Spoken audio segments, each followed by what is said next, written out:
Okay, hey guys. Oh, I forgot my border. I took it off for a minute. Where are you, border? 1 second. Come on, Mosey, Mosey, Mosey. There I am. So now I don't feel so naked. Anyways, happy Friday. Friday. It's Friday. Friday. Anyways, happy Friday. It's because I have Fridays and Saturdays off. So when Thursday's my Friday. So I had to think about that for a second. Anyways, hey you guys, welcome to the live.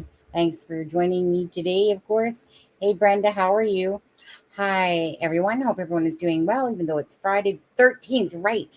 You know, I remember looking at my iPad last night. I meant to say that to my husband, and it was Friday the 13th.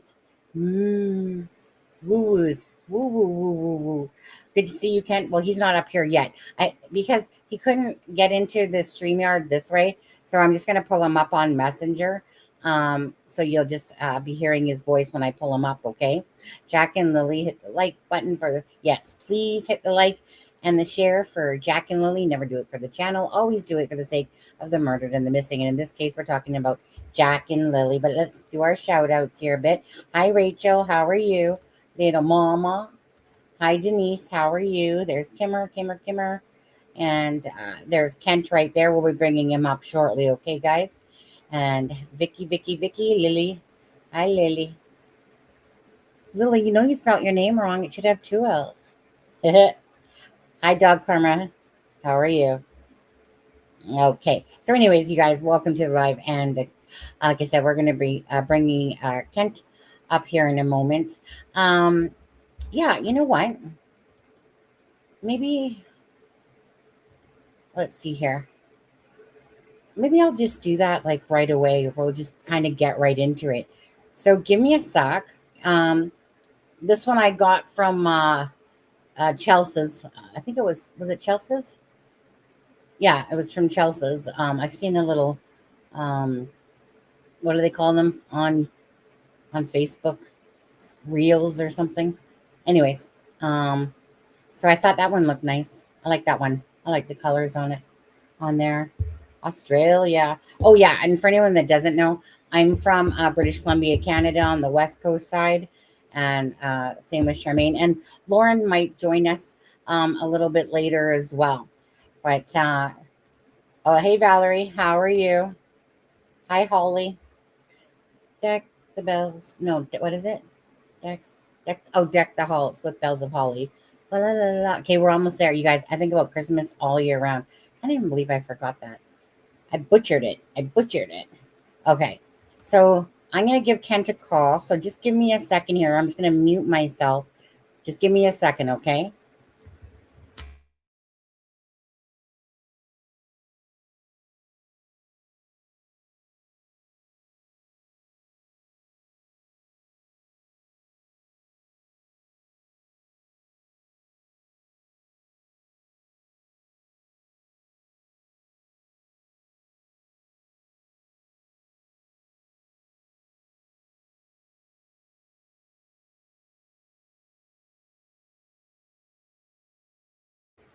Okay, present, share screen.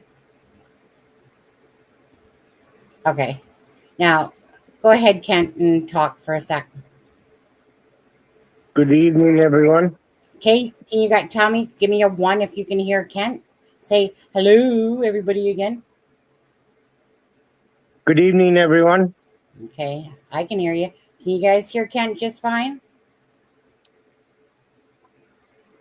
Hello, everybody. Hand wave, yes, 1. Okay, perfect. Thank you, guys. Just wanted to do a sound check on that. Nothing worse than you go and you're like, can't hear you. Kind of like when I mute myself. Hi, Henry. How are you?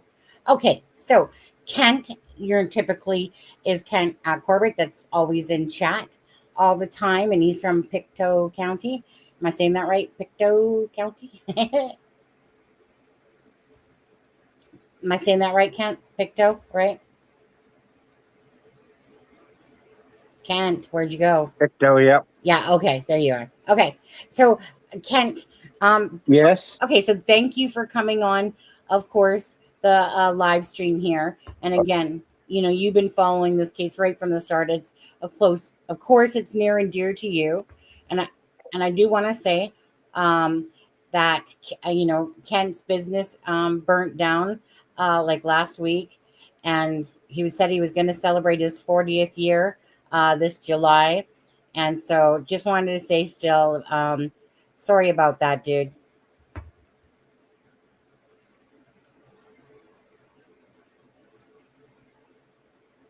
Kent, do you have a delay?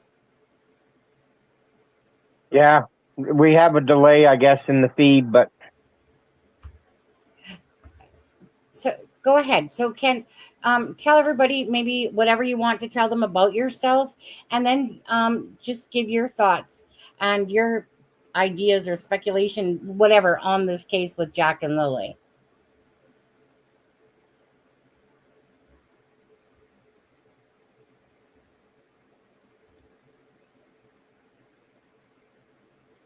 well, I'm a self-employed business owner, auto repair and salvage. We've been in business, like I said, in the building that we're in for 40 years. And yeah, last Thursday night, it burnt to the ground. But on this case, I think right from the start, I found it was suspicious. And we have to look at the way that the parents talk. And that gives us some clues of where the case is going. Yeah. So what's your what do you want to talk about your, I mean, everyone has speculation. I know you have yours. Did you want to talk about what you kind of think is happening with this case, or like just your speculation on it?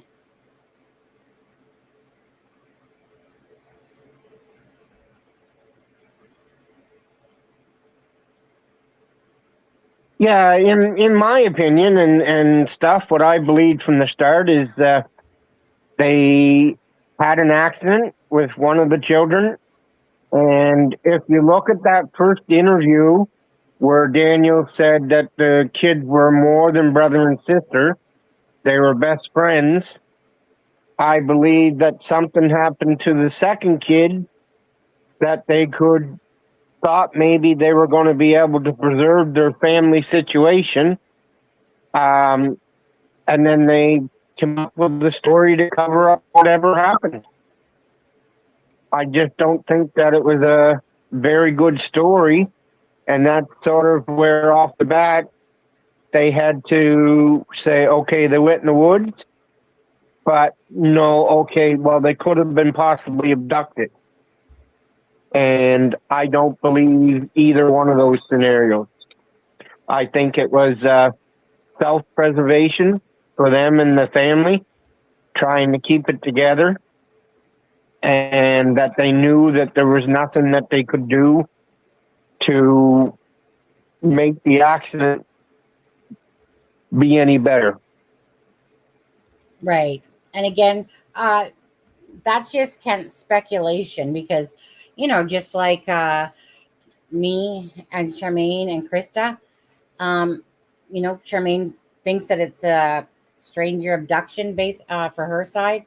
Me and Krista are similar, but a little bit, I think, different, just on it. But right. So remember, guys, it's just his own speculation, like anyone else's on this. But to me, they're not in the woods. I think I asked Belinda as well. And I said, out of 1 to 10, where would you put an abduction by a stranger? Well, it was the question I was asking. She said about a 2. And I said, yeah, 1, or probably more 1 for me, to be honest. If that's probably being generous, to be honest, on there. What do you guys think? I don't think anyone. Sonny, let me ask you a question. Sure.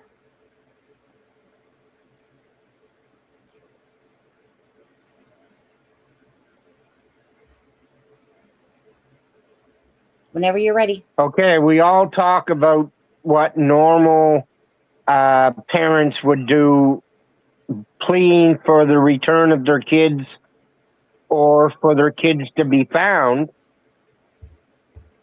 But in this case, they're not. It would be the same if I asked you if the sky was yellow. You know that it's not, so you would obviously turn around and say, no, the sky is blue. Right. But they can't tell us the truth because they're involved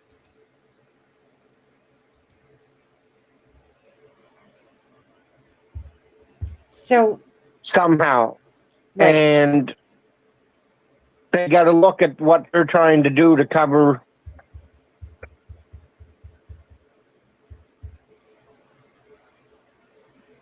So you don't think Daniel passed his polygraph?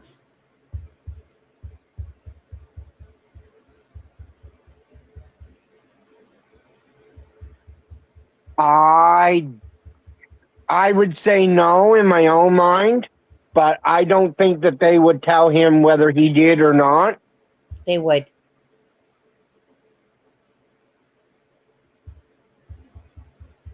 They do.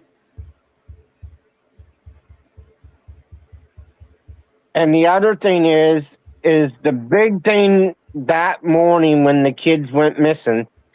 I think with their scenario about the kids running off into the woods, they thought that they would have 2 or 3 hours before searchers got there, that the kids would have a head start. But because everybody was already in the county on another search, there were searchers and technology there within the hour. Right.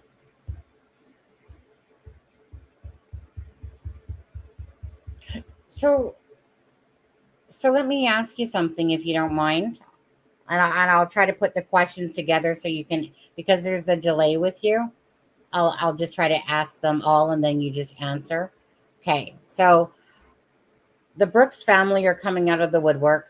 Um, in on Facebook or wherever it was, or I don't know. Julie Skolnick had the text. So first of all, how the hell would the Brooks family even know if Daniel passed a lie detector or not? But they're saying no, he didn't pass. They would absolutely have zero zilch knowledge of that. Okay. Second thing is, they're saying that he was gone for 3 hours. Funny, because his was 10 minutes, about 10 minutes he was gone until the RCMP came out. Do you honestly believe, Kent, that he was gone for 3 hours?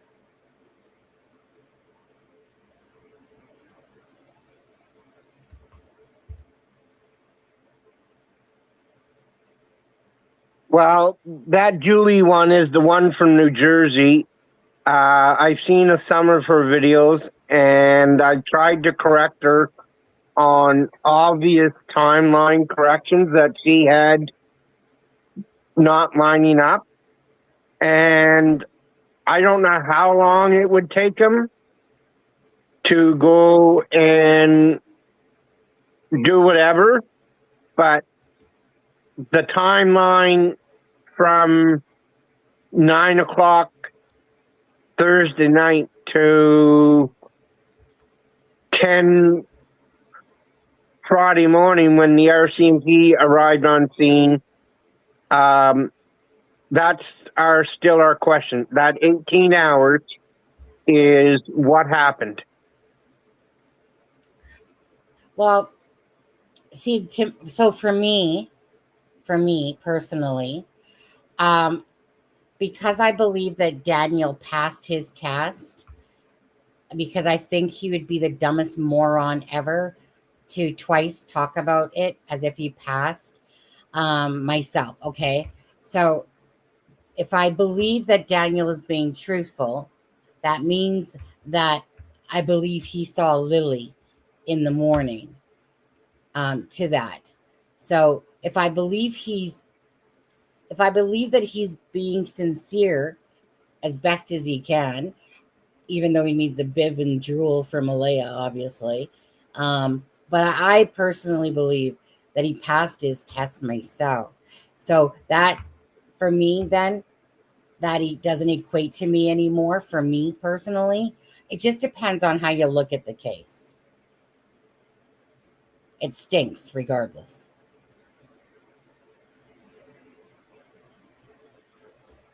But he's never actually come out and stated that concrete fact that he passed the test.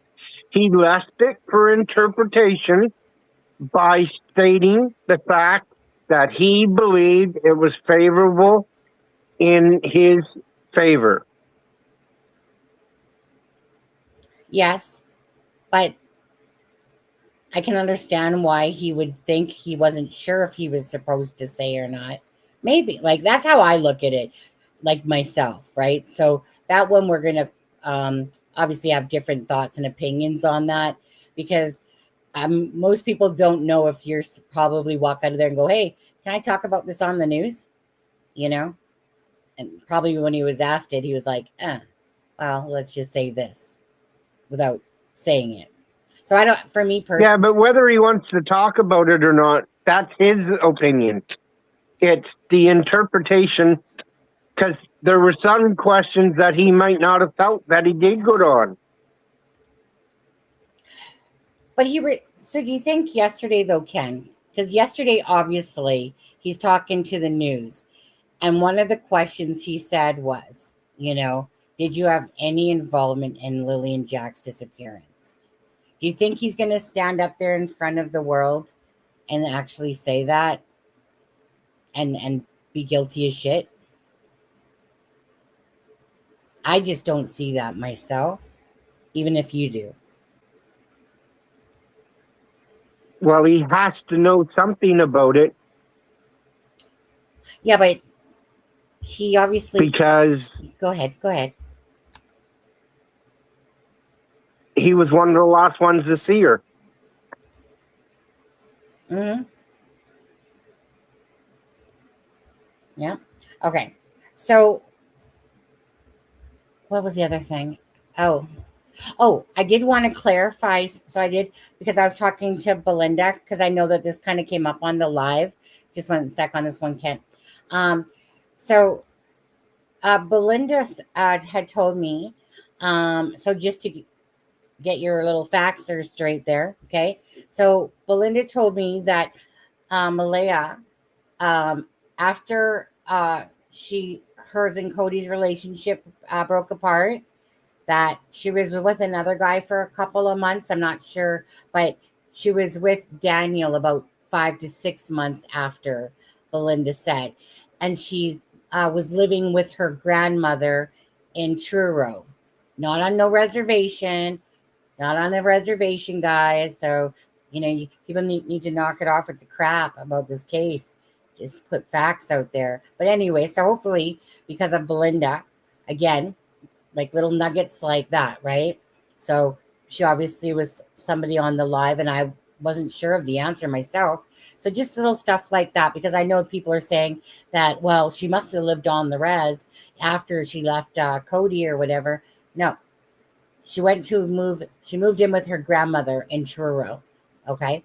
So that's where she went. And then she dated a guy for a couple months, Belinda says. And then about 5 to 6 months, she had met Daniel. And then obviously, moved in onto the property. There's some fun facts for you. Yeah, Christy. Do. Go ahead. Did you want to add anything at all to that? Or did you want to only because this is like you're lagging, it's a little bit more awkward this way. But is there something else that you wanted to kind of bring up?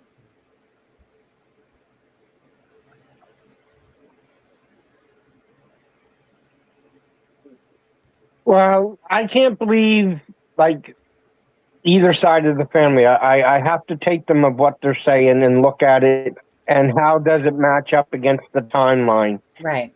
I wish the timeline would get narrowed down a bit more. And until that does, or if the RCMP were to name suspects, because I think there's more than one. I don't think anybody pulled this off by one person. I think then we'll get a little bit more of the information that we're all trying to get. Yeah. Well, to me, this is a total criminal investigation. That's the way I see it. I mean, honestly, they ain't in no woods. So Yes, they're still saying no signs of stranger abduction. I beg to differ with Charmaine. I know she knows more stuff than me, but I don't see where she thinks that that's the option. It could be a familial abduction, but I would love for these kids to come home, but I just don't know if that's going to be the way it is. Right. Yeah, I know. I believe she said something like she likes to stay in a reality. So my reality back is, I don't think it's a stranger abduction myself. Who does anyone here in chat feel like it's a stranger abduction? Just press 1 if you do. Eh?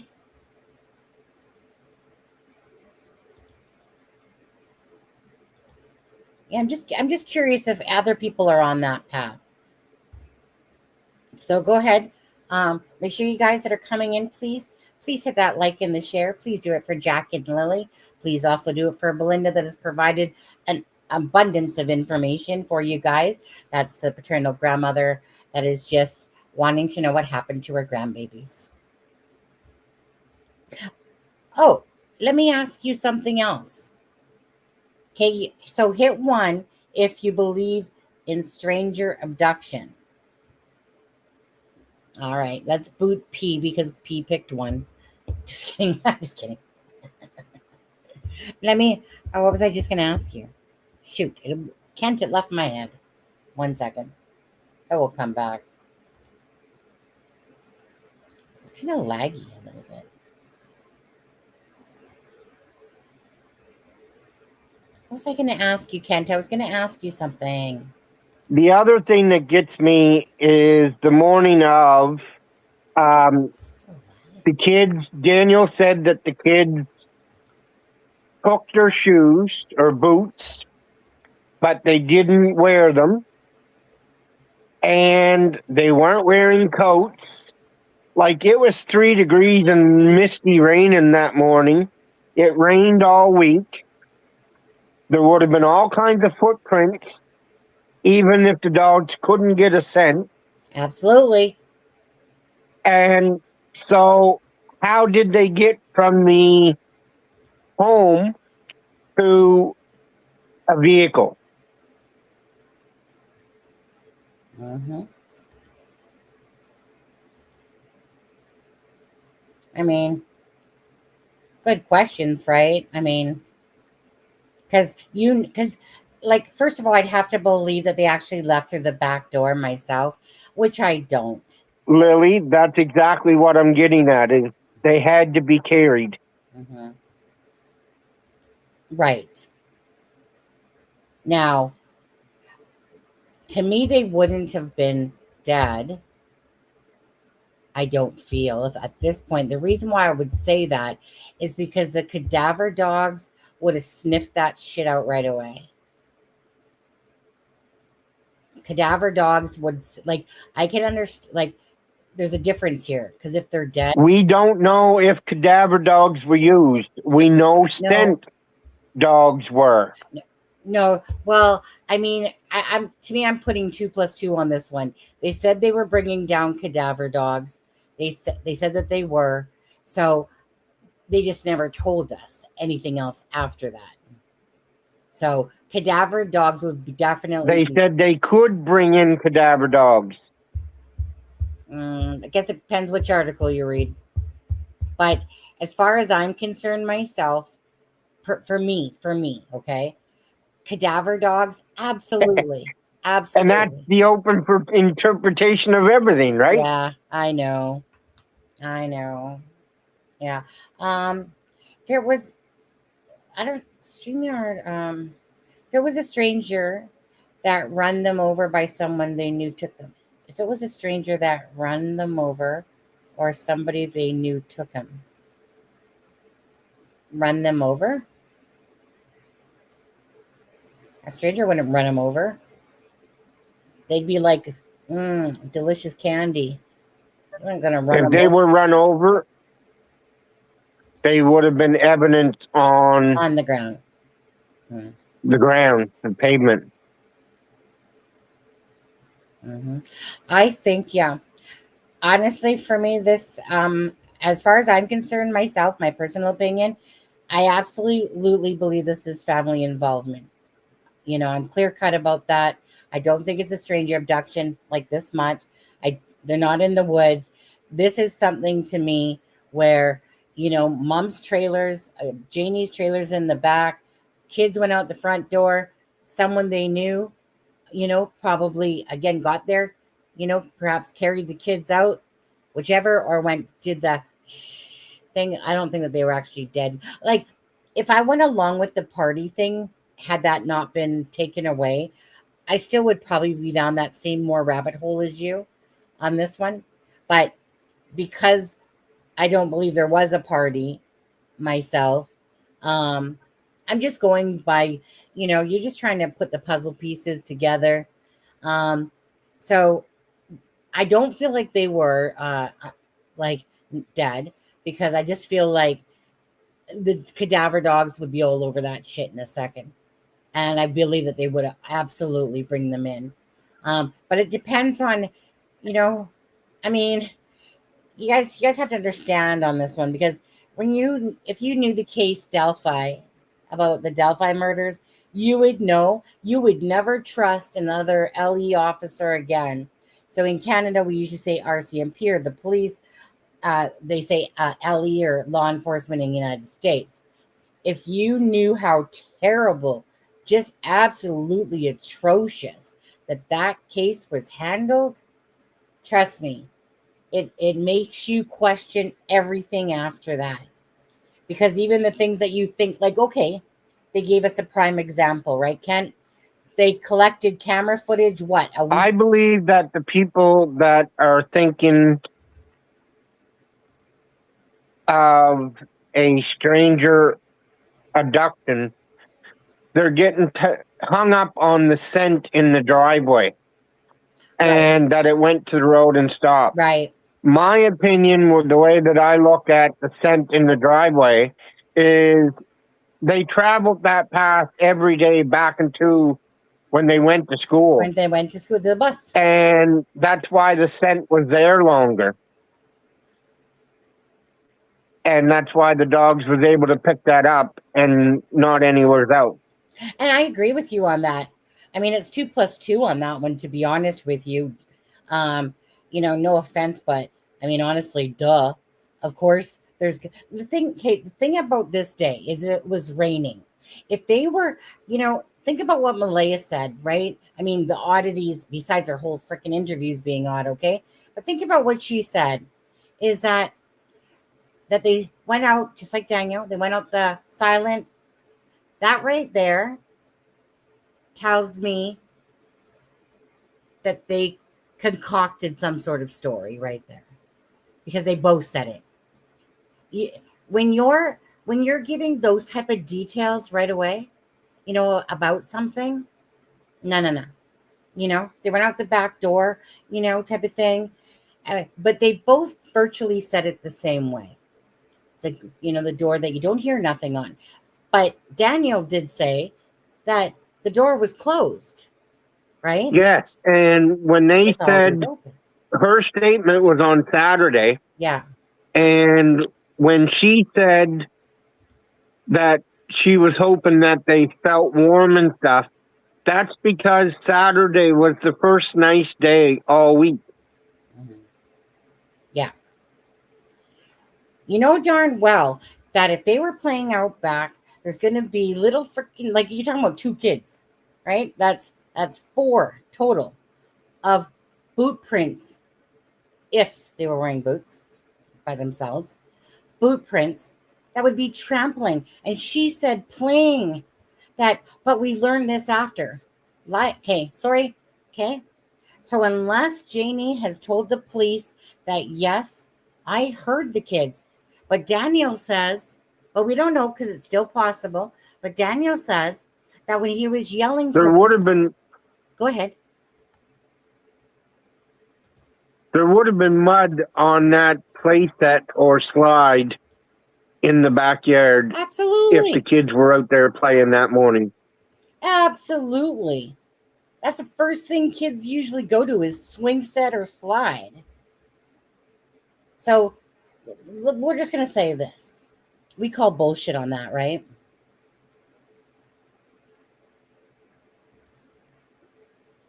I heard it right. Sometimes, yeah, exactly. So there would have been footy prints all over that place. If they would have went into the woods, same thing. There would have been this. The dogs would have picked up a scent for sure. Absolutely. Absolutely, they would have. But did they? Mm-mm. And did they pick up? Wouldn't there have been a lot of smudged footprints in the grass and in the gravel because it's a wet day? Absolutely. Okay. So don't play us for fools, Daniel and Malaya, because the public are not fools, and it's just a matter of time before. And kids don't fly as well as pigs. Pigs don't fly unless it, it was like little lamb that jumped over the moon. Unless they're little lambs, right? But no. So it's like there's a lot of inconsistencies, absolutely, and it right. But the thing that does bug me is about them both talking about this silent door and that, in hindsight. So again, you don't got a camera. So that's out of the question. So then the only thing is that Daniel says that Janie came out when he was calling their names. That was one question that I would like you to ask Belinda next time you're talking to her. What is that? Ask her if she ever heard that door open or close. All right, I know she was in there, but I don't know that. I will ask her though. Belinda, if you're watching right now, if by chance it's 555 here in beautiful British Columbia, now don't forget to hit that like and share for Jack and Lily. Again, don't do it for the channel. Do it for Jack and Lily, please. For the missing and the murdered always, but especially for Belinda that pretty much watches all the live streams until she can't take me anymore because I talk for 4 and 5 hours at a time. So she ends up passing out sometimes, or like a lot of people do. Oh, well. She's still bringing awareness. You guys are my outlet, okay? I mean, honestly, the longest live I ever did was 13 hours. Just saying. I can rock it. It's the way I roll sometimes, eh? Sorry. You're probably never going to get a 1 hour live out of me. That's half the time talking at the start in the intro. Yeah, well, Kokoma, that's one thing that we know, that Malaya never went in and searched, but we never hear Daniel talking about having to pick picks off of himself, as the searchers had to say they had to pick several off every time. Right, gotcha.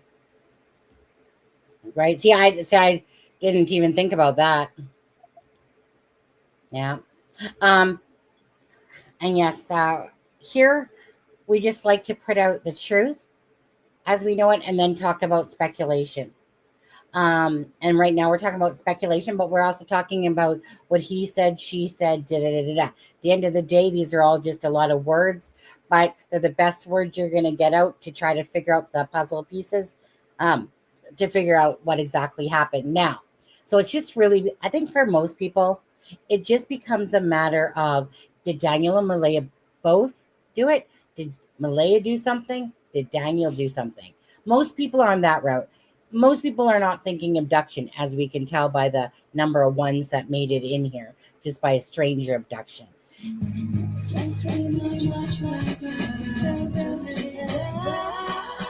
Zach. Jane Tyler, super chat. Ooh, thank you. £5, you're awesome. Thank you. Good evening to you all from UK, Great Britain emoji. Lily and Jack sweet babies, when will we find them? I hope alive, but if not, let's put them to rest. Loads of love. Folded hands emoji. Blue heart emoji. Sparkling. Thank you so much, Jane, for that. Heard it go off. Music's working there. But anyways, thank you so much. Again, my husband's from the UK, and he's from Nuneaton, Jane, if you I didn't hear me say it before. I am from beautiful British Columbia, Alberta. And Charmaine, she was busy tonight. Alexa, by the way, CD never answered me back. CD, you guys are bad friends sometimes, CD. Between you and John. Seriously, I need to butt both of your heads there. You can't sit there and say I'll join you tomorrow night, and then I don't hear back from you all day on that. Same with you, John. Shame on you. Tell me last week, and I switched days to visit my sister, and then I don't even hear from him the day that he's supposed to show up. John, if you're listening to this, you owe me a few, like, I'm so sorry. I'm so sorry, little Canadian, on there. Because, but anyways, and Alexa's husband, she thought I actually asked her to come tonight. Now, trust me, I would have taken her to come on tonight. Alexa's a criminal profiler. But no, I just sent her over the stuff. But she thought, but her husband's having some personal issues in the hospital there. So Alexa's pretty open, but so anyways, so she couldn't. Charmaine, I think she's feeding her face with her auntie's birthday or something like that. And Krista just never answered me back, but Lauren did. Lauren said that she might be able to come up tonight on there. So, but then I asked Kent last minute. I was like, hey, Kent, you want to come up today? I mean, we've talked about it a few times now, you know? So it's good to have you up here, Kent, by the way. Is there any, like, about Pictou County, is there anybody that needs to ask Kent a question? It's interesting being here. Yeah. I wish it was the regular way, but this is okay. I mean, it's okay. It's doable. It's doable on there. Thank you for. Thanks, Kim. The big thing that I want to explain to people is the terrain where these people live is in a valley, and they're at the base of a mountain between Colchester and Pictou counties, and it's like rock cliff up 20 feet. The next space could be down 20 feet. And that's why the searchers had such a hard time. And it's so thick, the woods, it just wouldn't be a location. Like I say, I honestly believe when they thought of the story of what they were going to say is they thought that it was going to be 3 or 4 hours by the time searchers got there. Yeah. They knew the RCMP would be there quick, but like all the searchers were already in the county looking for a kayaker. They were on the scene within an hour. Yeah. They had drones. They had one of the 3 helicopters. The other 2 stayed over on the other search until supper time Friday, when they finally found the remains of the deceased kayaker. And then that's why they gained another helicopter on Saturday. Right. So these searchers weren't that far behind these kids. Well, exactly, right? Exactly. You know, so like this, like, I don't know where they're getting this stuff from. Like, if it ever comes out that Daniel was gone for 3 hours, I have a hard time believing that. Come on now. I mean, you know what? Can I just say something here? And I could be wrong, but this is my feeling, is that those text messages came out that we put out. You're a softie. Hey, I'm a softie. Is that what you said? Am I a softie? Okay, but so the text messages came out. Okay, that we put out from Daniel, that Charmaine's conversation with Daniel, and we put out. So I honestly, those messages from Daniel did not do any sort of uplifting for Malaya, to be honest with you. It was, you know, we showed you Leo chart yesterday. He falls totally in line with the Leo, you know, um, arrogance, assuredness, confident. That kind of goes in line with those messages of somebody that is like the knight in shining armor. And that's how I think he thinks about it. Like, and it could be true that he's a knight in shining armor that took her from, and he's has said this in the messages, took her from like abusive relationship and, basically just wanted to take care of her and stuff like that. So the way I see these messages that are coming out, first of all, one, they do not know if Daniel passed or failed that polygraph test. I've seen true crime stories use it kind of like a clickbait, what I call a clickbait thumbnail that says he failed. That's so you guys will click on it, of course, but that's okay because it's going to bring awareness, kind of like what Dolly does, right? So I have to let off on that stuff because obviously if it's bringing awareness, that's what you want. And that's going to get that channel a bunch of views because of that thumbnail. Even though that thumbnail would typically, it pissed me off when I saw it because I knew it was a lie. But hey, it is what it is. I mean, I've seen worse. But they would not know or have any knowledge if Daniel passed or failed that. So I see it as the fact that Daniel put out these messages and the Brooke side, they're coming out of the woodwork, people, right? They're starting to creepy crawly out of there. And basically, I feel like they're just sludging him now, right? Because we all know Malaya's not talking, right? Now, get a load of this, right? If you guys truly think that Daniel was abusive to Malaya, which I don't actually, I'm not going to say they had a perfect relationship by no means. I don't see him as being an abusive character or a controlling one for that matter. What I personally see in all this is they're trying to sling back mud, Daniel on this. And were you saying something, Kent? I know. Okay, but just 1 second, Kent, okay? But I see them as slinging back mud. But tell me this, guys. Well, 1 sec. I think Daniel is infatuated with her. Right from the start, he's trying to defend her and say how much he loves her. And I think that's why he got into it, is because he's hoping to preserve the family situation that they have left.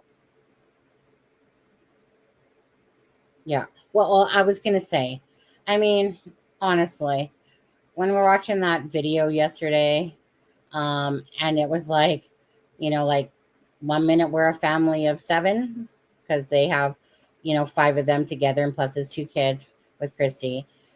And he's like, and now it's just me. What else do I got to do with my time? But tell me this.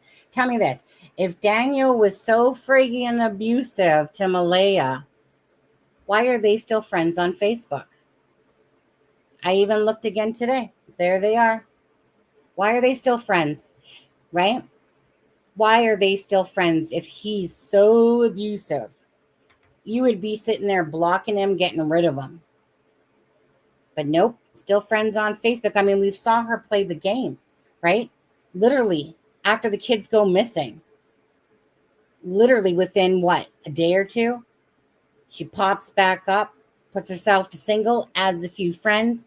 Oh, hey, don't mind that your kids are missing. I don't know.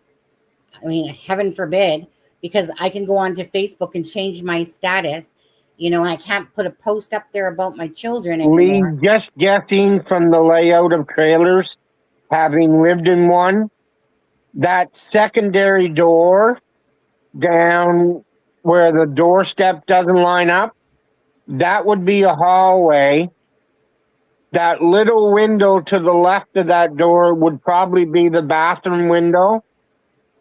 And their main bedroom would be the last one down. The kids' bedrooms would be across from the bathroom. That's just my speculation. I've never been in the house.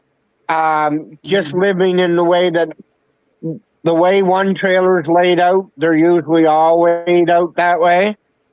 And then the living room and kitchen would be sort of an open big room together. Mm-hmm. Thank you. Okay, so you must have been answering somebody's question in chat there, I think, on there. But going back to my point quickly, again, think about it. That family's now coming out. They're literally bold-faced lying about stuff. They're trying to attack Daniel now, okay? Like, meaning it's written in the stars, people. It's written on the wall. Whether you believe Daniel or not, that's their purpose. They're trying to take the deflection of the case off of Malaya. Yeah, off Malaya and onto Daniel. Poor victim Malaya. You know that poor victim Malaya that doesn't post anything on her Facebook, but she can go on it twice to sit there and change her single status. And then she went from like whatever to 95. Then she went to 100 friends. And again, they're still friends. So when they're sitting there saying this 3-hour timeline and that he didn't pass, all you have to read is that he didn't pass his test to know that they're frigging lying. Because they would not know that he, like, do you honestly think Daniel's going to go around telling people, oh, on the news, I'm going to tell you I passed, but you know what? I didn't really pass. Can you please pass that on to Malaya's family for me so that they know that I still love her? You know, like, it's just ridiculous, okay? These people coming out of the woodwork. Why doesn't Malaya... They were partners. I have no idea if they still are or still want to be, but they were partners. Who are you talking about? Oh, yeah, Malaya and Daniel there.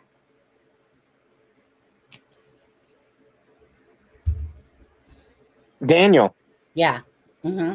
Oh, and I can't bring it up yet because I have you here and they won't be able to hear you if I bring up the screenshot. So let me just take a look at it myself quickly here.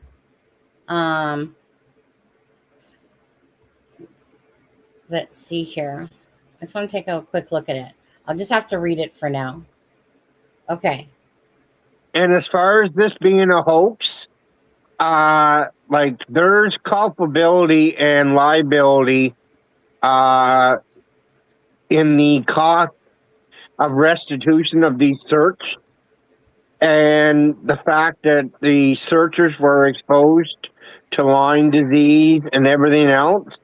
Like, if it came back that the family on one side or the other took them and didn't inform the RCMP once they were out of the situation for whatever those reasons were, the culpability and liability would be huge. Oh, absolutely. Absolutely.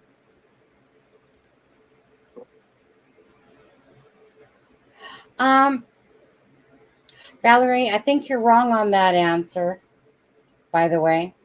I think you're wrong on that answer. Are you talking to each other? No, I'm not. I'm talking through StreamYard, but Kent is talking through Messenger.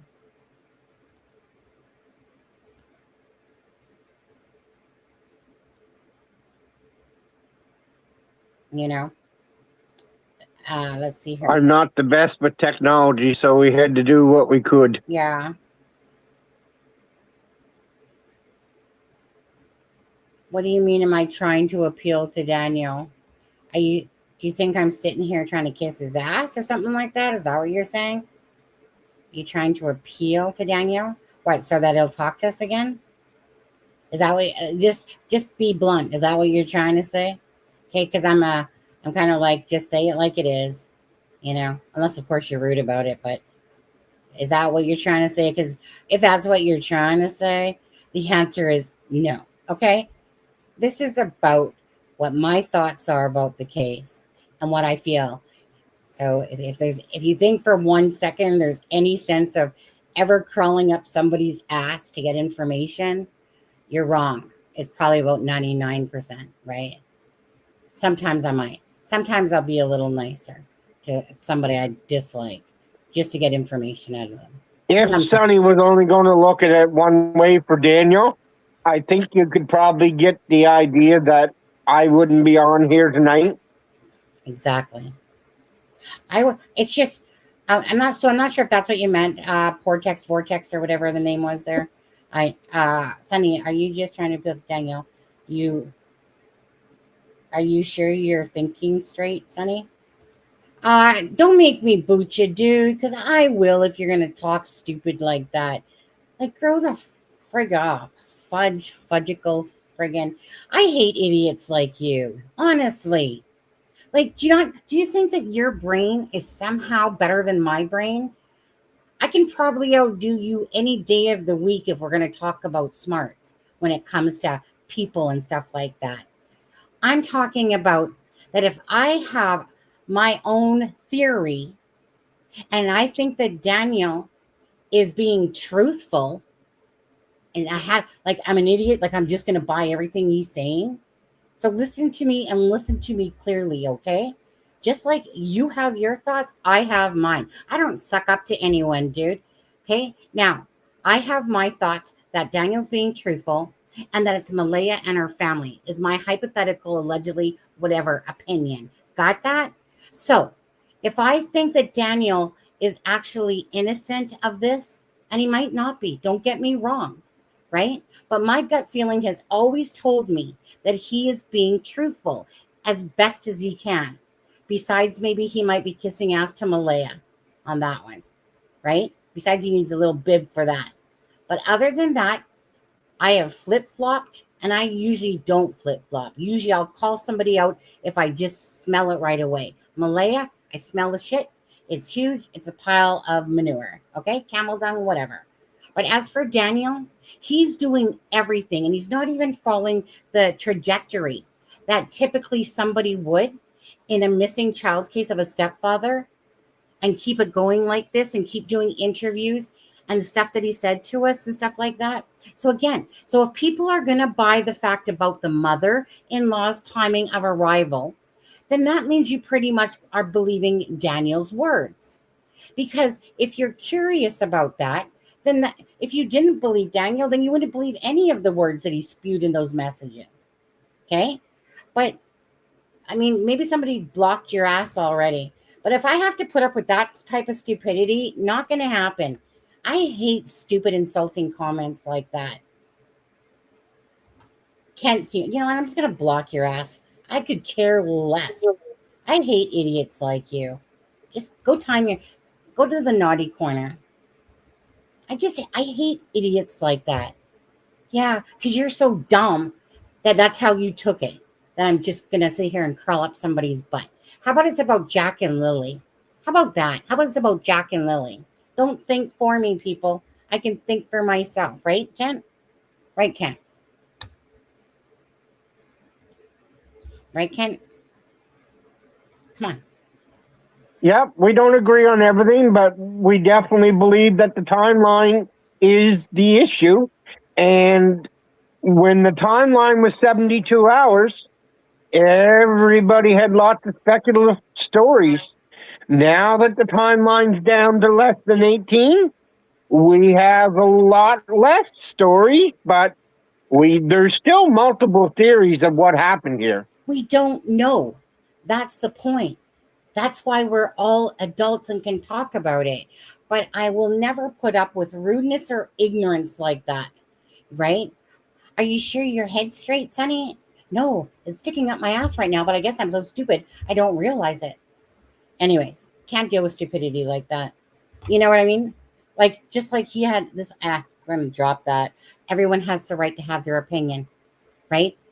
Whether you agree that it's an abduction out in the woods, Malaya, Daniel, whatever, right? So if I believe Daniel's being truthful, yeah. and I think that by what Daniel has said, by his words I'm taking, right, and listening to Malaya, I've looked at my everything. I can only go by with as much information as we have provided you, thanks to Belinda and thanks to Daniel. So you guys, besides a little bit more that we haven't shown you, other than that, you guys have just as much information as we do, right? So it's up to you to kind of think of what your thoughts are. Kent has his own, and he's seen exactly what you guys have, because we don't know what happened to them. So we can't accuse Daniel. We can't accuse Malaya, but we can certainly talk about our theories. Absolutely. And I, like I said, so me and Kent, just like Charmaine, right? Totally opposite of anything we're saying, right? I guess we're all just dumb. Don't have brains. Yes, she is. Oh, by the way, no one truly really bugs me. I I don't know how Charmaine, I don't want to speak bad of her, but I don't know how she is coming to that conclusion. But you know what? I wanted to ask her that actually. Now in saying that, it really depends on how you're looking at the case. So, like, let's say, for instance, my theory for a second, okay? So, if I believe that Daniel is innocent and that he had no part in it, and then he passed his polygraph test, that only leaves Malaya left for me to understand if she was involved or not involved. Because if she wasn't involved, I got one person left before then it, to me, goes into the abduction. It's just that from everything that I've read and seen from Daniel and how Malaya is acting, etc., words, right? For me, I feel like from Daniel's words himself, and Malaya's actions of how she acted, from Daniel telling us that she wasn't worried, that Janie came out of the camper when Daniel was yelling their names, that Malaya wasn't even yelling. Now, again, I have to believe that is true because I believe Daniel's being truthful. So if I'm looking at it from that perspective, that means that the oddness of his mom arriving within a few minutes. Now, don't get me wrong. I know that Logan said we tried to figure that out and we just couldn't. Don't get me wrong. I know that. But then you have the Brookside over there going, you know what? Let's just put some spin twists and all that shit on it. And let's say that Daniel. Sonny, yeah. let me ask you though that in most cases, if it was an abduction, Yeah. and the parents believed it was an abduction, Yeah. Amber Alert. Wouldn't they be playing for their safe return of the kid? Absolutely. If they were lost in the woods, the kid, they would be playing for something to be found from the searchers. Yeah. Well, the only way that those two things don't get done by a parent is if they know something happened. Right. Mm-hmm. And to me, okay, this is what I feel. So if it was a stranger abduction, you don't think that those kids' faces would be like having freaking billboards up and alerts and all that stuff, because that these kids have been abducted. If they really truly felt it was a stranger abduction, I think that we would know, like, you know what I mean? Like, then it would actually look like children abduction, like how you would normally see it with the McCanns and this and all the cases, right? That's not how this is being handled to me at all. It's almost like, like I said. I believe if it was a stranger abduction, the minute that Lily started to scream like she can, they would be turning around at the end of the road and taking her back and dropping her off.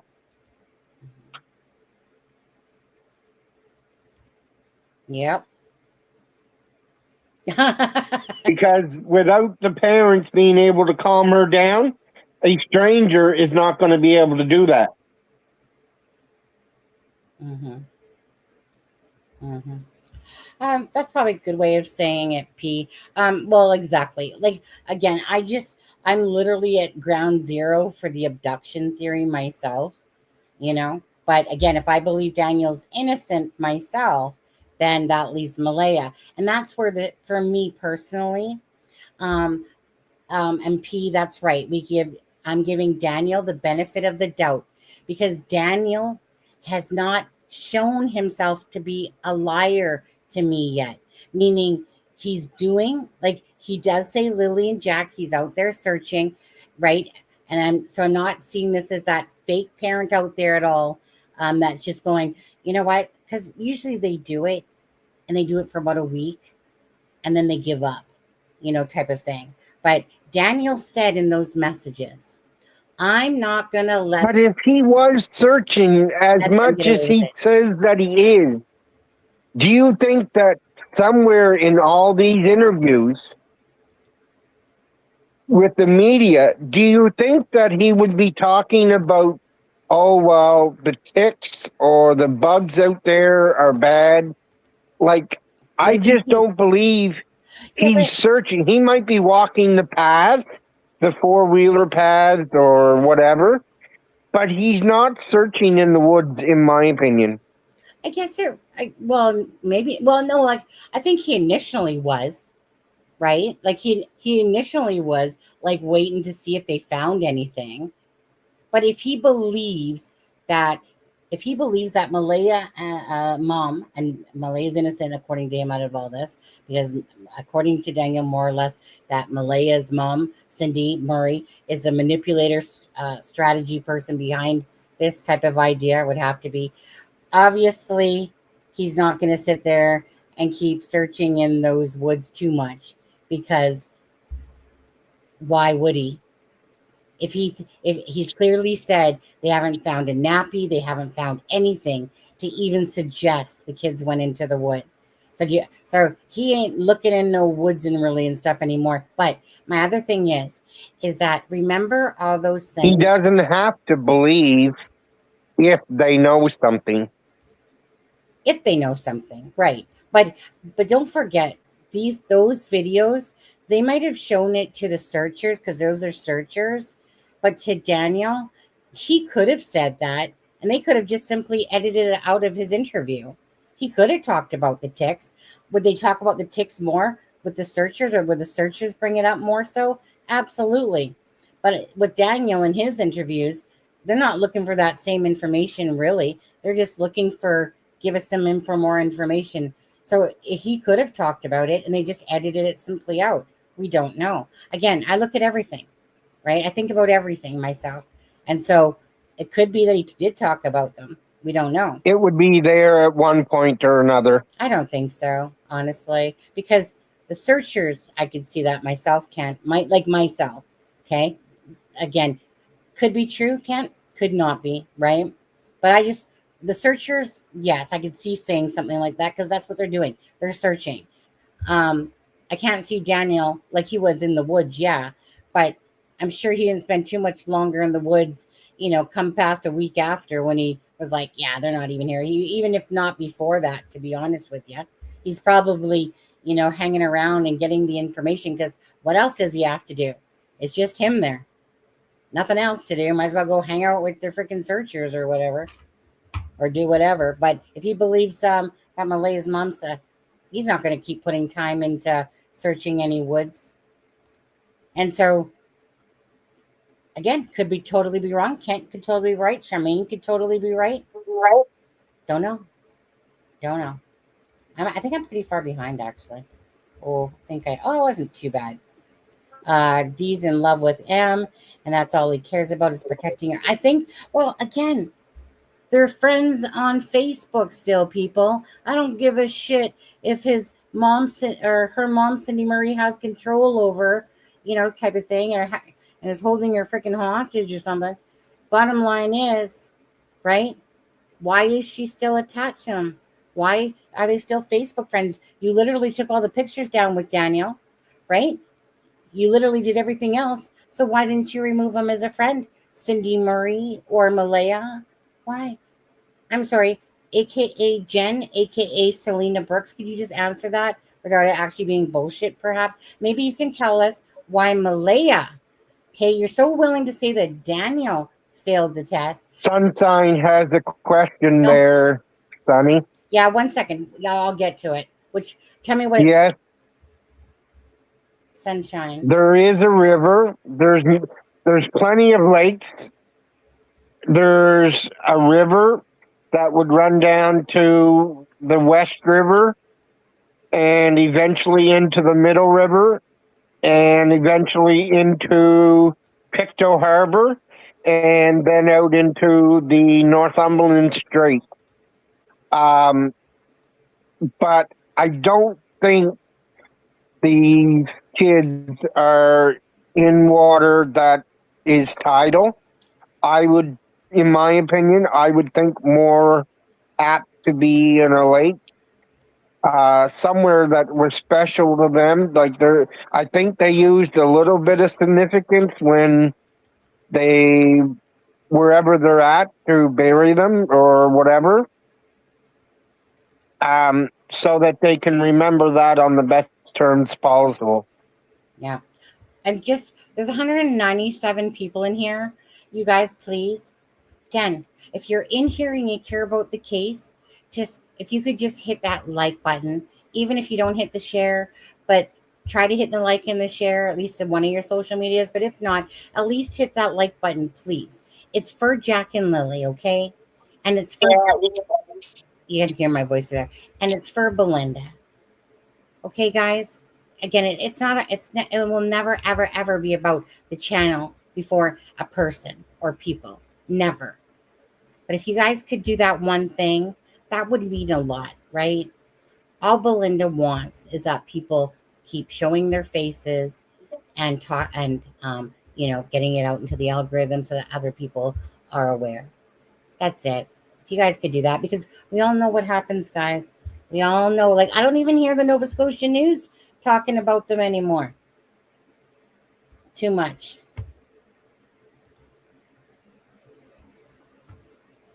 So if you guys could do that. Yeah.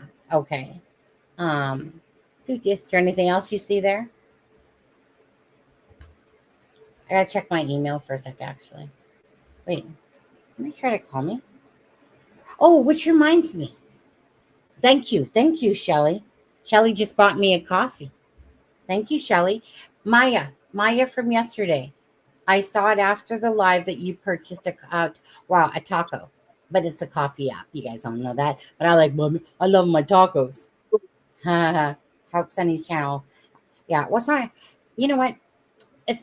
It helps the channel. So, oh yeah, thank you guys. Thank you guys so much for helping get this channel over 15K for subscribers. So appreciate it. Again, if you knew my heart, the heart will always go to the missing and the murdered. Okay, it will always go to the cases first, never for self-gratification out of it and for money and stuff like that. Okay, guys? People, we don't beg for or ask for donations on this channel. It's very rare we've ever even brought that up. But thank you guys that do want to, because the only reason why I actually monetized in the first place, you had to be at 1,000 subscribers and I was at about 2,300. And the only reason why I did is because I had so many people sending me to my email, please monetize your channel, please monetize your channel. And I would just be like, no. And then when I did, I thought it was because, here there are people that really wanted to contribute to the channel.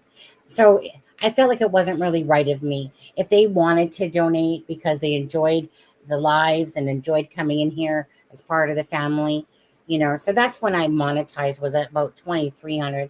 Trust me, guys, it's only from the bottom of my heart that we do this in this particular case for Jack and Lily, for Belinda,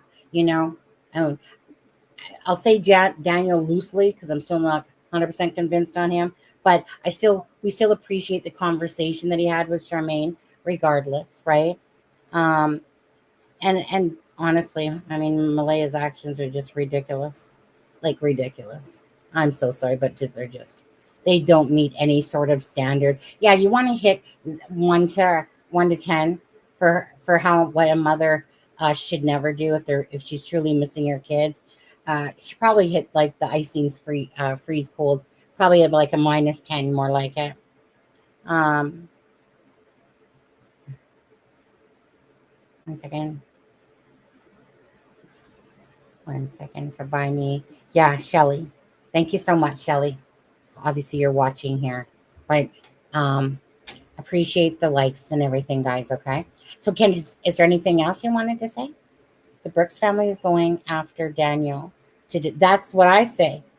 That's what I say. The Brooks family is going after Daniel. Well, somebody else was asking a question there about mine shafts and stuff. And there is mine shafts in the area, but not that many. Like most of our mining in Pictou County is now done by strip mining ever since the 1992 Westray disaster. So I don't know how many actual open mine shafts would be in that area. There'd be a couple. And as far as caves, I don't know of any that would stand out.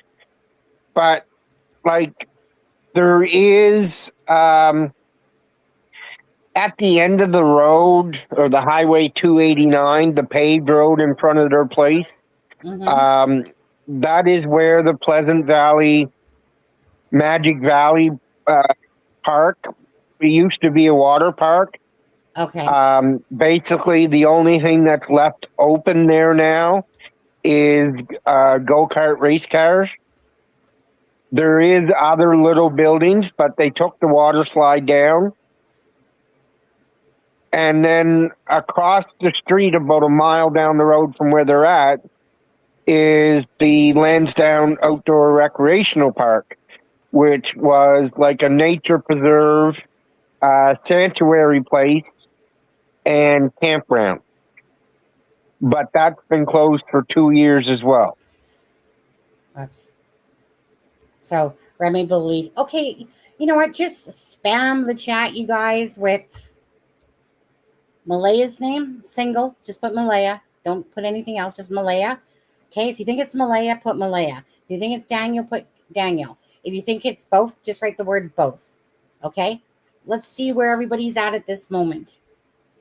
And one second there, Kent. So it says I put on the poll. Brooks family is coming out of the woodwork. Do you think that they are deflecting back to Daniel? Yes, they have no clue about his poly, 57%, and then the other ones are pretty much at 15%. And the 3 hours searching, they said, lying about abuse, wrong Daniel, 15%. I believe the Brookside. Well, that's another thing, right? They're putting out all this information about him having abuse charges and stuff like that. But the only thing that I ever knew about Daniel was that back in like 2011 or something like that, I think it was 2011, 2014, where he simply had like a drug charge. There's two Daniel Martells, right?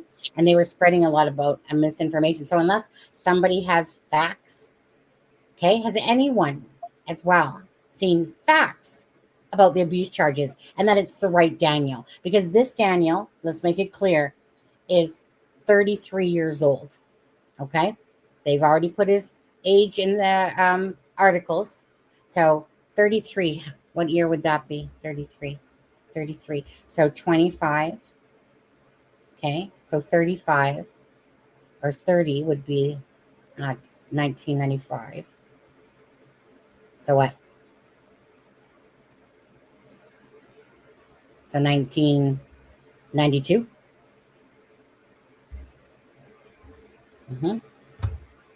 Okay. Got a cough. 1 sec. All right. Let's see what you guys all put. Okay. So you, of course, say both, right? Kent. Okay. Both for now. Oh, no, gotta go higher. Oh, you guys are spamming that chat. Let's see here. Okay. Ben Martin says Daniel. Oh, there's Astro by Lauren. I come up later if time permits. Hey, just tuning in. But the tell S, I can come on later if time permits. Yeah, like if you want to come up tonight, let's say at 7 o'clock. Like that's my time. And what time zone are you? What time zone are you? Lauren, what time zone are you again? What time zone is Lauren? Do you remember?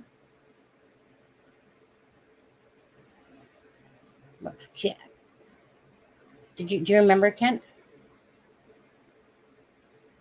I don't know. I just came to this panel when Jack and Lily went missing. It was only yesterday she said it. Okay, both. Much. Malaya says Rhonda. Remy says both. Brenda says both. Kimmer says Malaya. Carol says Malaya. Salone, Bella seem to. Yeah. Lauren says Eastern. Okay, so right, that's it. 3 hours. Can you come up in 20 minutes? I'll have to get rid of you in 20 minutes, Kent. Can you come up in 20? If she says yes, Kent. Because I do need to show some things on the screen as well. Yep. On there. Oh, yeah, you said, Mark, you said Malaya is innocent, is what you said. Or that basically you believe Malaya is what you said. Little Mama says that. Malaya says that. Tell me if she answers, if you could, if at 7 my time, that would be 10 hers. See if she says yes to that, if you could. I'm going down the answers here. No, they mark. Lauren says she can or she can wait, whatever works. No, 20 minutes. 20 minutes is fine. Like, if you can do that, that will be great. Love to hear from you again. When she was on last night, a lot of people loved listening to her. A lot of people messaged me saying that they really felt like she was very accurate with regards to Malaya's personality and Daniel's type of thing. Lori says Malaya. Brenda says both, including a few others that they trusted. Hey, Kent, nice to hear your voice. Yeah, don't say, eh? Just came on. Sunshine says both. Amy says Malaya. Ben. Pot charge. But pot is legal in Canada. Well, it's legal in Canada now, yeah. Both, says Christine. Yes. Brenda, okay, wait. Trying to find the ones on there. Vicky says Malaya. Valerie says Malaya. Dog Karma says both. But before we get off here, Sonny, yeah, I would like to look at the grandmother's timeline on Malaya's side again. Okay. And the timeline that we need to know with Cindy is what or when was Malaya contacted her, because she can make it here in an hour. The RCMP took about 12 to 15 minutes. So if Malaya contacted her mother and said, listen, come here because the kids are missing, before she called the RCMP, that might have been a half an hour. And that might be why she got there 15 minutes after the RCMP did. Like, as soon as I heard that night, I started questioning whether there was more involvement on that side of the family. But I think that if you believe that that side of the family is involved in coming and getting them, then I think you have to believe that this whole thing is now a hoax. And I just don't know if there's enough evidence out there, in my opinion, to prove that these kids are being hidden by somebody somewhere else.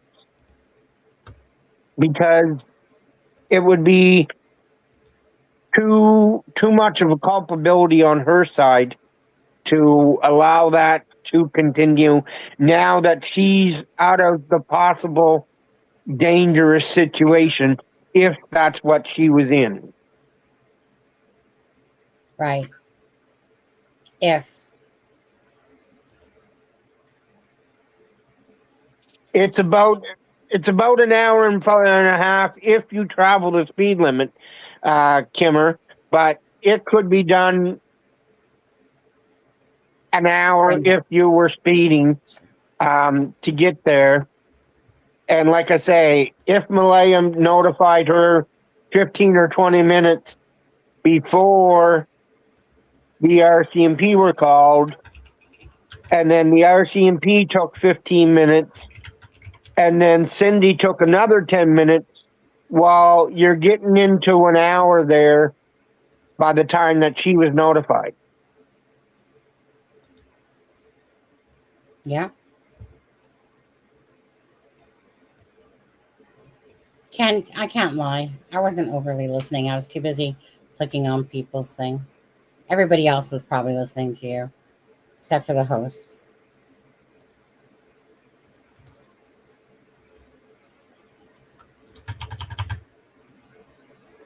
Just answering a question, helping Okay. you out. Thank you. Ken, I'm going to have to put you on mute for 1 second. Why? I'll tell you why. I am dying to go to the bathroom so bad. I need to go give that toilet a drink. So I'm just going to put you on mute for a second, okay? Okay. And meaning in order for me to turn. Do you want to put up a video while I'm play and let me go? You know what? Can you do me a favor, Kent? That video. Well, somebody sent it to me yesterday on my email. You know the new one that came out today, Kent? Do you have that one? The one where they have Lily's and Jack faces on it with the brownie picture, the first one that came out? Do you have that one where that copper guy says it's turning into a criminal investigation or whatever? Do you have that one? I can't get into it because we're already using Messenger. No. If I boot you off right now, could you send it to me?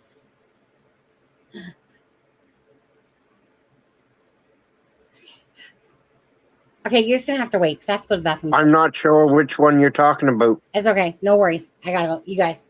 I'm going to freaking leave a puddle here if I don't go to the bathroom. Be right back.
Okay. So, am I blurry? 1 sec. 1 second. Yeah, I am blurry. 1 second. Come to the light. Come to the light. I swear to God, my eyeballs were floating. I had to go to the bathroom that bad. 1 sec. My camera's just doing it. It looks, ever since my husband bought me this one, the Logitech one, it's good, but it always goes in and out blurry sometimes. And then I got to stand up to try to bring it back. Okay. It's back. Okay. Okay, we're good. All right. Just a minor adjustment there, people. Okay. You guys are all talking and everything, so I got to scroll. Sorry, guys, if I have to do that. So, Kent.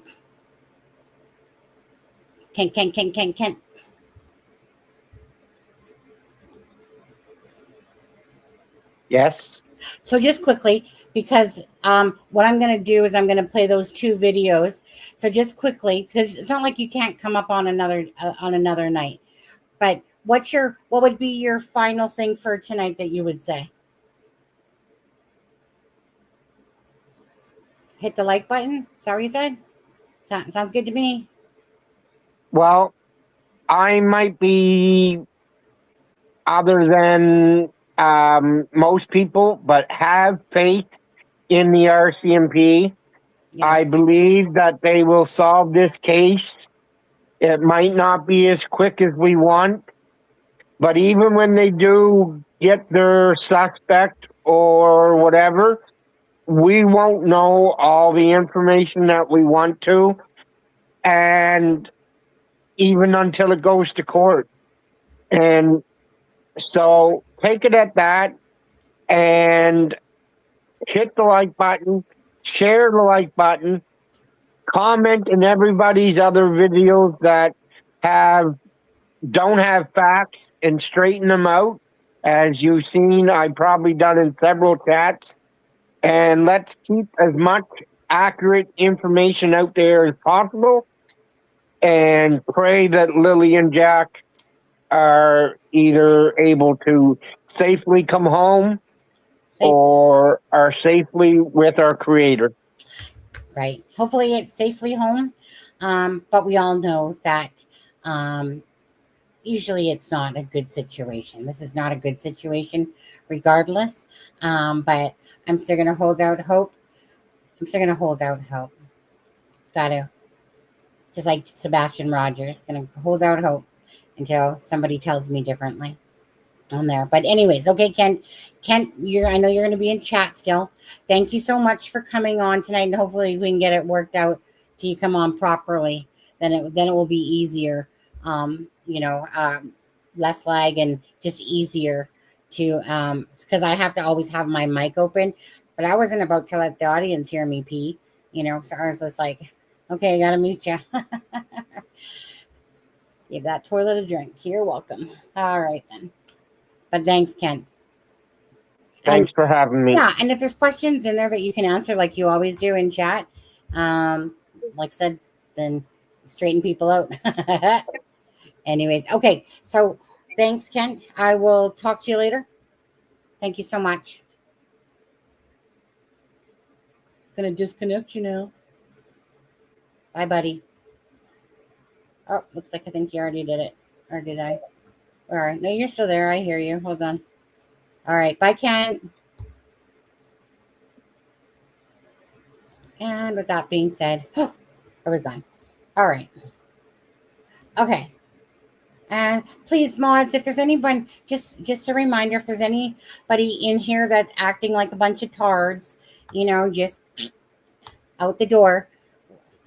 It's always about the awareness and stuff, but they can be aware of it without having a voice to speak in the channel. All right. And they can.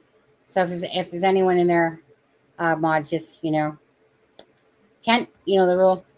Okay. So what I'm going to do is I'm going to play Daniel's one, where he's talking to the reporter about the polygraph and stuff like that, and then I'll play the other one as well, and then we'll have Lauren come up. And if you guys don't know who Lauren is, she was on last night. What's astrological numbers? Astrological reader. So she was talking about the signs. Let's see. Well, she couldn't do which one was that called? Something about the sun rising or something like that. The sun rising, I believe it was. But, it's kind of like, I guess my moon is like the Pisces moon or something like that. I don't know. Whatever. Anyways, she does a good job at it. She did a good job last night. I really enjoyed her. She's kind of one of those ones, kind of like me, Charmaine, Sloan Bella type of ones. It's just like, you know what? I don't care if you don't believe in my stoop. That's your choice. But, I know who I am, and I know what it is I do. Everyone has their purposes in life and stuff like that. Just like I know what my purpose is. Nobody can take that away from me. That's why when I truly tell you that I never truly get upset, like even if it looks like I'm beaking off to somebody, literally, I'm fine. I'm actually not mad. I'm just giving them a piece of my mind. It's almost like, when you're when you don't really vent too often, and then you just want to take it out on those jerk offs that make it into the chat, like that Polar X Vortex, whatever he was guy. But anyway, so just be respectful. You know, you talk to me like that, you're gonna get the boot. You talk to anybody in chat like that, you're gonna get the boot. Okay, like I said, you guys can go morph and go to other channels, and if you want to be ignorant, right? Okay, so let me get that one up. That's right here. So let me grab that. Oops, hit the wrong button. Share screen. This one here. Okay, so we'll listen to that again. Then I'll go grab the other one. Sullivan and her younger brother Jack were last seen in May, and since then, investigators say they've chased down every lead. RCMP confirmed they've spoken with 54 people, conducted polygraph tests, and have received close to 500 tips. But yet, there's still no sign of the siblings. Jack and Lily's stepfather says he was the first to volunteer for a polygraph, hopeful it would help the search and ease public speculation. I know it would be a big help in the case and kind of narrow down maybe some of the speculations and just provide more evidence. Daniel Martell says during the polygraph test, he was asked several things, including whether or not he was involved in the disappearance of the children. He says both his cell phone and that of his estranged wife were confiscated and searched by investigators. This and weeks of interviews, there still hasn't been a major break in the case. And for their stepfather, the silence inside the once busy home is deafening. Going from a family of 7 to just me, I mean, I have nothing but time to just think. RCMP insists this is still very much an active investigation. They're reviewing surveillance footage and following digital evidence. But the emotional toll has already left its mark on Martell, including the loss of custody of his daughter, Meadow. I haven't even got to see my own kids, not even Meadow yet. But I'm still hopeful. I have supervised visits coming up that are granted by CPS. The children's stepfather says he's grateful to the investigators and to people who continue to share tips, even if none have yet led to finding Jack and Lily. Until then, over a month later, the family continues to remain hopeful that the children will return home safe. Todd? Right, House of RF in Pictou County. Okay, so that was that one. Just let me go back up here. Amen. Preach. Miss Dog Lover.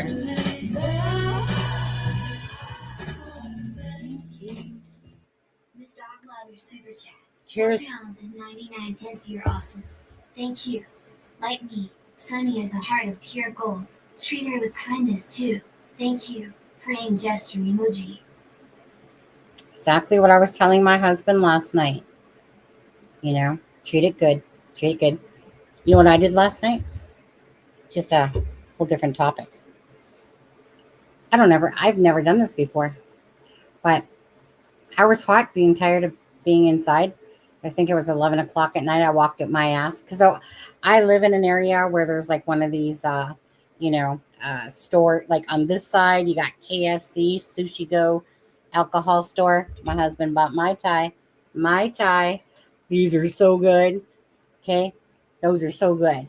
So that just went with that super chat there, Miss Dog Lover. Thank you. But anyways, so I was sitting on the bench about to get my keys out, and then what did I do? I looked over to Brown Social, and I was like, which is like 10 feet away. Looked over there, and I was like, I don't know what they're called. Something about a Ballatini, that they're like slushy drinks. Baltinis. I'm not a big drinker, guys, so I don't really know my stuff. But I know that it was a slushy drink, and she said something like Baltini. And I went there, sat all by myself. And I was like, I'll have one, please. I'll have another, please. Thank you so much. Husband, he was too busy fast asleep when I got home. He had no clue I even left the home on there. So let me just say, if there was any sort of murder going on, Obviously, he wouldn't know. Just saying. Just saying. Cheers.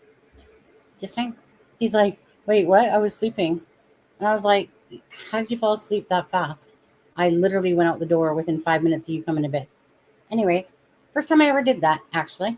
Went and just sat there with my phone, looking at all my emails, right? Going through the videos and emails, going, okay, I got some time to answer these. Anyway, cheers. Thanks. Thanks, Mr. Oliver. So good. And then I got water to wash it down. Let me just put it this way. I drink a lot of water. I drink a lot of zero sugar pop because I got diabetes. So it's probably not good having that. But I go through water like crazy because it's always hot up here. Even in wintertime, we don't even turn our temperature up. It's literally off at zero. Okay, that's just a side story. Okay. Now, I'm going to play the second one on this one. A little bit laggy. Sorry. Cracks in my phone making typos. I'm wondering why exactly the strange wife is that the reporter mentioned. I'm wondering who exactly the strange wife is.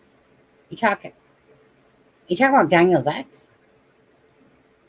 Are you talking about I think she was referring to Malaya as the wife. Yeah, because I caught that too yesterday. Okay, let me go back to because I remembered that Krista sent it to me as well. Somebody else did, but anyways, Maya, again, if you're watching this at any point, thank you for that taco coffee from the coffee app, and Shelly as well. But let's watch this one, guys. I know you guys have probably seen it, but investigation now, I'd be totally surprised. It's been almost 6 weeks since Lily and Jack Sullivan were first reported missing from their home in Lansdowne Station.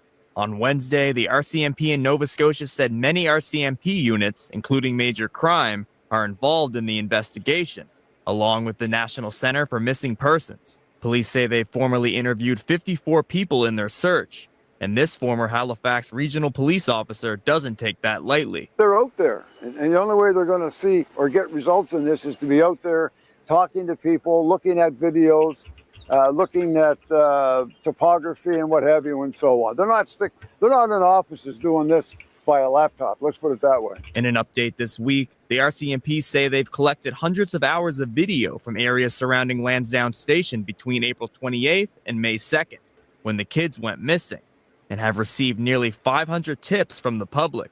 Police say they've searched every aspect of the family's home and received authorization to seize and examine devices. They'll go on the balance of probabilities based on the area that we fully searched with a lot of people.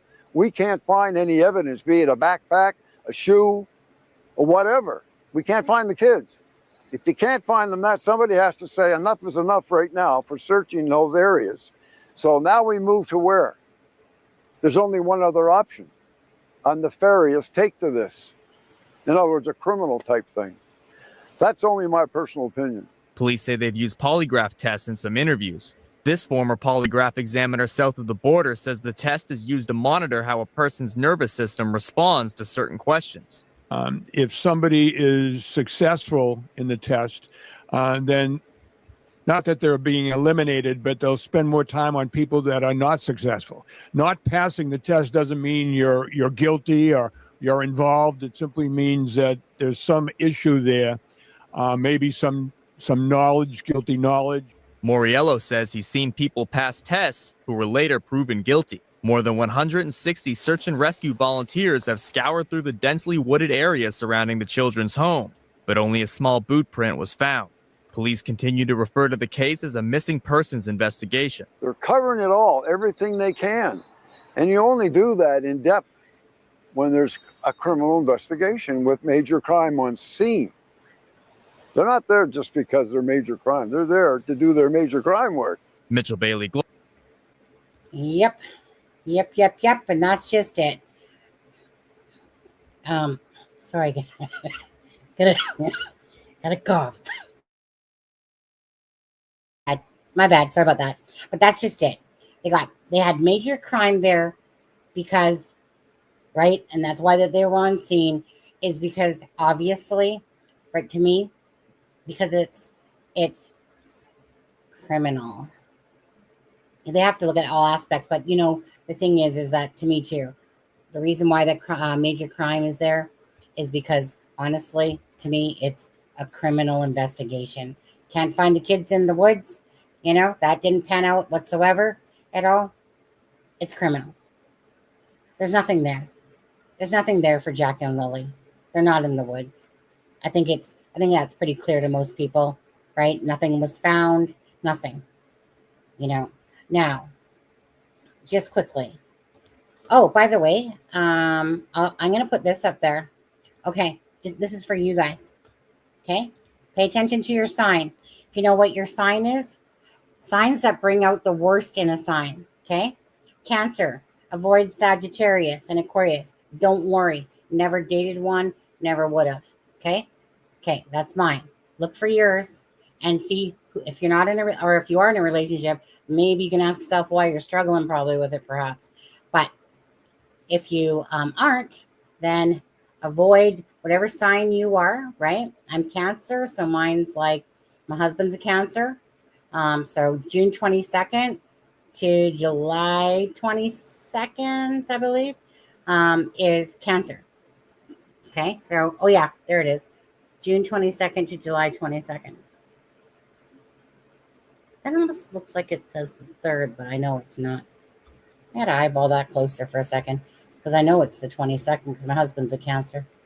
Let me just bring that in closer to myself for a second.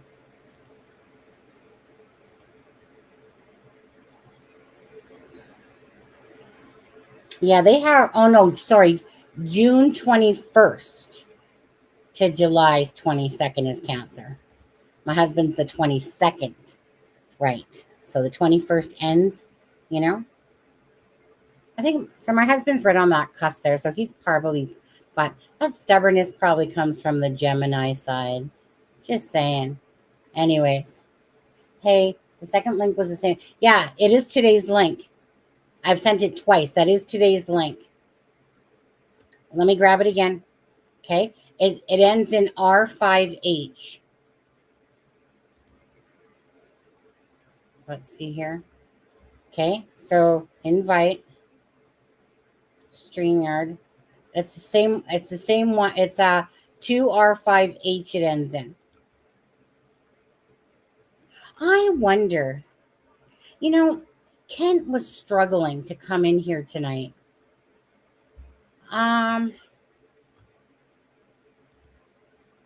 Kent was struggling to come in here tonight.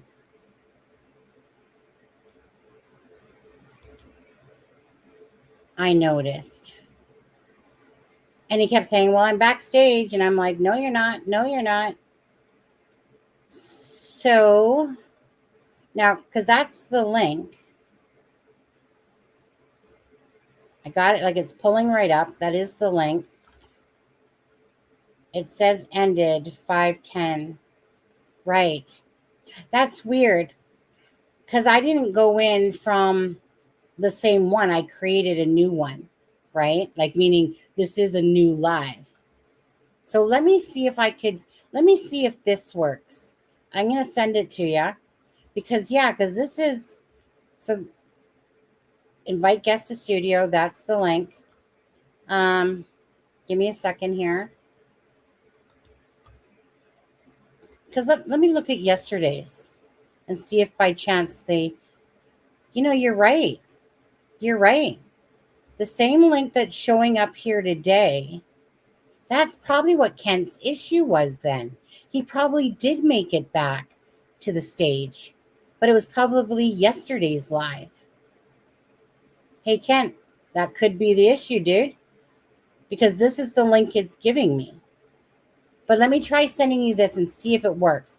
I have no idea if it will, but let me see if this works. Because this link here, yeah, that's weird. Why is it giving yesterday's link?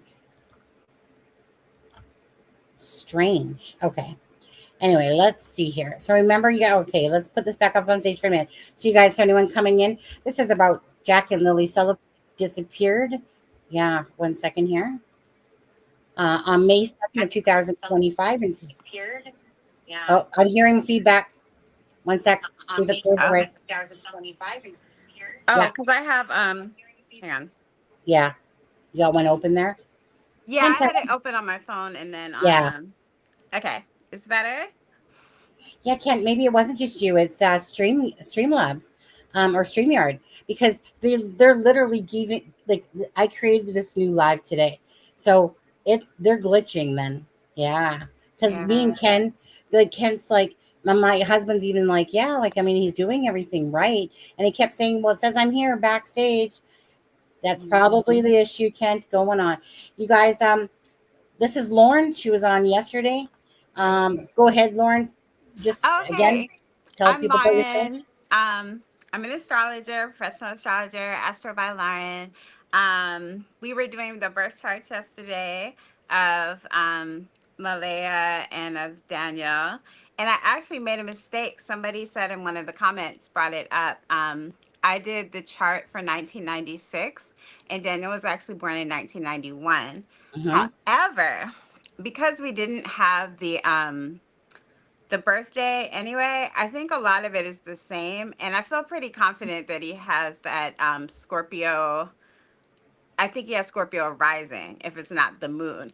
Now, the new chart is a little bit deeper, because before yesterday, the old chart, it was like he didn't stand a chance with Malaya. Like, Malaya just played him, you know.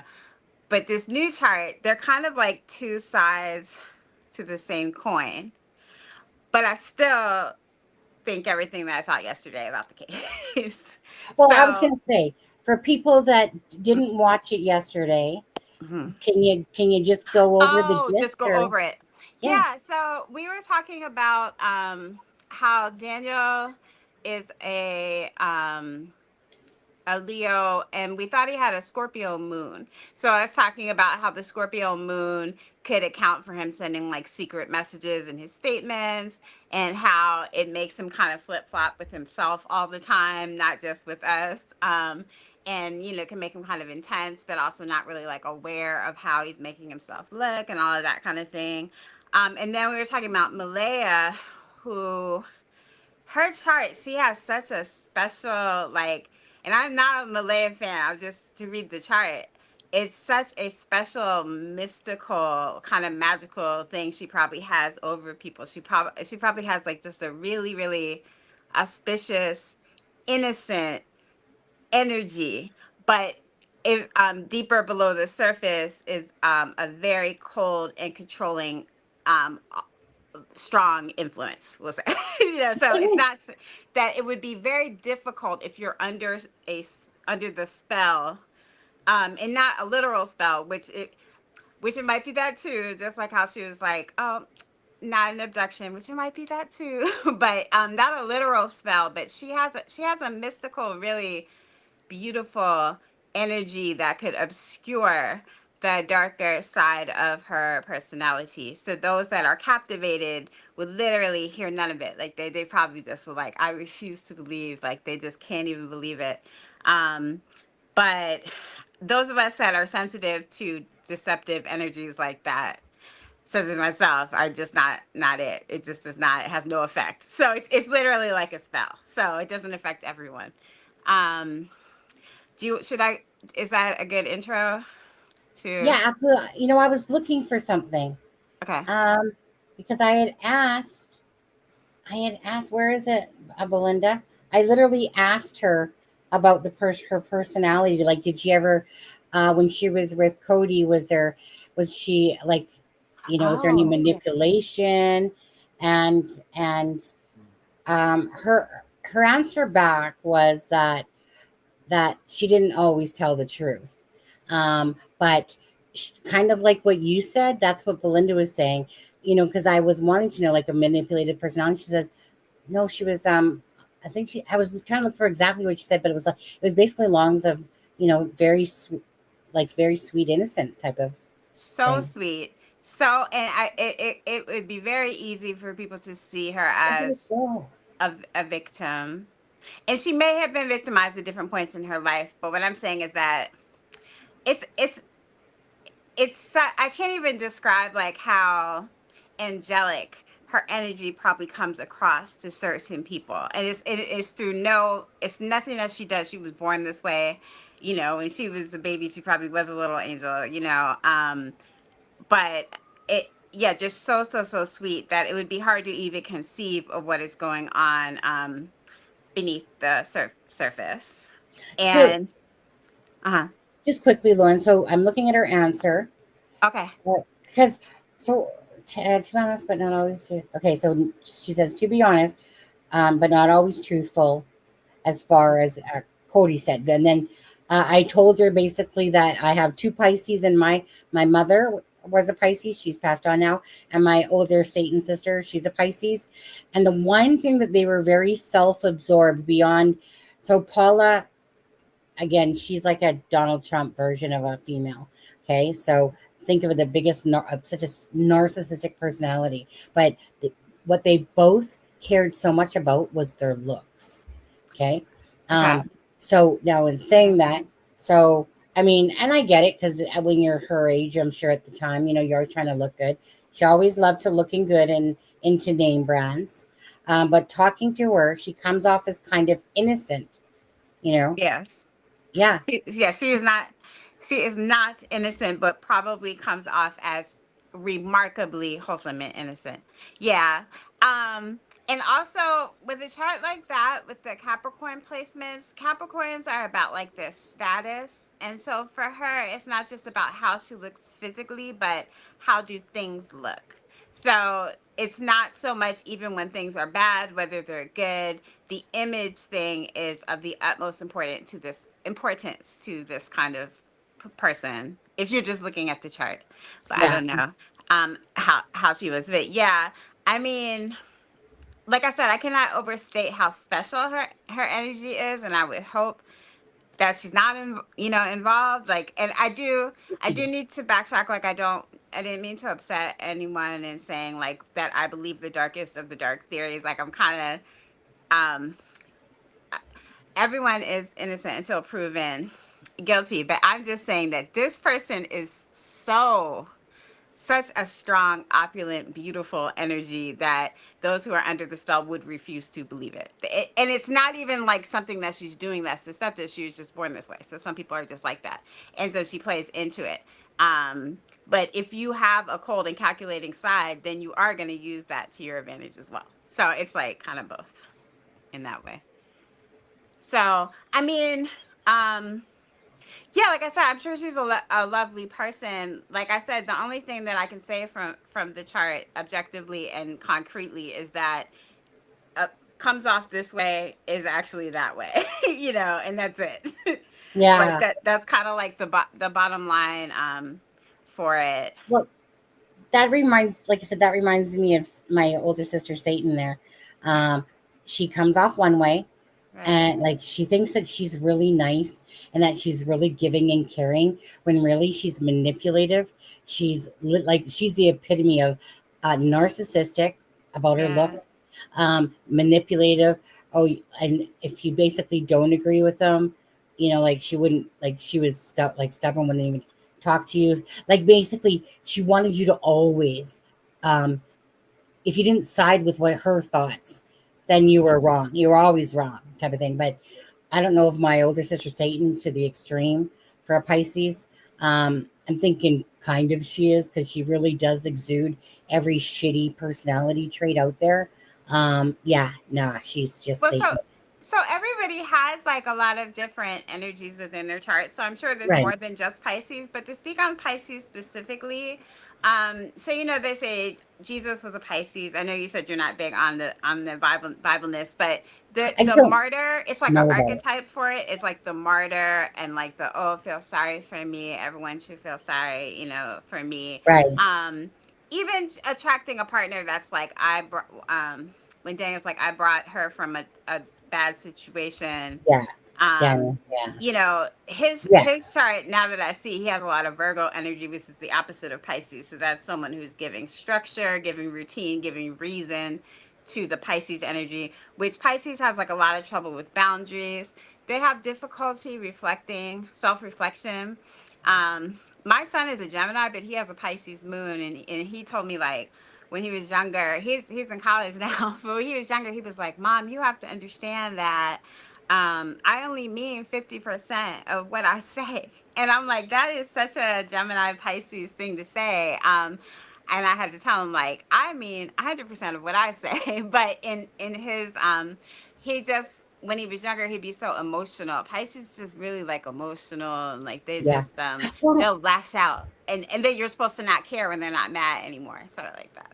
Yeah. you know, I visually, as I was reading about Pisces, Mm-hmm. it was like mimicking the Cancer to a T. For like honestly, like every word I was reading, I was like, it sounds like a freaking Cancer, like that, meaning they were to a T. And the thing is, honestly, Lauren, Mm-hmm. some people think like, okay, I'm very charismatic in a sense and outgoing. A lot of times people take that for being looking for attention or being manipulated, that I can get my own way. Mm-hmm. And it's not, I'm not like, I don't see myself as doing that myself, because I never try to like, I mean, joking around with my husband or something like that, but I never try to manipulate. I always just try to talk from the heart, and that gets people to kind of open up. They just want to, but some other signs will see me as if like I'm attention seeker, and it's not true. I'm just very sociable. I can talk with anybody. I can talk with a freaking dog or a cat as I walk by them. I don't care. But you know what I Yeah. mean? But it's funny how some people will read into it that it's as if like I said, that it's manipulative or attention seeking and stuff like that. Because I remember someone saying to me, "Oh, you're a good manipulator, aren't you?" And I was like, "No, don't know. I would Yeah. never." So people, that's projection. So people will project that because they say, if I had those characteristics, that's what I would do. And it's like, well, that's why you don't have those characteristics. Mhm. In terms of Pisces and Cancer being similar, they're both water signs. So Yeah. all the signs is like water, fire, earth, and Yeah. air. And water is about emotions. The difference between Cancer and Pisces is Yeah. Tell that me. Cancer is very specific to their surroundings and the people that they love and the people that they hold near and dear. Whereas Pisces is like the bleeding heart for just everyone, just all the time, just everyone. Meaning the people. Cancer, they'll know everything about you, like your favorite food, your favorite, what makes you feel comfortable, what they'll just remember small things about you, and people are like, wow, that's really so thoughtful. But at the same time, the Cancer expects you to feel the same way. Yes. Whereas, yeah, and the Cancer wants you to read their mind, though, and that's the thing. Cancer can be a little tough in that way, because like they're like, if you don't love me if you don't know these things, and it's like, I don't Mhm. know these things because you didn't tell me, and they're like, you're supposed to know. So, but my So, husband's a Cancer, and he says that to me all the time. Well, how am I supposed to know? I said, well, because you're a Cancer on there. Now, So you guys, that's like Cancer on Cancer crime right yeah, there. yeah, So, but with Pisces is like heal the world, but it might be this thing where like it's like so busy giving to everyone that maybe the person right next to them doesn't get the same amount of attention or care, something like that. Not that Pisces don't care. It's just that Cancer is like, it's just more personal. Also, Pisces lacks more boundaries. Cancer, so if you think about the moon, the moon doesn't actually have any light of itself. It reflects the light of the sun. So the dark side of the moon is very dark and very cold. And that's how a Cancer can get when they shut you down. Whereas a Pisces maybe like give you too many chances. Type of thing. yeah, But a Cancer, like a crab, they'll just go back in their shell, and it's a wrap yeah, for you. It's over yep. for you. So, yeah, when I used to make funny videos and stuff, I'll be like, cancers have a list, like a literal like list. Like if you're on the list, you're good. You can do no wrong. But if you're off the list, like they won't even talk to you. Like it's kind of funny. Yeah, it's like get away from me, or like never talk to you again type of stuff. So That's me. I so don't yes. give second chances. It is so rare. If somebody burns me, you are dismissed. You are out of my life. I don't give second chances. That's for me. I'll just say this. I don't know anybody that could take back a cheating wife or husband and want sloppy seconds of somebody.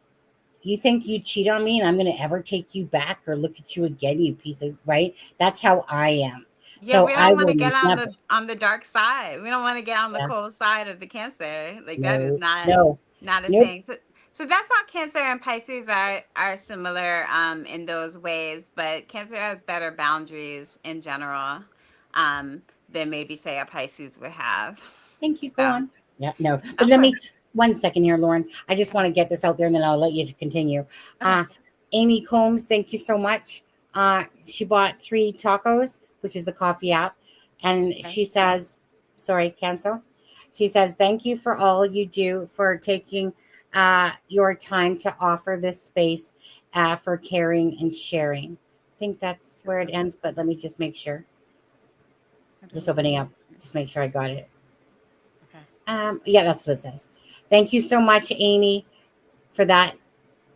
Thank you so much.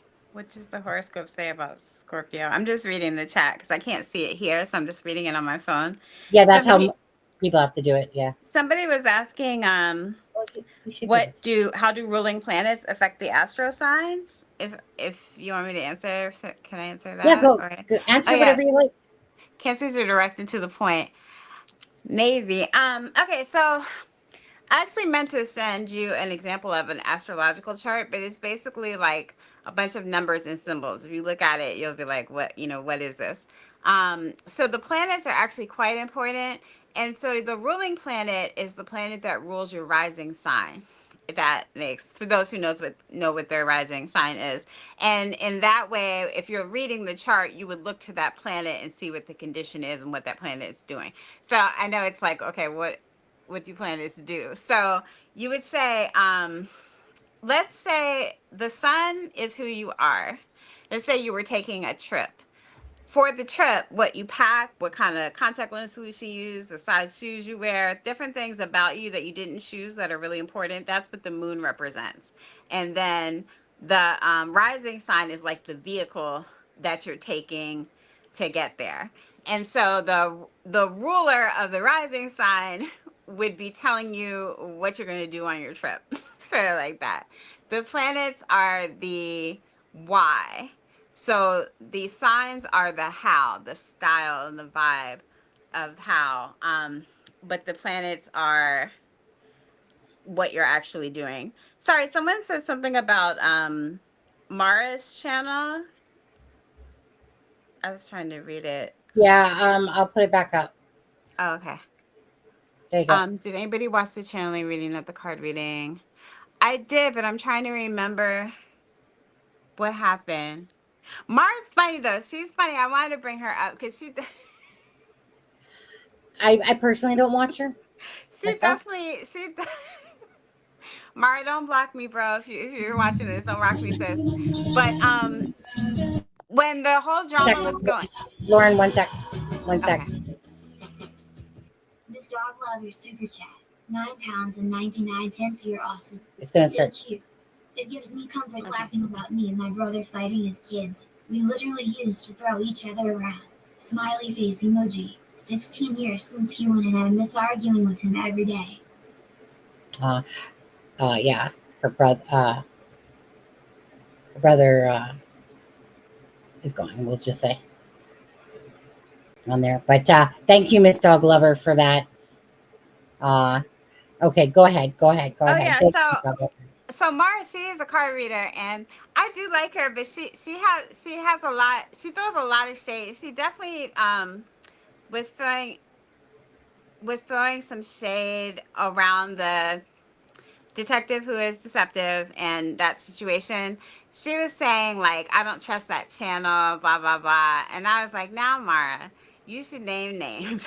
But so she definitely is aware of the channel, and I, like I said, I do like her channel, but I did watch a reading by her today, and she was talking about how it was a card reading. It's not the one that you were asking about, Kent, but it was she was talking about how Daniel has a legion of fans and has a fan club of women that are behind him. And she is really funny because that is not it at all for me and anybody else on this channel, but she has referred to the channel before as in like, don't trust it. She's like, I'm not saying it's wrong, but I'm not saying it's right.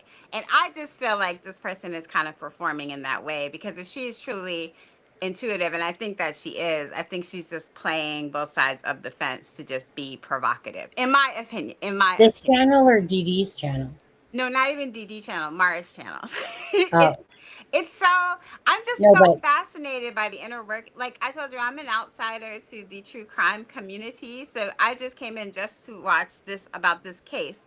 And so as I'm watching the different channels, it's so amusing when the one channels refer to the other channels, but nobody wants to name names. And it's just very interesting to me. And Mara has brought this channel up several times. If my ruling planet is Uranus, should I be worried? Oh, so let me get back to astrology because of what that guy just asked. So, okay, so Uranus is a modern planet. So, and you should never be worried about any of the planets because they affect us all at some point. Uranus, if you're reading about it, it probably does scare you. To do a chart, you have to put the longitude, latitude. Yeah, you just have to put the location. But anyway, so Uranus, yeah, if you read about it, it probably would be kind of scary because they'll say Uranus is the great disruptor. And I'm sorry, I'm just trying to read this. The great disruptor, the great awakener. It's very unstable energy, and people don't really like a lot of change. So I'm assuming that you're an Aquarius. If your ruling planet is Uranus, and that just means you're a habitual contrarian and a know-it-all, although you probably do know it all. Yeah, but it doesn't mean just because you know it. He's probably pulling your leg. He's probably doesn't even know what his freaking story. That was a kind of like a joke, right? Oh, even better, even Yeah. better. Yeah, I approach things like I try to take things seriously. I mean, I have lots of jokes too, but if you could do Capricorn, please. Oh, so Capricorn. I mean, Capricorn is ruled by Saturn, so father time. Capricorns. I mean, we could do this all night, just go through each sign, but like Capricorns age in reverse. Okay, so like they come out as little old people and then they get younger as they get older, and they're very serious and career driven. I don't follow Yeah. astrology. Oh, sorry. No. I'm just putting up the things. Doesn't mean you have to. Oh yeah, no, it's okay. So Capricorn, they're just like, so the way that Capricorn loves, like if you love a Capricorn, they're gonna want to see some receipts. We'll say it like that. So it's not that they're materialistic, but I did go for it. If it's not that they're materialistic, it's just that they are concrete. And so like their love language is kind of like gift giving type of thing. And yeah, I mean, Capricorns love their plans. They're all about like the plans are intimately related to their emotional well-being. Sort of like that. So some people think they're kind of uptight in that way. But yeah, they're very much about achievements and status. And like even if they're a criminal, they're gonna be like the best criminal out there. So whatever they do, they're gonna strive to be the best. So Let me answer question? this one for Drippy. Yeah. Yeah. So basically, what was it on? Was it on Facebook Messenger, whatever it was on, or some sort of probably Facebook group? TikTok. Well, that's what I thought, but then when I was looking at the messages, I was like, "Is that TikTok or whatever?" So yeah, so on TikTok. So basically, there's two people that are family coming out of the woodwork, and we'll show those in just a bit here. But basically, it's kind of like Daniel didn't pass the lie detector test. How would they know that Daniel was? Oh, let me just show this for a second. I gotta show something for a second. Let me pull it up actually, because I do want to share this before I forget. So there was this one post especially. Okay. So Jen, twin mom 4, apparently is some relative.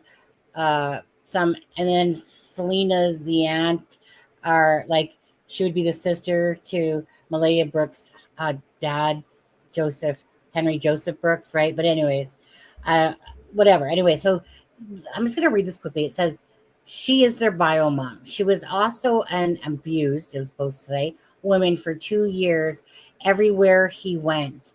She had to go everywhere she wanted, so to go, he went. So I don't know, honestly, to be honest with you, I don't really know what relationship she's talking about here, because Malaya's had a few. So I'm not sure she's referencing about abuse in her life and stuff like that. We know Daniel's talked about it, about not himself, but about abuse in her life and stuff like that.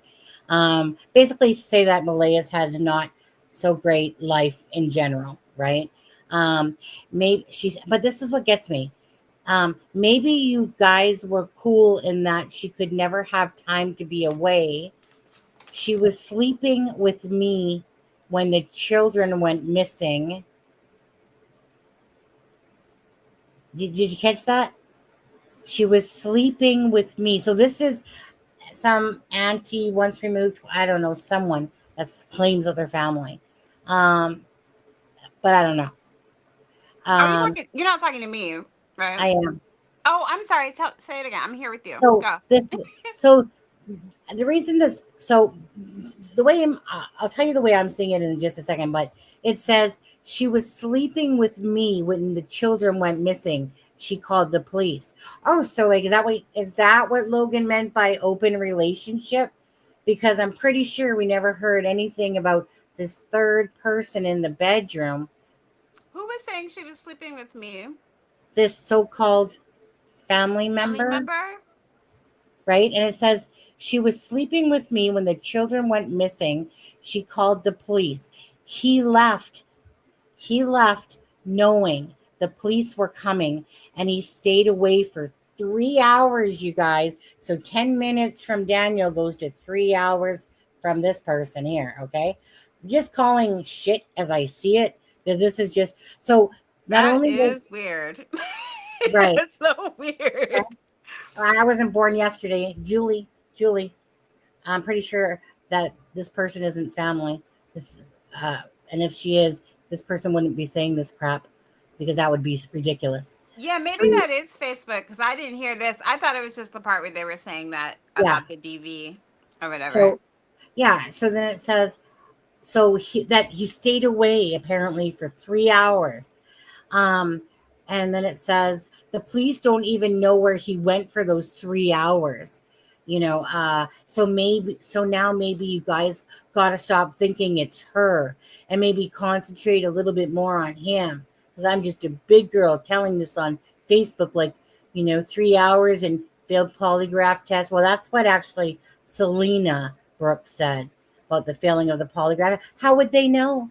Right? How would they know? They wouldn't. Mean, likely story, because honestly, you can't beat the behavior you cannot beat the mother's behavior in terms of suspect behavior. I will say that. I'm not making any accusations, but it's very hard to beat giving a very unconvincing press conference and then just disappearing and not helping search for your kids. So anybody can say whatever they want, not to get like deceptive detective about it, but like literally anyone can say anything they want and say they're whoever they want. I'm sure they are family members, and I mean, yeah, you do need to take some heat off of Malaya, because she's That's exactly exactly what they're suspect right doing now. So so good luck. It's just your word. And how would you know about the polygraph test? I mean, how would Daniel know too? But how would y'all know if you are even family?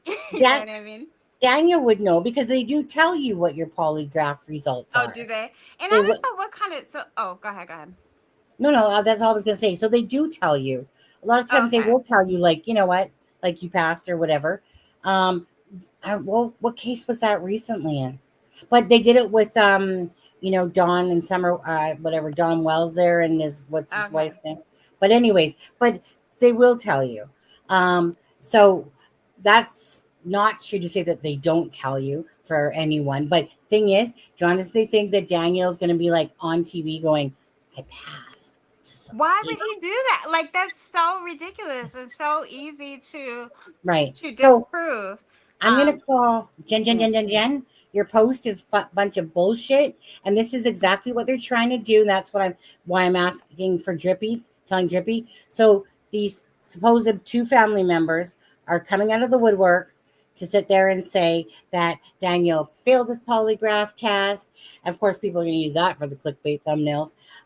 That he was gone for 3 hours. They're just deflecting off Malaya because Yeah, because they how would y'all know? Were you there? Were you there? exactly. You Oh, well, one know, was in bed apparently with Malaya and which Daniel. is so creepy and weird. Then we don't even believe that you're a family member, because why would you say that? That's so creepy and weird.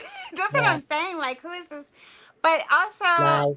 in terms of the DV thing, I mean, if true, like, it really upsets me. It would very much upset me, honestly, if it wasn't true, because people that lie about stuff like that make it hard for people that actually go through it. That's why they're So doing to it. just toss that out all the time is just, that is just really upsetting as well, because there's no proof of that either. So to me, it just really feels like grasping for straws is how it felt like when I had heard about it. I didn't hear about the in bed with her thing, which is just super creepy and weird, but I did hear about the other stuff. Oh, like, maybe you should stop looking at Malaya and look at him. Like, oh, rar. Like, okay, what, we were like, rar, like, really scared of you, and Yeah, I know, right? anonymous Well, person on the internet.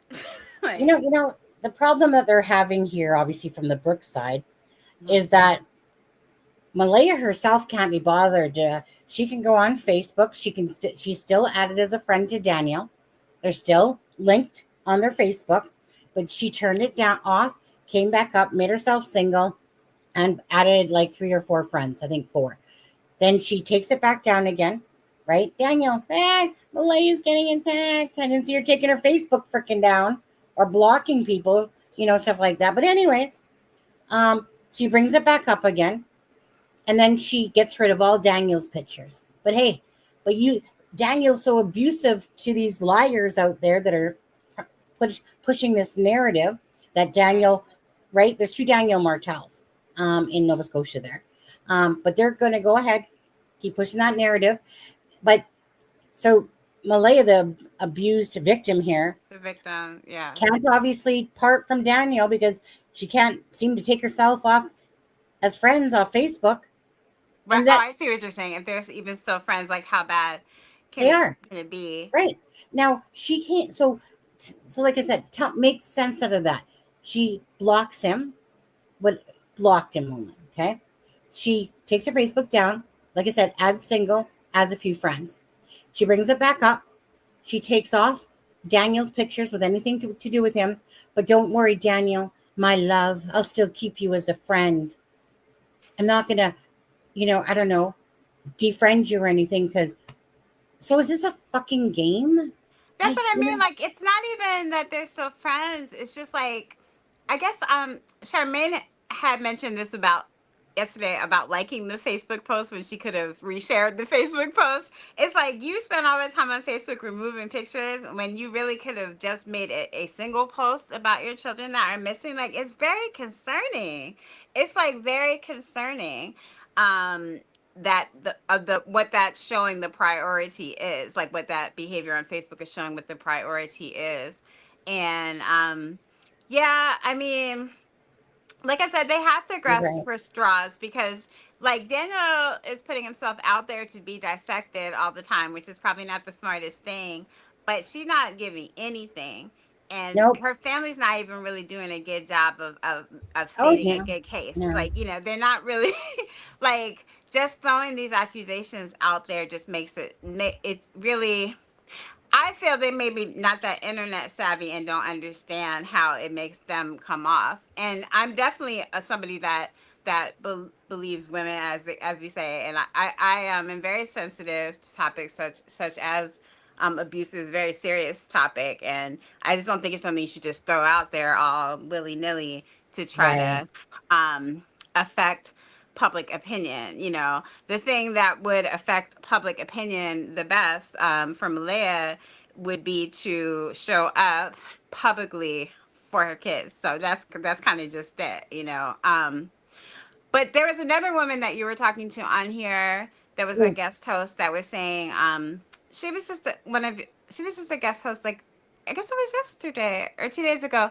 But she was saying that Malaya's mom probably heard that story she was telling and then like snatched her up because she was lying so badly that she was just worried for her. You know, it's just one of your just one of the people you had on your Krista. You're talking about Krista. yeah. Yeah. How her mom Yeah. probably got her out of there because she was doing so poorly Yeah. on the stage, and like that's true. But if we're making moves on Facebook, the least that she could do is make a move in support of her kids on Facebook. Something, Right. you know. So Now, there's a lot she can do to help her image. But sending her deploying the cousins is not it. yeah. Yeah. Now, I just want to say this. Yes.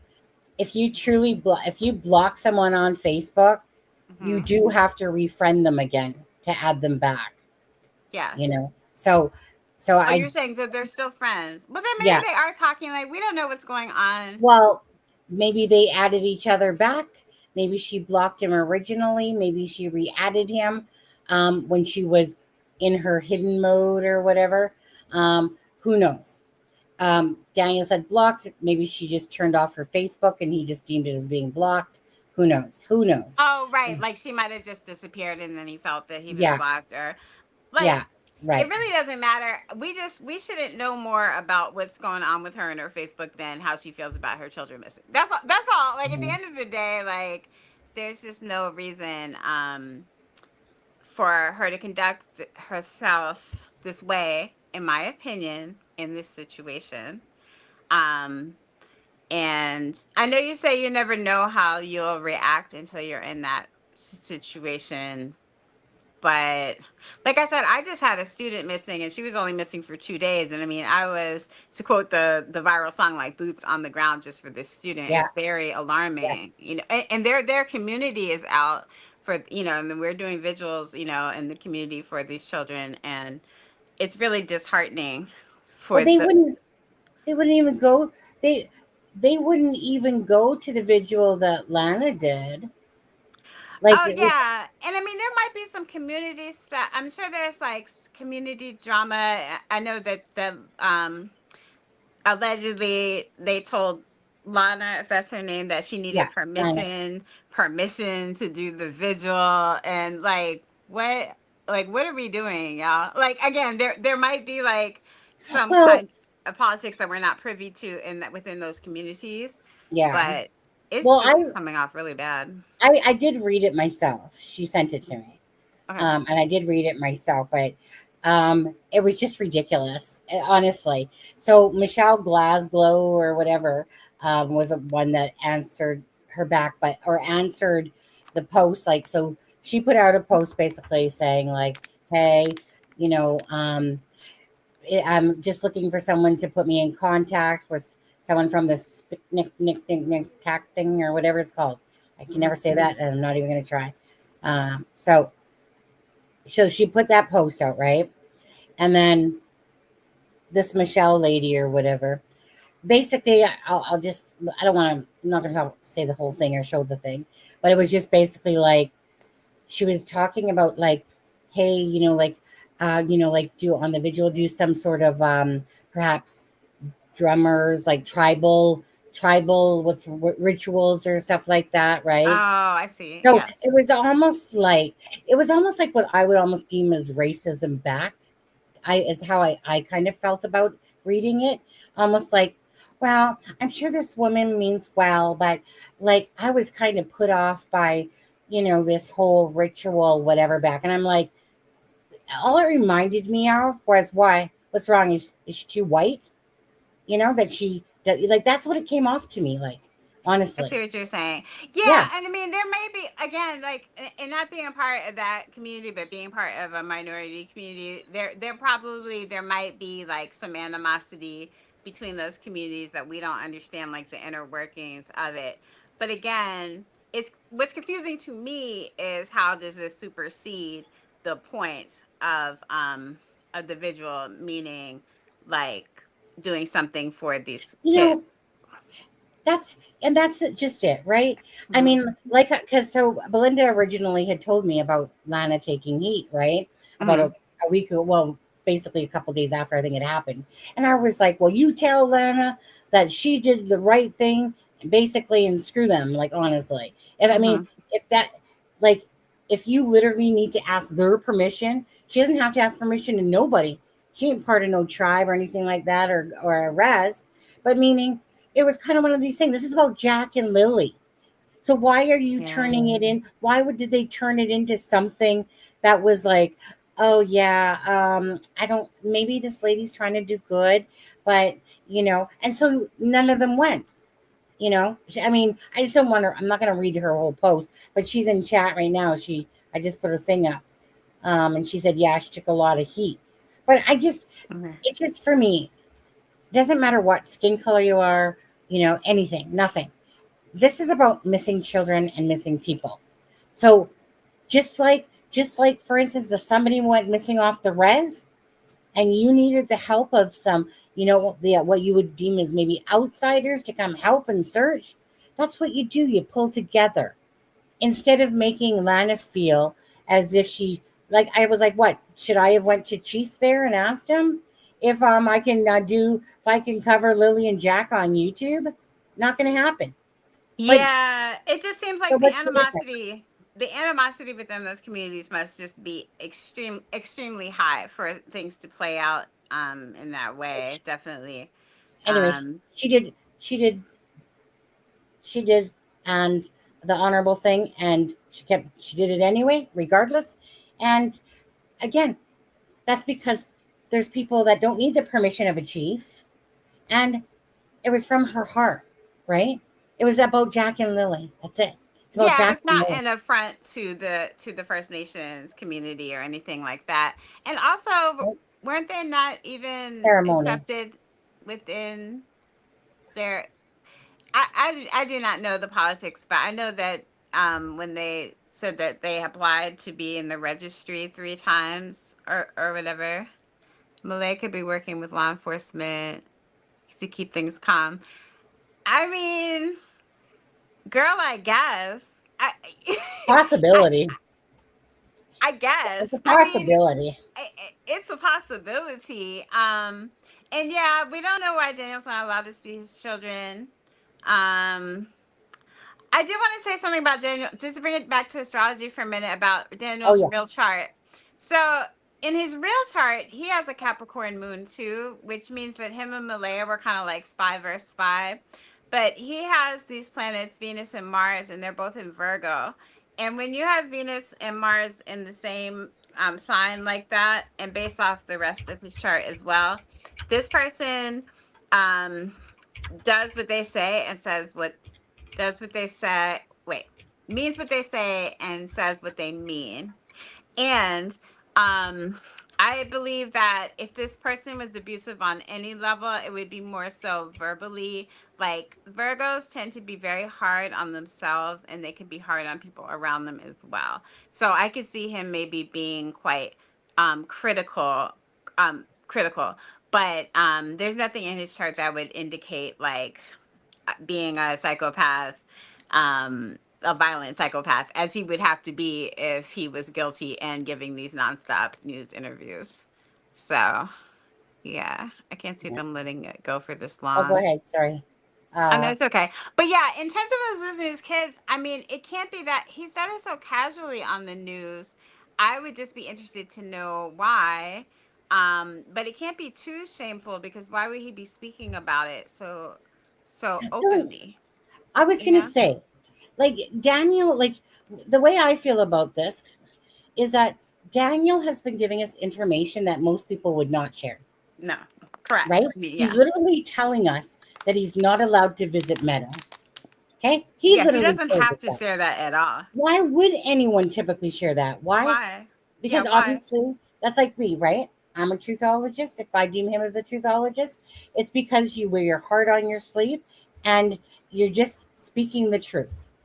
So Yeah. Daniel has this thing where he says, he also makes a lot of comments, Lauren, what I consider somebody like myself would make. So if I say something like, well, you know what? If you're telling the truth, then there's nothing to hide. He makes comments like that. That basically that the truth will come out. And then everyone, whatever that saying is, and I'm like, those are things that I would say. Okay. So meaning he's giving us tidbits, and he's to me giving us these what I would deem as honesty traits. Yeah, I Honesty. could Not that he doesn't definitely lie. I could definitely agree with that because on a personal note, not to say like that I'm someone like, oh, I never lie, but I'm the type of person where like my dad had me scared straight to lie, like scared. Like I was afraid I would just burst into flames or just get struck by lightning if I lied. So I grew up with that kind of mentality, and so I'm really not a good liar now. I can omit some information as necessary, but I'm really not a good liar. Right. But I've I'm been not a in good liar countless either. situations where I've been accused of lying, and it's Right. by liars, and it's so wild to me because when you're in that situation, I literally just be like, listen, I can't tell any more of the truth than I've already said. Like, this is what happened, and I'm sorry that they told you that, but it just didn't. I don't know what else to tell you, So I kind of can relate to it as well in terms of people just projecting things onto you. And sometimes people are not used to folks being straightforward or Right. even innocent in that way, Yeah. and I just Yeah. know even One in sec. my own I'm life, here. I'll say stuff, and my friends will be like, Lauren, how did you think that was going to turn out? And I'm still naive even to this day. I'll probably be this way till the day I die, just really naive about certain things. And that's how I think that Daniel is with just everything that he keeps on saying. I really just Yeah. don't think that he even realizes Right. how much it implicates him. Well, Um, oops. and so I can definitely Yeah. relate to that as well, because there's nothing crazier than being accused of lying. And this has happened to me multiple times. It's just like, because these aren't things, it's not like, oh, being accused of lying like a little bit. It's like really, really big things. Like when dealing with narcissists and people that that are projecting the spotlight away from them and onto you, and that is very easy for me to see in this situation, but it's hard for people to see. If it was easy for people to see, then it wouldn't work all the time, but it does work all the time. That's why even when the guy was like, what if Daniel gets brought up on charges, doubtful, because I don't think that Malaya is like doubtful. I'm just gonna say that. Like, I don't think that the police are gonna be snowed. Like, I don't think that like whoever did this is such a criminal mastermind that the police aren't gonna figure it out. But even if he was, there's people that are in jail right now that I don't think should be in jail, because I really do think that they're innocent. So, Well, you that know. so basically, Amy on this one, right? And this is where we probably think differently, because Amy says, I feel many are missing some key things that are obvious. Ali is very involved in this. They certainly know what they're doing. Daniel is the one who's not allowed to see the children. Shows much. Wow. Not if he's being lied about extensively. You know what? Not yeah, go ahead. No, I was gonna say this is where I do have more information than what we put out there, to be honest with you. Okay. Yeah. So there's a few more things. Not as someone Than who doesn't always tell the truth has been right. not telling the truth. You know what I'm saying? So Like, my I thing. don't know. So my thing is this. Okay. So I'm very much a truthologist, right? You ask me something, expect the honest answer. Even my own twin sister will go, "You're lying to me. You're lying." I'm like, why the hell would I lie? What Why? purpose? It's like, why? Why? People really Why? project that a lot. It's just like, Right. why would I do that? Because How? probably because more like she's twisting her truth more Because it's so. like that's what She's thinking you like would do. herself. Yeah. Yeah. Anyways, hi Lizzie, how are you? But my thing is this: do you honestly believe that? So what Amy's kind of saying is that obviously she thinks that Daniels has this for a reason. Now, yes, it can be looked at that way, right? From your angle, I get it. But I also get the side where with Daniel, He'd have to be the dumbest motherfucker ever to keep saying that he's passed a lie detector test, talked to a homicide detective.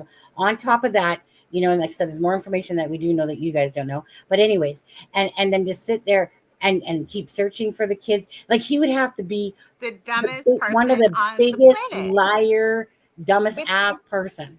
lying, If like all the that most was lying. psychopath. Like who could sit there and Yeah. just lie nonstop like that just for That, weeks right. and they just act, Right. like that's just crazy town. Think about it. Like who could really do that? You know, if they were really lying. Well, that's just it.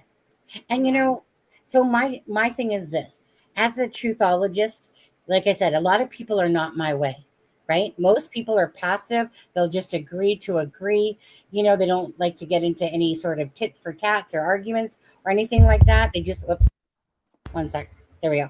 But I'm just a realist and a truthologist here. So, like I said, and Daniel, he's basically like, you know what?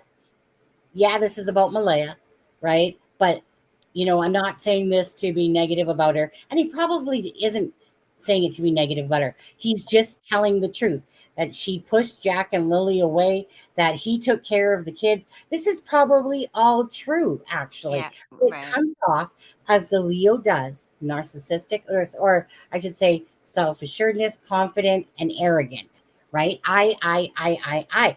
Now again, I'm looking through it all, between the lines. I'm looking at his pictures with his ex, all the when the kids are in his hands and stuff like that. I see someone that's deeply in love and possibly might lie for Malaya. Absolutely. Possibly, even though he claims that you know, I'm just here to tell the truth. You know, but the thing is, if you're not a truthologist like myself, you know, I'm looking for those clues. That's a truthologist. That person like myself that he gives out too much information. I give out way too much information about myself. And Way. yet, Yeah. as a token, I don't care. You know, like meaning if it comes out of my mouth, then I gotta own it. But so that and postpartum depression, right? So meaning I do believe that Malaya was going through the postpartum depression, like Daniel said. Like, meaning he didn't tell us that, just be like, meaning it's not like he was like, you know what, I'm just going to add some postpartum depression to Malaya. No, she was suffering with it when Meadow was born, according to Daniel, that said it himself, but also told Belinda that, you know, that it was, he said it was way worse than that. Now, I can easily see Pisces going down mental health issues. Absolutely. But I can't say I can go down postpartum. I just know what depression feels like. And I've only heard about postpartum and what some women go through. And they can really detach themselves from the kids, you know, and blah, blah, blah, blah, blah. But so chances are the house wasn't exactly clean, people, right? She might have done stuff with their kids, but like play stuff and stuff like that, because she's not this horrible, horrible person, as long as she didn't do anything to the kids, you know, and they're still alive, but hypothetically, allegedly. But you know what I'm saying? So, but it's like I could easily see her not doing as much. And Daniel might have worked one day a week at best at that, but you know, maybe let me put it this way. I've been in depression. I know how much I put on my husband, from work, from him doing the dishes, from him making dinners. I literally, he was pretty much doing almost all of it. I couldn't bring my ass virtually out of bed, you know, in a sense. I did because I had to, but I wasn't working. So I lost my job, and I was applying everywhere. You know, I think about my son's issue, like my son, you know, who's treated me like shit since the divorce. You know, we're getting a little bit better, but it's just like what it feels like is all these direct hits coming at me, and I'm human. I can only take so much.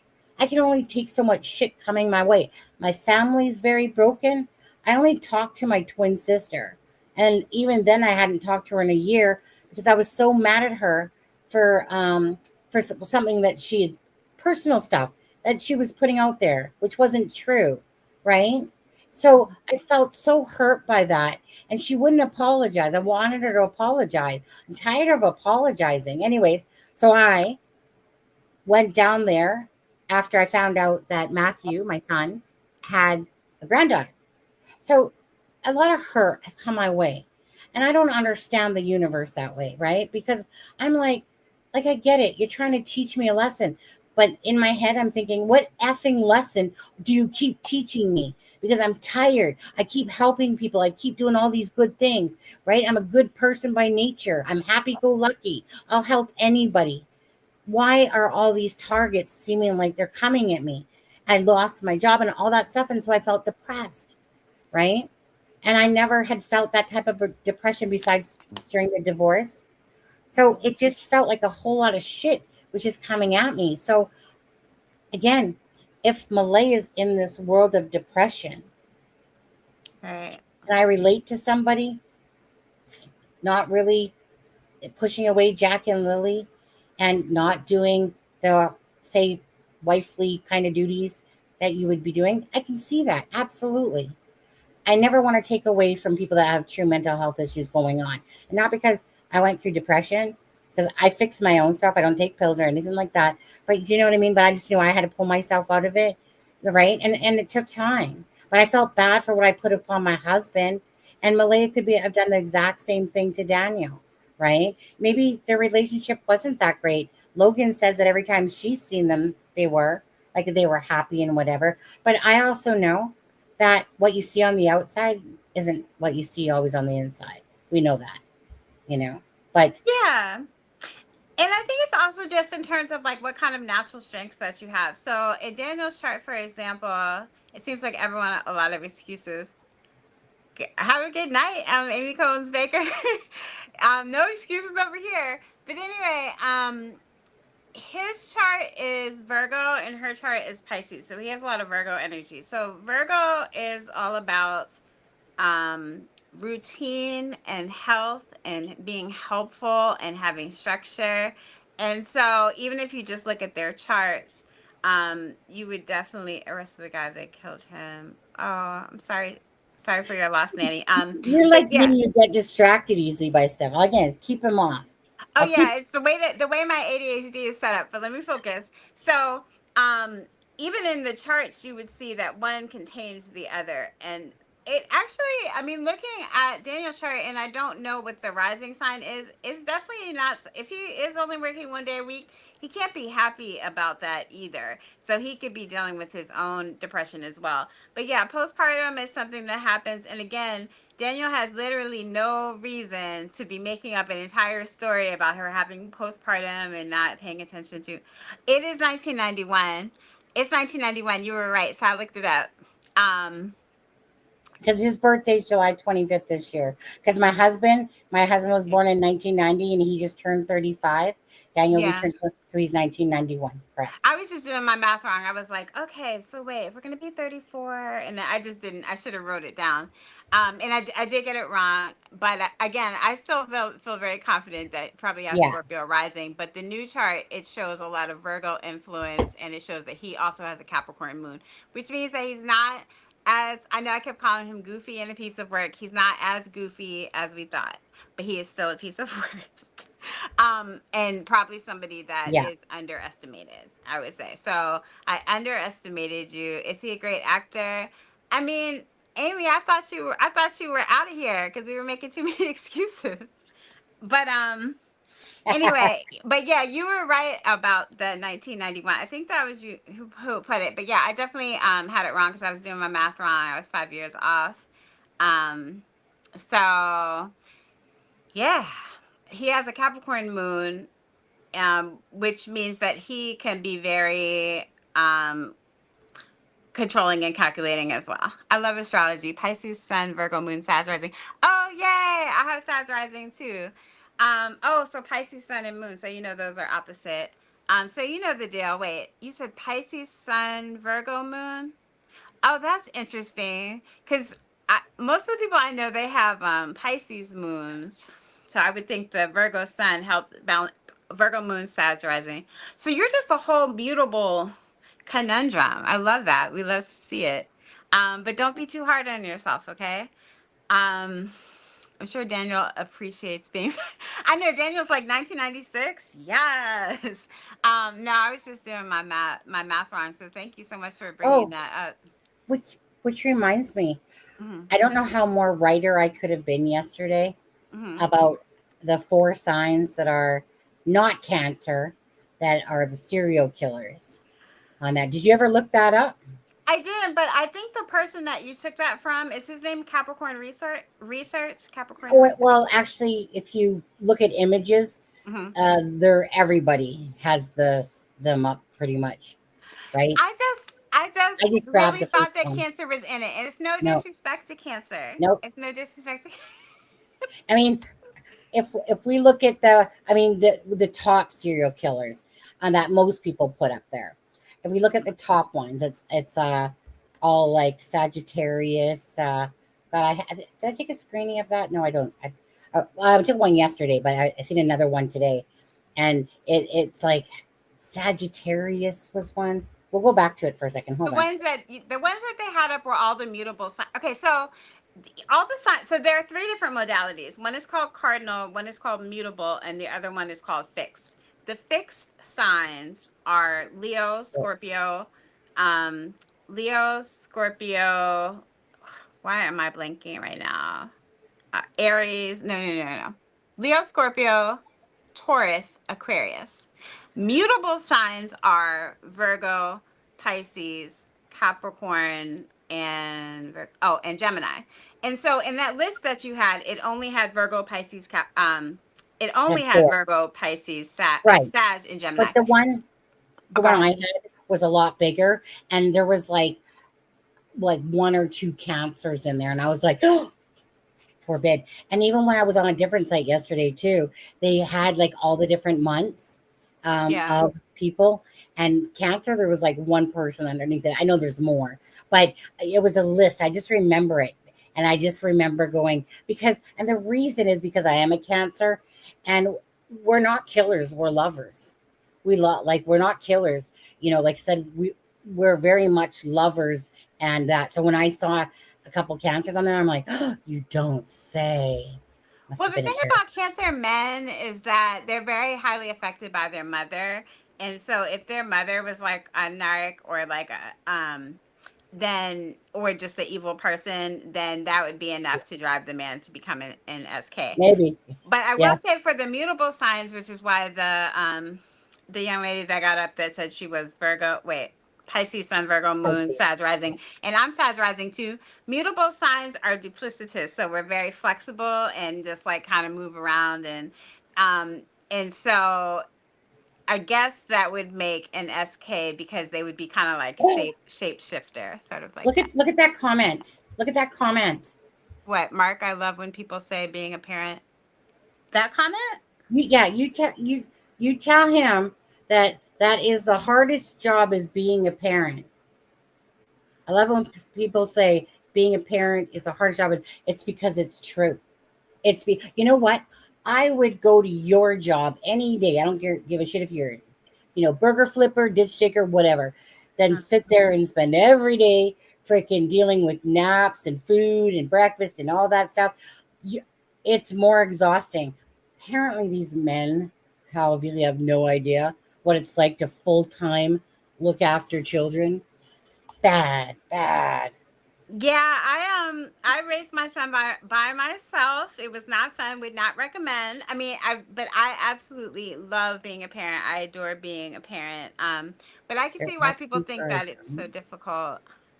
They're asking for a drone on the Facebook group. You really do. I thought I had ADHD. Whew, yeah. Oh no. I have. This is what I mean. Like that's why. Like I'm a Xennial, so in between X and millennial, and that's why I'm like, oh, these young people think they have ADHD. Like big jokes. Like I am the original, and that's when nobody cared. Okay, so I get distracted so easily, and you keep doing it. Every time I put up a post, you're talking, and then all of a sudden you stop, and then you start reading that post. Yeah, and then I'll just like come right back. I'll try to focus. I'm really, really good in school. I always did great in school, so that's why I was never addressed. But I also literally never took notes at all, and all the way through college. You know what? So, right, because it's just here. Well, yeah, because if I'm taking the notes, then I can't listen to what you're saying. So, like, I can't do both. So I was always really, really good in school and being a girl. So nobody was ever worried like, oh, Lauren has ADHD, but no, I really, really do. Oh, Yeah. severe ADHD. Oh no, I don't know what AA brain disease falling on. Yeah, they say that I talk in. I'm doing it right now. They said that I talk in circles, but I always do return back to where I started, and that's true as well. Because I put a pin in it. Y'all just don't know that, but like I I do know the same thing. I where we're talk in going. circles, but sometimes as I've gotten older, I know that for me, I'm 56, and now because my brain, Lauren, was like check, check, check, check, check, right? So I would just layer it in here, Right, and I would literally have about 10, 15 things for work to do, and I would right, just go, okay, that's done. Okay, that's done. yeah. Then I realized I couldn't. I remember saying, I just remember this one incident was what I remember was that one of my favorite shows was on, and I said, don't forget to watch it on Tuesday. Okay. Totally forgot all about it. Totally forgot. Oh, and you were like, "Who am I even?" I'm sure you Right. were just like, "What is life? Like, how Yes. could this happen I to was like, me?" wait, the Yeah. eyes were 2015, which is better than 2020. My Right. eyes, my memory. So Uh-huh. if somebody was to tell me something 5 years ago, I would call you out on it if you said something different today. Right. But now, Yeah. as I'm getting like my red alert button goes off the minute somebody says something that I know is different, even if it was from 5 years ago, whatever, I'll remember it still because instantly I know that I heard it, and my this little like what I'll just say red alert button goes off, going no, no, no, no, no, and I used to be able to say no, no, no, I know exactly what you said, and then but now as I've gotten older, and because the memory is not so great as great as it was, now Yeah. it's like don't I remember you saying, you know, and it sucks Yeah. because I was like, It's now it's like, selective photographic memory. Yeah, there's certain things that I can remember to a T. Yeah, criminals are dumb for not saying. Anyway, but yeah, yes, but I did have to start writing things down when I was a site manager and a parent. I had a young child, and I was like, okay, I finally cannot hold this all in my head. But when I was like in school and stuff, that was light work, you know. But I did have to learn how to write things down just so I now wouldn't I forget do. them. Huh. And yeah, but there So, are some things I remember. But the other thing about ADHD is that it's called Swiss cheese memory. So like it's like where did you yeah. park your car? Literally no literally no recollection. And like that kind of Yeah. stuff is scary as well. So now to Yes. go deep Are on Leo's this, lovers? Yes, they are. Go ahead. to go after you said the other comment, Joe, I'm amazed I'm even got you up there. Leo is literally rules the heart. So yeah, Leos are lovers. Yes. Well, I mean, that's Daniel. He's a lover. Big like prideful like egocentric lovers. But go ahead. Yeah, no, no, no. What I was gonna say, and then you know what? No harm, no foul on this one. But do you feel just? I know you already talked about this, but for other people that are watching, do you feel that Jack and Lily are alive, or what is your read on that whole part? About do you feel like they're alive somewhere or not? I mean, I would love, love if they were taken by a family member and were alive. I will say, just in terms of intuitive downloads, and like I said, I read cards too, and you know, I'm a little bit psychic, but not about everything all the time, so we don't talk about it a lot. But I do have a Mhm. vision of Lily. It's a very dark and very Like sad vision, Sloan? and just her, yeah, and just waterlogged, bloated. It's just really sad. Like it just makes me so sad. But I only see her, so I don't know what that means. And I know that Sloan Bella was saying, "Oh, she can't tell if they're living or not." At I first, and then I yeah. do know that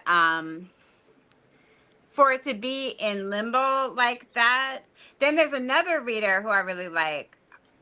I can't think of her name. It's like Empowered Tara or something, but she's always saying that she's always feeling Jack's energy, saying like, "Come find me, come find me." I'm you know, playful energy, but there's most of the intuitives that speak on it see it as see them as not living. And I will say I only have the one vision, and it's just of the girl, but it could be the both, and it's just very, very sad.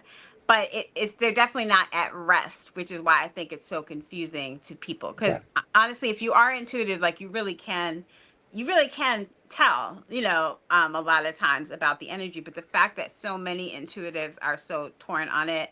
Did you ever use those? No, it's called the pendulum. Pendulum. No, I've never used those. I just do tarot and something in astrology called horary astrology, where you can ask a question and the planets will answer the question. Oh, and actually, maybe I should do that. Hold on a second. Now that you say that, hold on. Mm-hmm. Present, share screen. Now that you say that, hold on. So yeah, I don't know, but I do have a vision of Lily, and it's very sad. That's okay. what I will say. Go ahead, ask the question. Is that a magic 8 ball?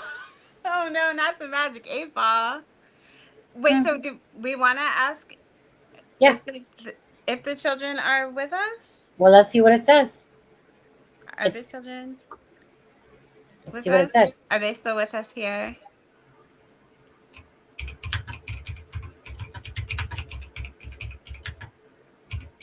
And we mean no disrespect as well, like to be asking the 8 ball. So it says as I see it. Yeah, that's just very ambiguous, because who is I, and as you see it, is, I guess, inconclusive. As this magic 8 ball ruler. I know, but like, what if the magic 8 ball is spirit, and as spirit sees it because they are in a safe place? I don't know. Yeah. We'll the bottom line is we don't know. Yeah, we just don't know. And for this many intuitives are not always right. And like I said, a lot of the tarot readers, I just think they're reading the card. I think their perception of the cards is not correct, in my opinion. But just for this many people to just really not know. Yeah. They're either, their spirits are either like in conflict. Yeah. And not crossed. I don't know how the afterlife works, but my understanding part of it is about like crossing over. And sometimes if you pass in like a violent circumstance, for example, you might not want to cross over until things are settled. I'm not saying this about them. I'm saying in other like true crime kind of situations that I've heard about. Not the Ouija board. They said, oh, you asked them all. I mean, that's very excellent. And I mean, I hope that they are. I was told the Ouija board was evil as a kid. The Ouija board was evil as a kid. A Ouija board definitely told me I was going to be murdered at the age of 27, and we made it, you guys. I don't know if you can tell, but the Ouija board, it's kind of like lower level entities. That's like when you have sight and vision, you have to pray. Y'all, not everybody has to, but for discernment. So you have to know who's speaking and what they're speaking about, and you need to know what is that voice coming from source, or is it a deceptive energy and that kind of thing. So it's I'm glad whoever said that they're Ouija in their cards, and whatever else all said that they're alive. I wish nothing more for them to be alive. Absolutely. I'm just saying that for every intuitive that nobody can, well, okay. The intuitives online that I've seen are either saying that they have definitely crossed over or they're not sure. But there are very few. I haven't seen any intuitives or card readers that said like, oh no, they're alive. I haven't heard that at all. And for me, I only have one vision, and it is of Lily, and it's a sad vision. So, and I don't know. So to me, I don't know if that means that they're not together wherever they are, or I'm not sure, what it means. Yeah, and at the end of the day, we don't know. I mean, a lot of people, when they're reading their cards, they, even in here, people will say, well, unless they find their bodies, but we don't know. We truly don't know, because this is a little bit. Ask the cards. Oh, go ahead. Well, no, I've seen when I've watched some tarot card readers, I've seen them talk about it, like about, like that they're past and blah blah blah blah blah and stuff like that. And again, it's just one of those things. I honestly don't know. I did ask Pendulum the other day. Pendulum gave me a yes vibe. Oh, you used the pendulum. Okay. I've never used them before. Yeah, but it's broken. It's never right. Is it? Oh, Is it a crystal or is it glass? It's just some cheap glass. Okay. Got it from Amazon. I mean, it's never broken. It's just always a matter of interpretation. Just like with astrology and the cards, it's just Well, interpretation.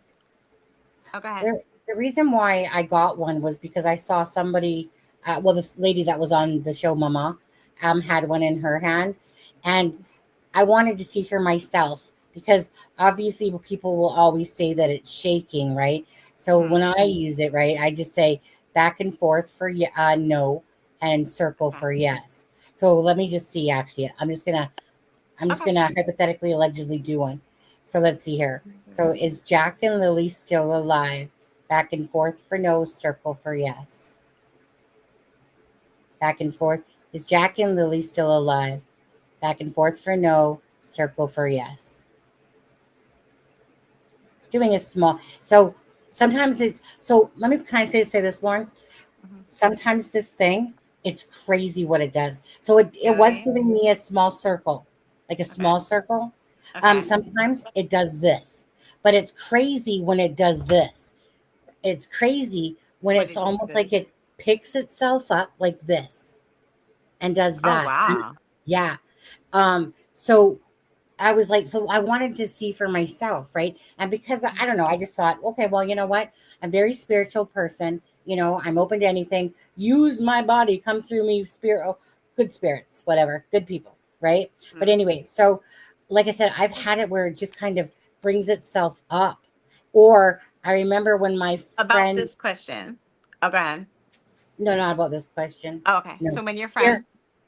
Yeah, no, just when my friend Blaine died a year and a half ago, he was a YouTuber and we met him through another case. And anyways, long story short, he ended up having a drug overdose and he ended up dying. Oh, I'm sorry. Yeah, no, it's okay because what happened was like the wife, she had to go, she broke her probation. So so she was in the jail. Well, and then he passed and he died. I could see that there was a change in him all of a sudden.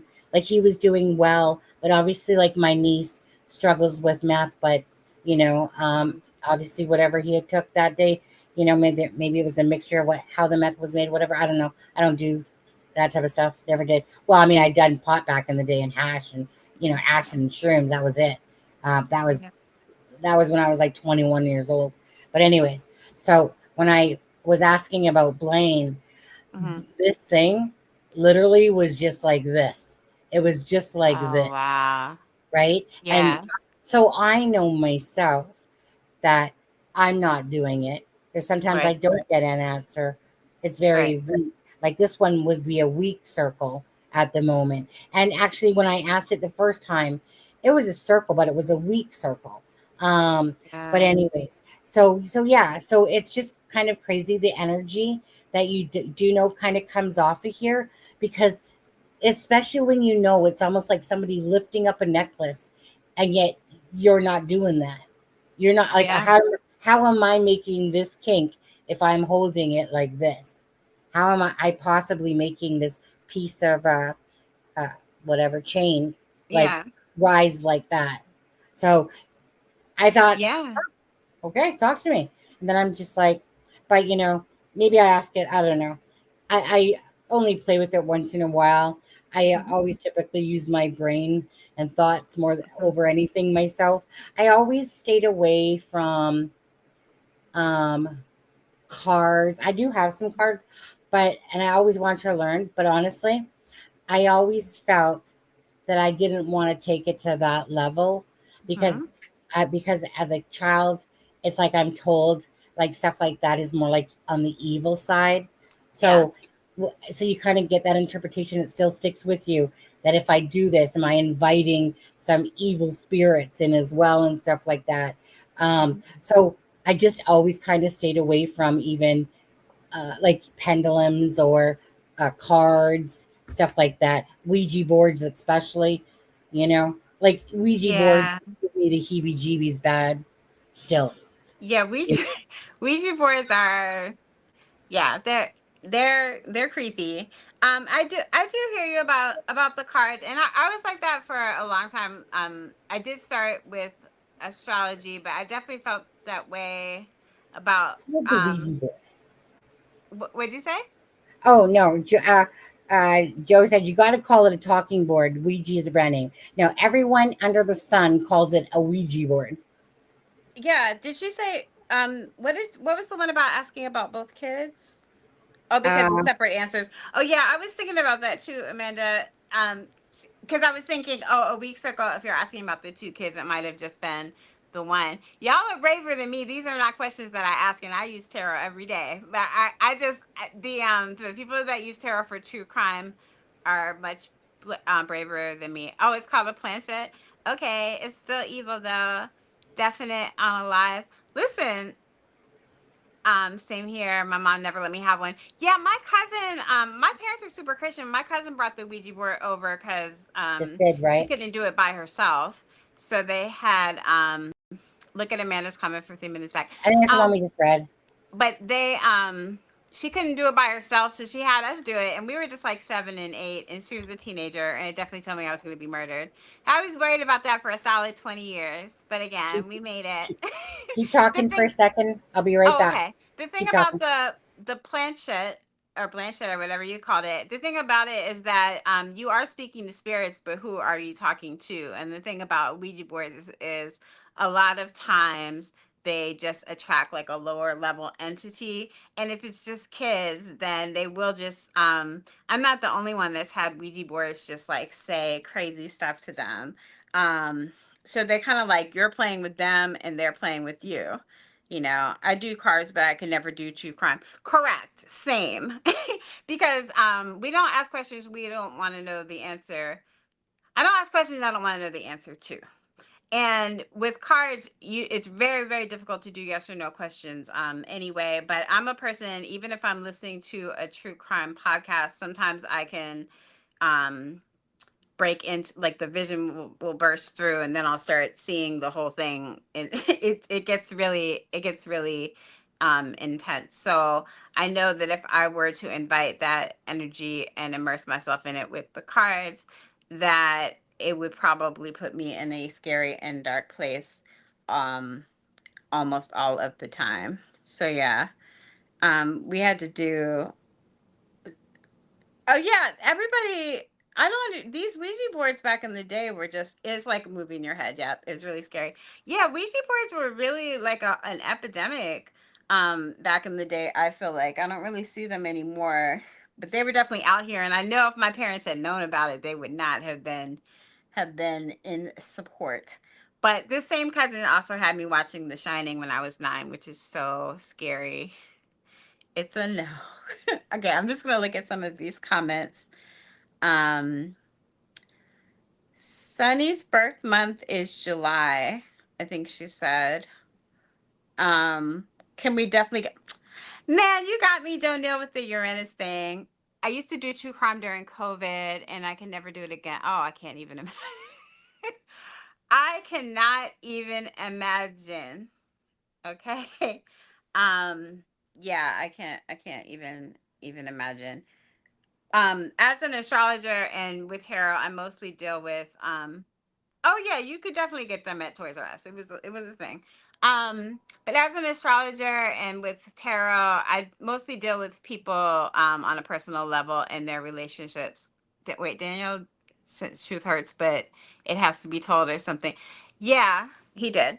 But anyway, I deal with like relationships and psychological stuff for like in individuals, and I do get a lot of premonitions, and a lot of times I'll feel energies that I know some people have intrusive thoughts. I have, yeah, they're probably selling toy stores now.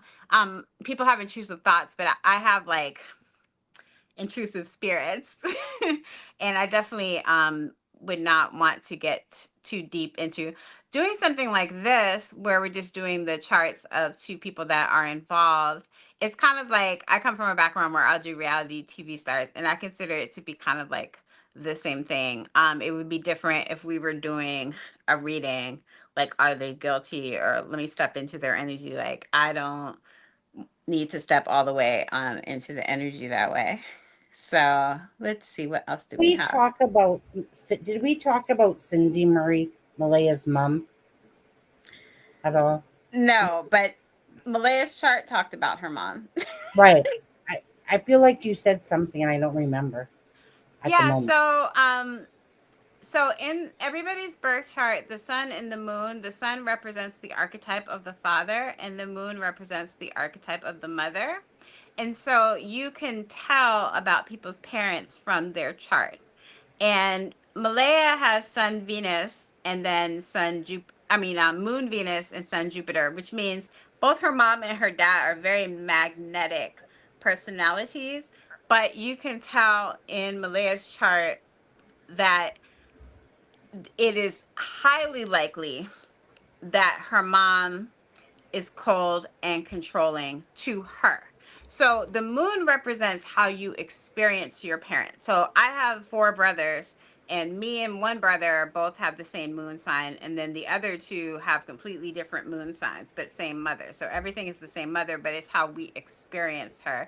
And to have a Capricorn moon, Capricorn is the sign of the father, and the moon is the planet of the mother, and Capricorn moon can be very, very cold and very, very controlling, but it does have Venus there, which means like can be loving, but it's just in a very detached kind of way. I did have a vision about. So the way that my gifts work is if I had the birth times for Daniel and Malaya, I probably would literally see the whole picture. So it's actually probably better that we don't have them. But I did have a vision about Malaya when I was thinking about her chart. And I know that the father and the mother, there was like DV, and Malaya was probably very angry and very hurt being away from her father, and probably blamed her mother. And her mother in turn responded a certain way as well. And so if there's some kind of wounding, I don't know if you guys know about archetypes, but like the wounding of the divine feminine or wounding surrounding like motherhood. Oh, thank you. Yay. I agree, Amanda. But some kind of wounding surrounding motherhood, it most certainly and most likely comes from her own mom and her experience with that. Now, her mom maybe had to be that way, so it's no She's a nurse, right? Remember? Yeah.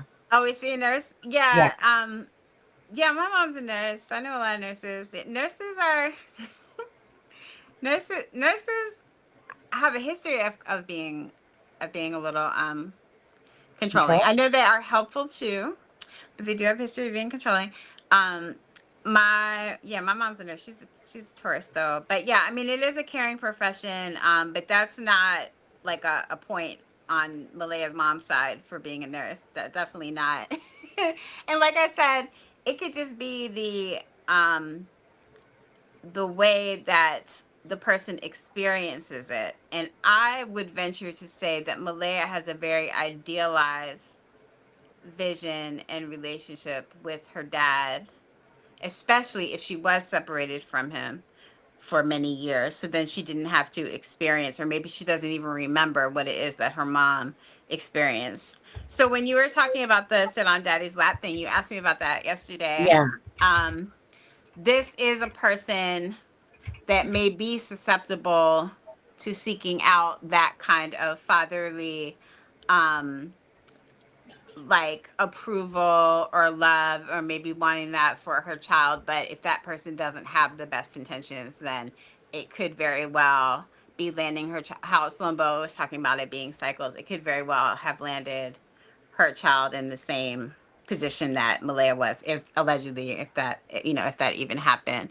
But it's highly possible that Malaya villainizes her mom and idealizes her dad in the story of her life, and that could definitely contribute to how she perceives motherhood today. But no, that's a Capricorn moon. Like that's a harsh mom. that's not soft parenting. At all. So Karen, her dad was a hardcore drug dealer. I can imagine it wasn't fun to live with for Enzo. Oh, I'm sure he was ridiculous, but it doesn't mean that he wasn't like affable, lovable, or loving towards his children. That's the trapper dude. The member on the trapper. Your dad is Yeah, a he said she's trapper. repeating generational cycles. Well, yeah, I mean, it is a possibility she's repeating generational cycles, but I think that, right, but I don't think that she's repeating it by being with Daniel. I think Daniel was trying to be like her way. I don't think she would idealize her father. I mean, okay, you know, if you, I see what you're saying, Drippy Thoughtful, but I'm just saying that from the chart, that is what I would infer from the chart. And Right.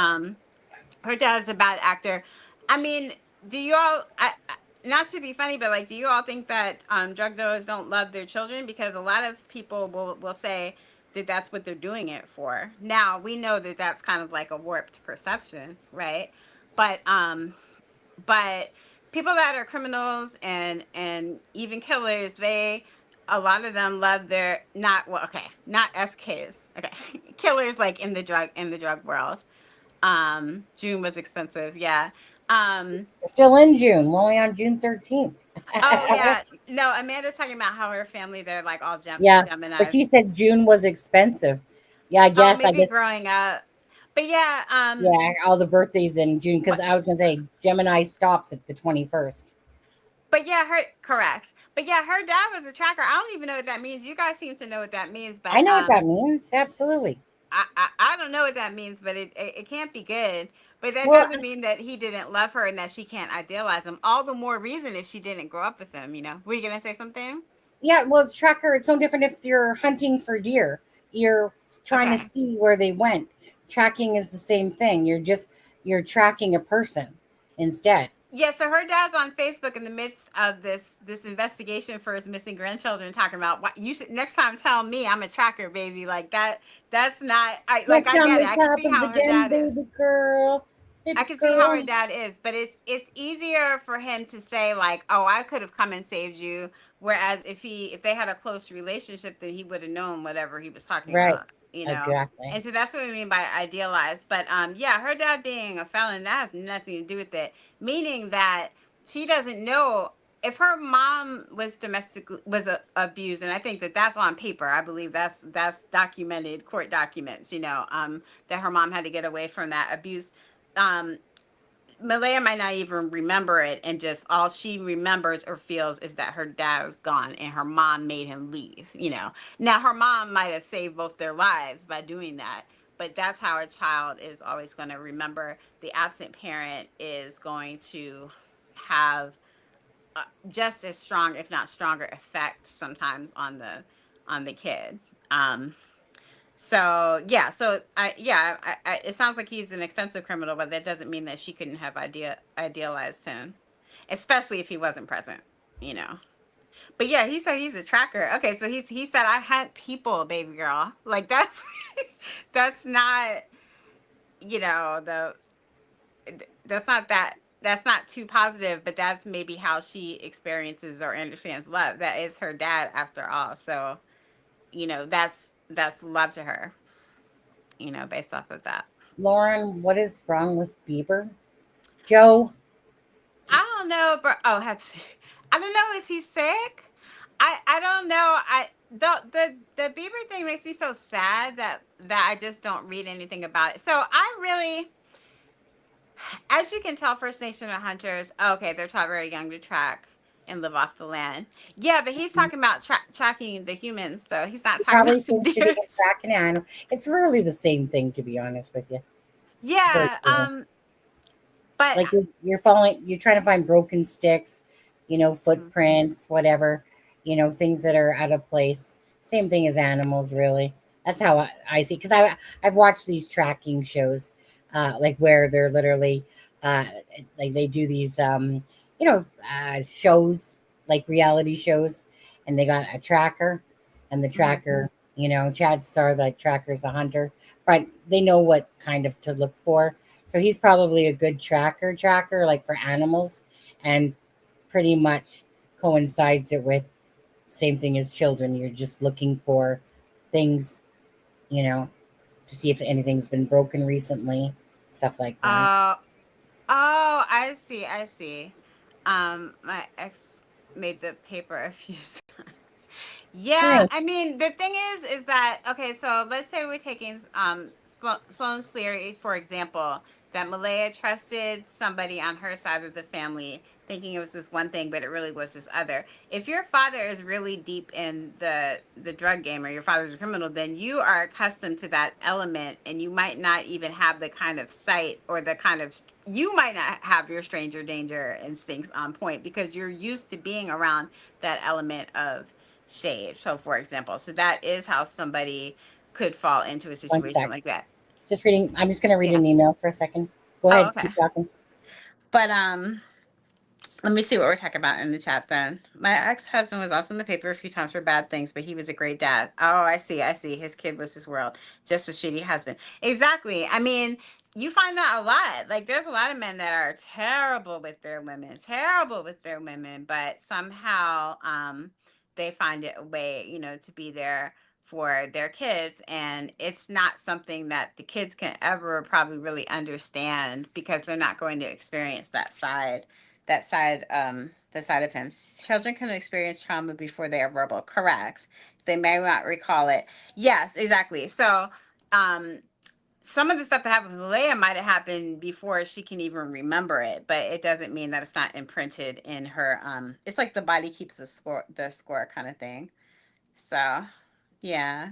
I wonder who wasn't exposed to generational trauma. My parents were mostly mentally stable, too much alcohol, poverty, and abuse, but we didn't have a residential school. My daughter blamed me. She was 16 and now. Yeah. I think Em was exposed to generational trauma caused by residential schools. I mean, maybe. I know they love their kids. They're just saying the drug world. Oh no! There's a cognitive dissonance between being a criminal or a drug dealer or a killer or a tracker or whatever. I mean, not a tracker in the positive traditional First Nation sense, but a tracker in like I track other human beings or whatever. There's a cognitive dissonance if you are a violent person, but you say I'm doing this for my kids, because in the end you're going to either end up hurt or dead or locked up. So it hurts your family in the end, even if the short-term gain seems to make it worth it.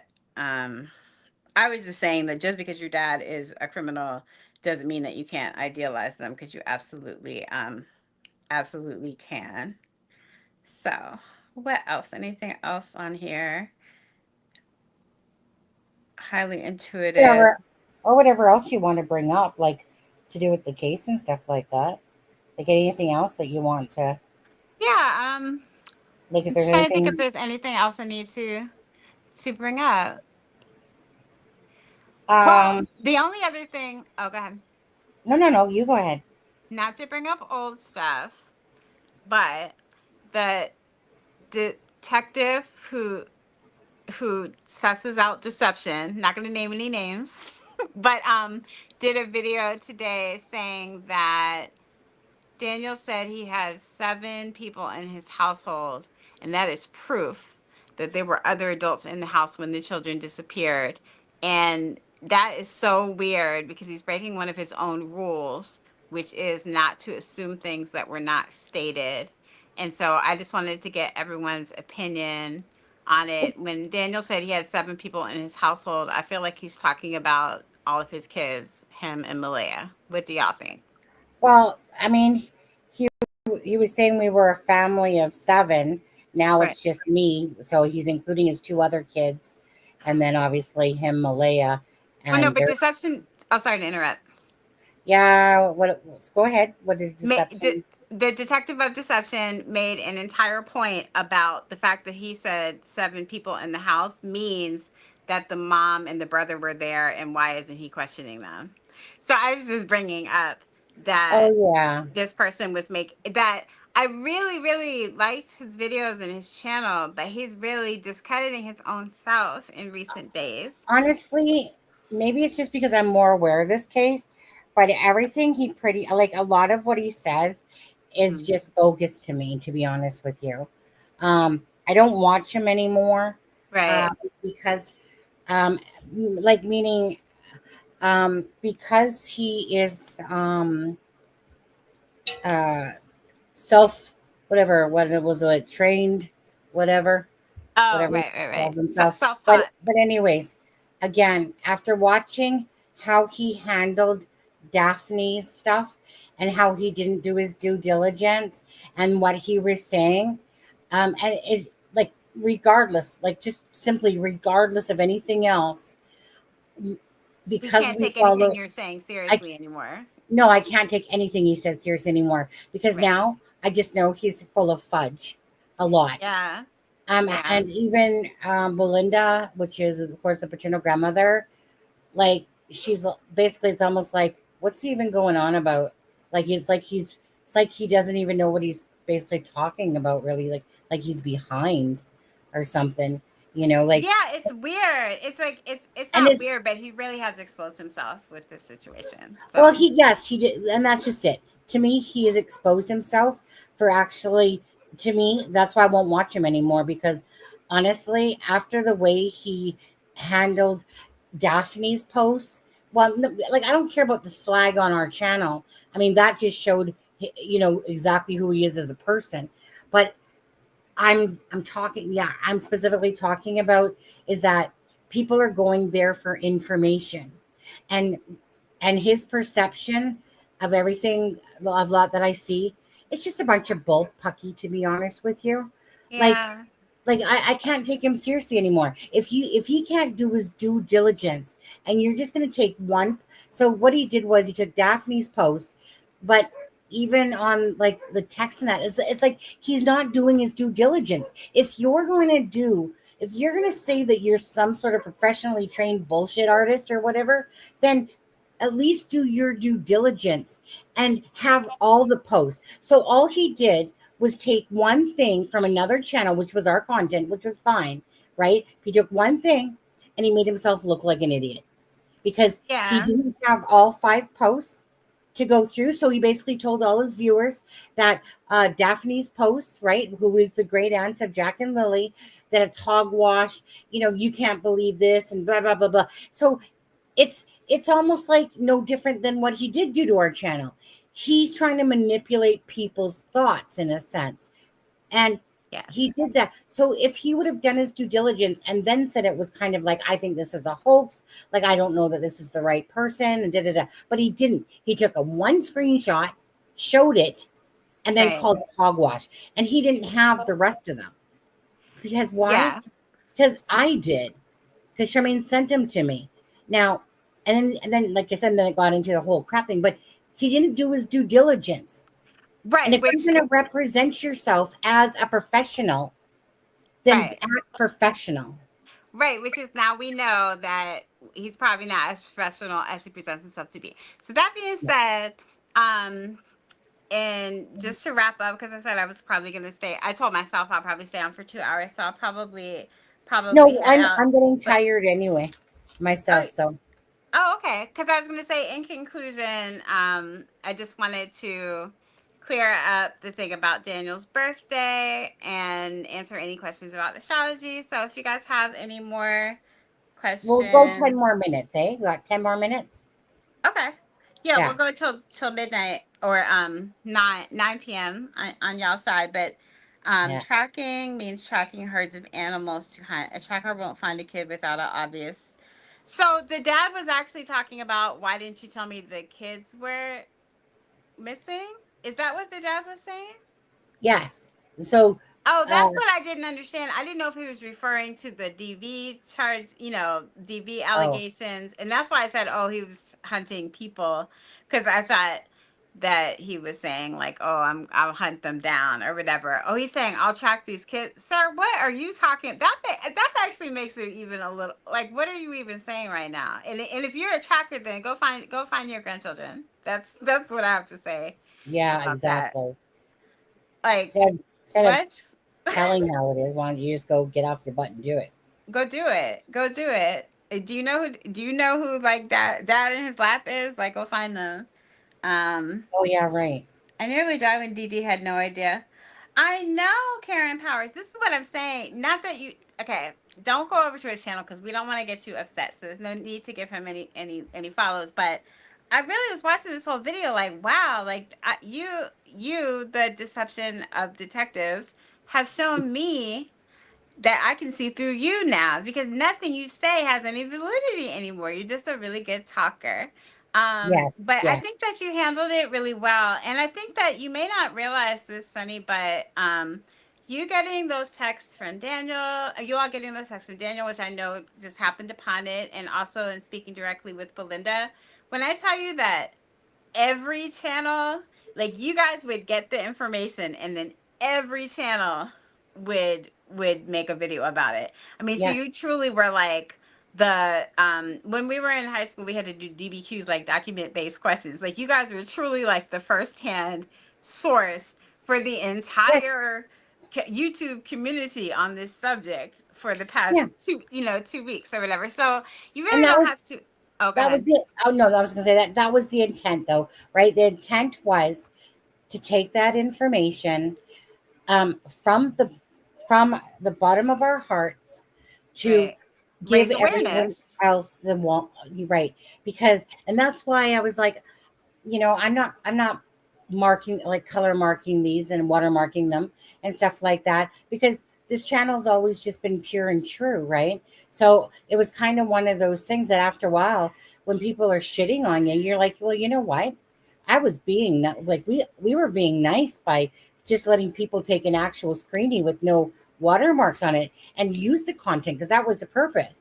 But Right. at the end of the day, this channel wants to grow for its genuineness and for Right. being honest. So if I need to put watermarks on everything now, when I do stuff, like when I show things, whatever, I will do that now, because at the end of the day, I want people to come to this channel because I want them to come for facts first and foremost. I don't want them to Yeah. come through drama, bull crap, that people are trying to spread, right? I want them to come simply for the facts of the case and speculation, the rest of it and stuff like that.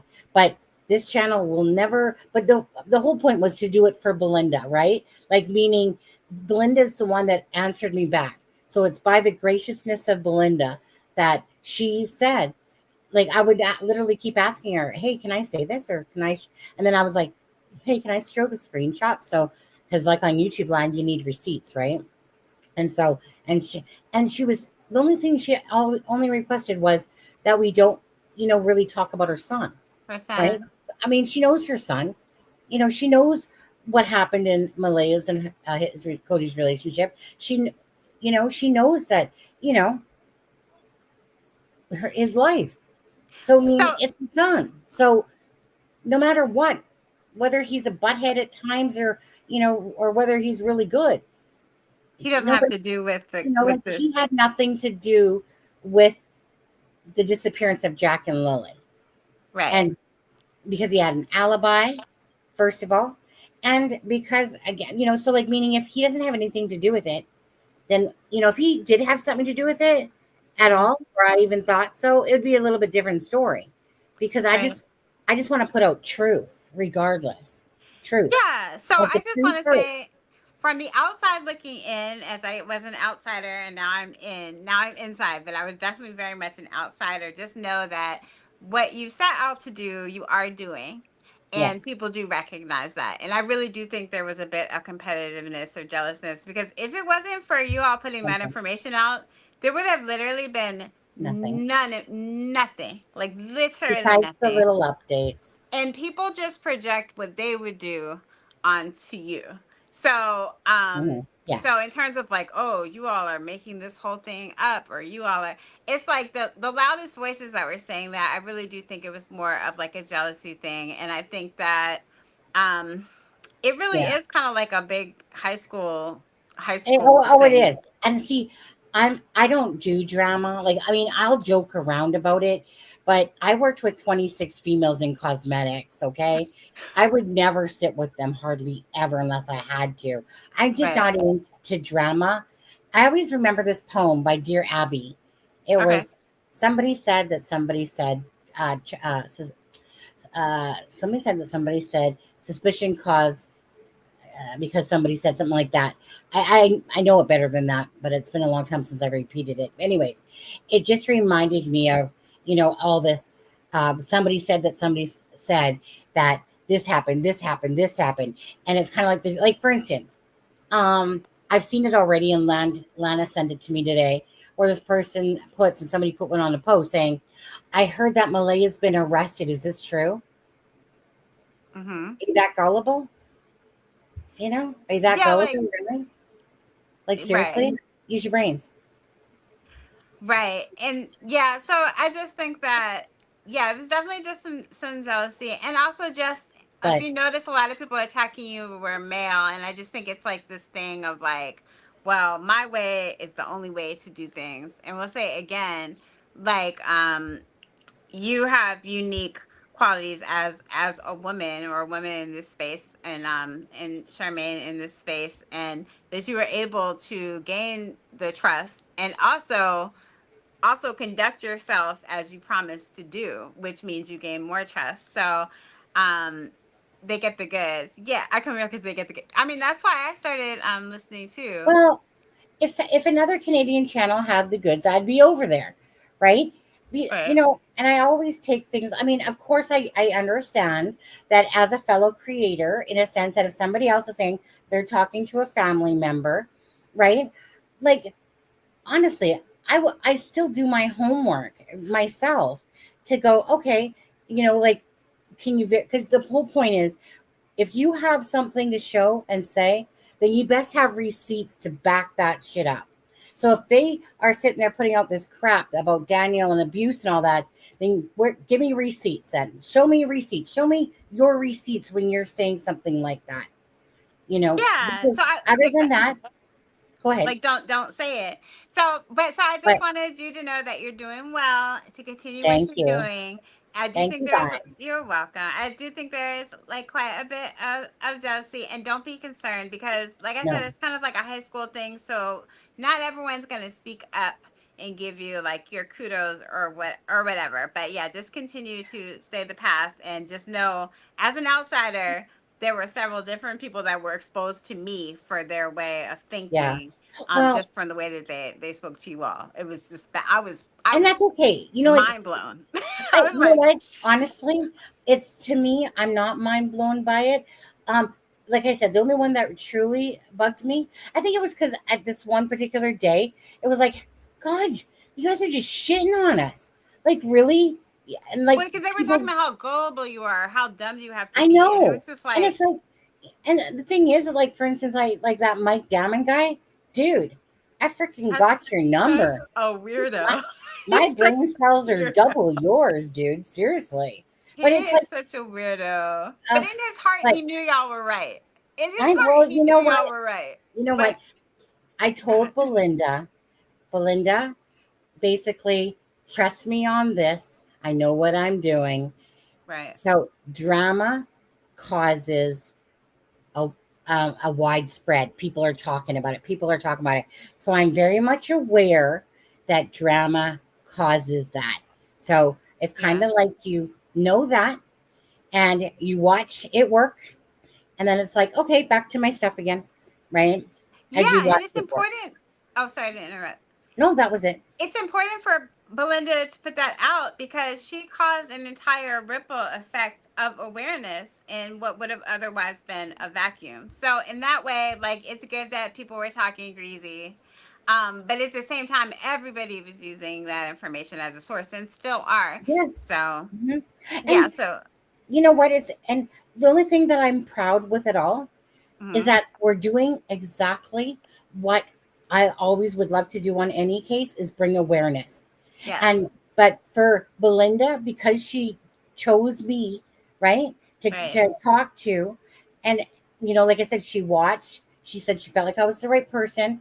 Again, thank you so much for realizing that this channel and myself is just an honest, genuine, speak from the heart, straight at you type of person. No bullshit. So it was nice that she saw the care, in the channel, whatever she saw exactly. But so I'm very grateful. But I wanted to do exactly what she wanted, which was to bring awareness. That's why it's like, Belinda, trust me on this drama. Like, because she'll say, like, she said something like, don't get caught up in the drama. Honestly, I don't get caught up in the drama. Even if it seems like I am, I'm actually not. Right. I know like you turn my purpose is Jack and Lily. Right. And if it means that I'm like, okay, my honest, like I said, answer I gave you the other day. I hate anyone being slime buckets and lying right to somebody's face, their channel, about how it was all like these are hoaxes. But karma came and bit him in the ass because Logan's interview came out to match and expeditiously. Right. Yeah. So And then it was just quiet for everyone. Then it was like, oh, sweet man, this is what karma's all about. Left him a post on his thing. But the thing is that again, so I know that even if someone thinks I'm mad, I'm absolutely not mad at all. Right. I literally just move on. I do what I do. I move on. And then next day or whatever, then it's like, but drama feeds the internet. Okay. You'll see 1,000 people in the drama channels versus 200 or 300 here. Okay. Unless there's some goods to come out, then they're all here pretty much. That's true. Right?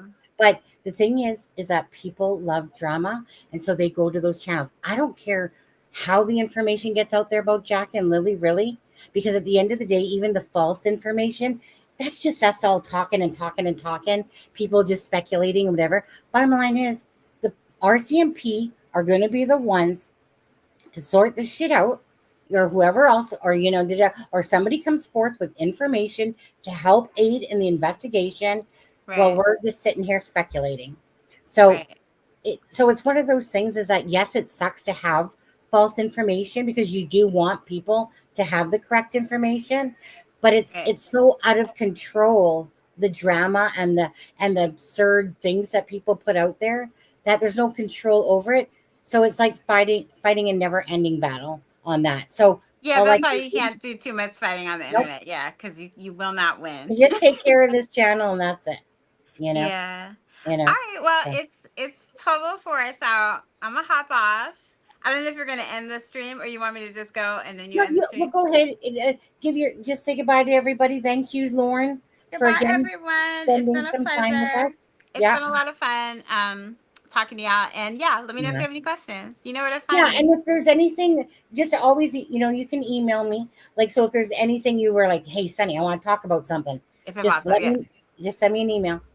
Excellent. All right. I'll see you soon. So much. Okay. Thank you. Bye. Bye-bye. All right. Okay. And then we'll, so I guess I could go back to myself. Well, now myself is that small. See, these are pre-made. Yeah. Hold on. These are pre-made. No. Cancel.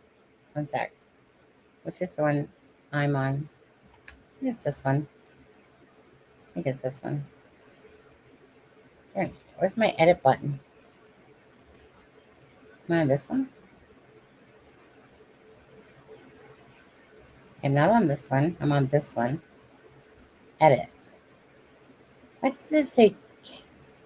Add item. No, I'm not trying to add an item. Just trying to edit the stupid thing. But it's not letting me. Oh, well. Is what it is. Jesus, take the wheel. Jesus, take the... You guys love that song? I always love that song with Carrie Underwood. Bye, Lauren. Thank you so much. Thanks again, bless. I like lives like that. It's like, again, Krista's been on. Lauren's been on twice. Krista's been on twice. Charmaine. Again, Alexa would come on tonight. CD, I don't exactly see you. Where are you, CD? I don't even see a message back from you. You don't tell somebody, yes, I'll do it tomorrow night, and then you ignore me. Get your ass.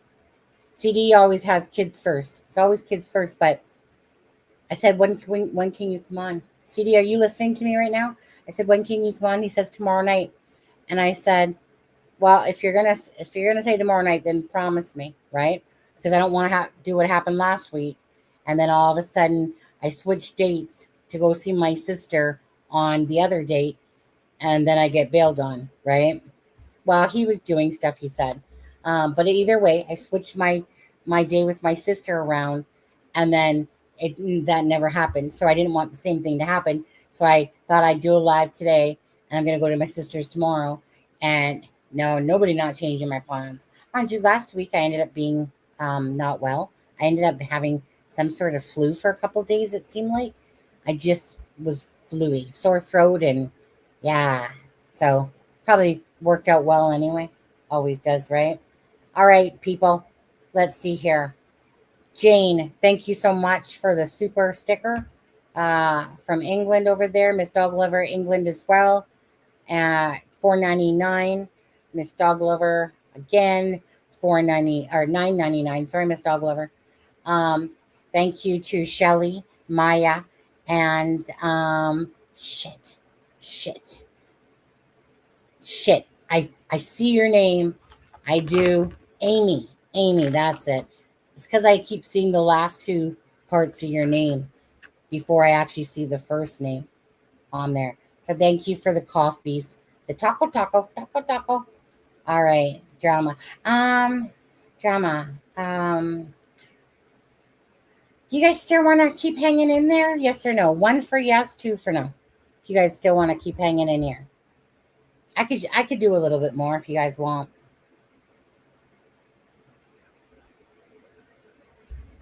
But I'll have to take a commercial break. Just 1 for yes, 2 for no. If you guys want me to stay on a little bit longer, I will. 1.5. Hey, no, right. If you got to go to bed, get to bed. Get to bed, Drippy.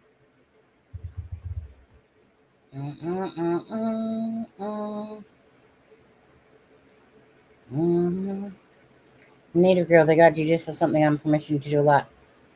I know that you sent me an email there, Angel. Whoops. On there. I'll have to read it fuller later.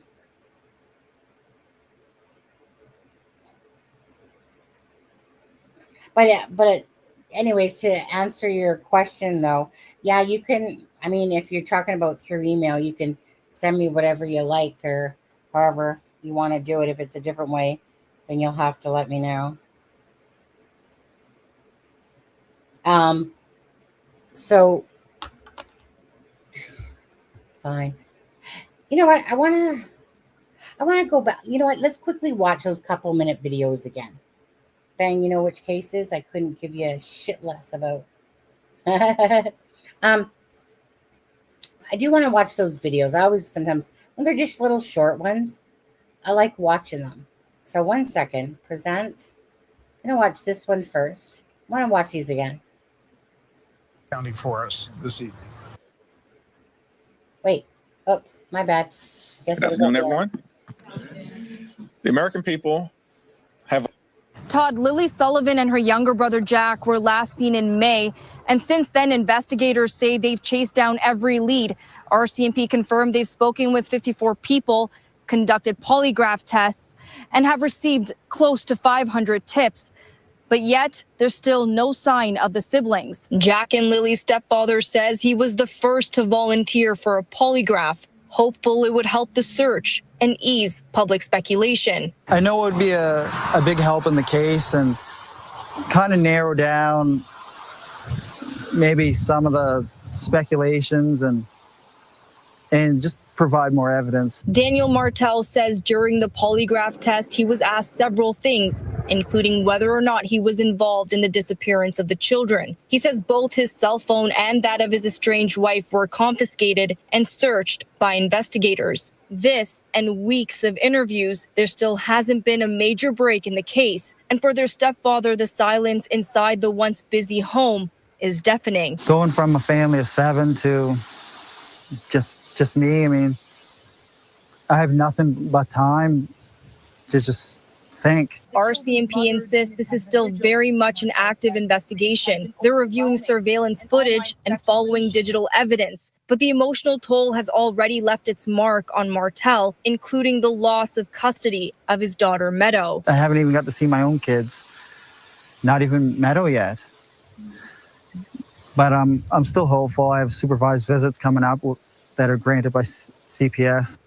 The children's stepfather says he's grateful to the investigators and to people who continue to share tips, even if none have yet led to finding Jack and Lily. Until then. Okay, so I'm just going to pull up the next one, you guys. Stop screen. Oh, look at this. And big voice. No, I don't want an image file. Present video file. Nope, don't want a video file either. Gee, my brain is going. I want this one again. Play this one again. Investigation now, I'd be totally surprised. It's been almost 6 weeks since Lily and Jack Sullivan were first reported missing from their home in Lansdowne Station. On Wednesday, the RCMP in Nova Scotia said many RCMP units, including Major Crime, are involved in the investigation, along with the National Centre for Missing Persons. Police say they formally interviewed 54 people in their search, and this former Halifax regional police officer doesn't take that lightly. They're out there, and the only way they're going to see or get results in this is to be out there talking to people, looking at videos, looking at topography and what have you, and so on. They're not in offices doing this by a laptop. Let's put it that way. In an update this week, the RCMP say they've collected hundreds of hours of video from areas surrounding Lansdowne Station between April 28th and May 2nd, when the kids went missing, and have received nearly 500 tips from the public. Police say they've searched every aspect of the family's home and received authorization to seize and examine devices. They'll go on the balance of probabilities based on the area that we fully searched with a lot of people. We can't find any evidence, be it a backpack, a shoe, or whatever. We can't find the kids. If you can't find them, somebody has to say enough is enough right now for searching those areas. So now we move to where? There's only one other option. A nefarious take to this. In other words, a criminal type thing. That's only my personal opinion. Police say they've used polygraph tests in some interviews. This former polygraph examiner south of the border says the test is used to monitor how a person's nervous system responds to certain questions. If somebody is successful in the test, then not that they're being eliminated, but they'll spend more time on people that are not successful. Not passing the test doesn't mean you're guilty or you're involved. It simply means that there's some issue there, maybe some knowledge, guilty knowledge. Moriello says he's seen people pass tests who were later proven guilty. More than 160 search and rescue volunteers have scoured through the densely wooded area surrounding the children's home, but only a small boot print was found.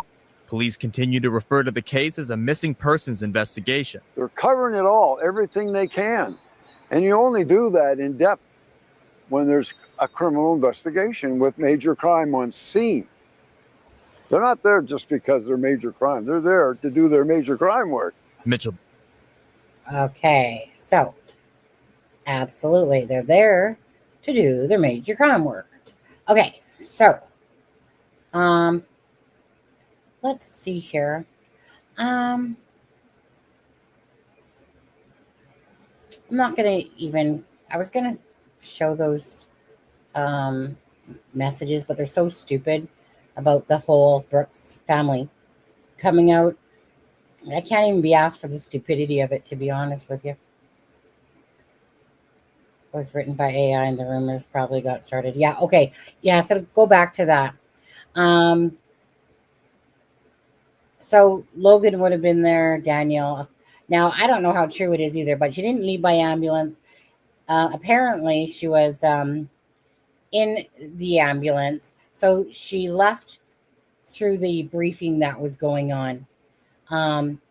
Probably like having, I think they said an anxiety attack type of thing.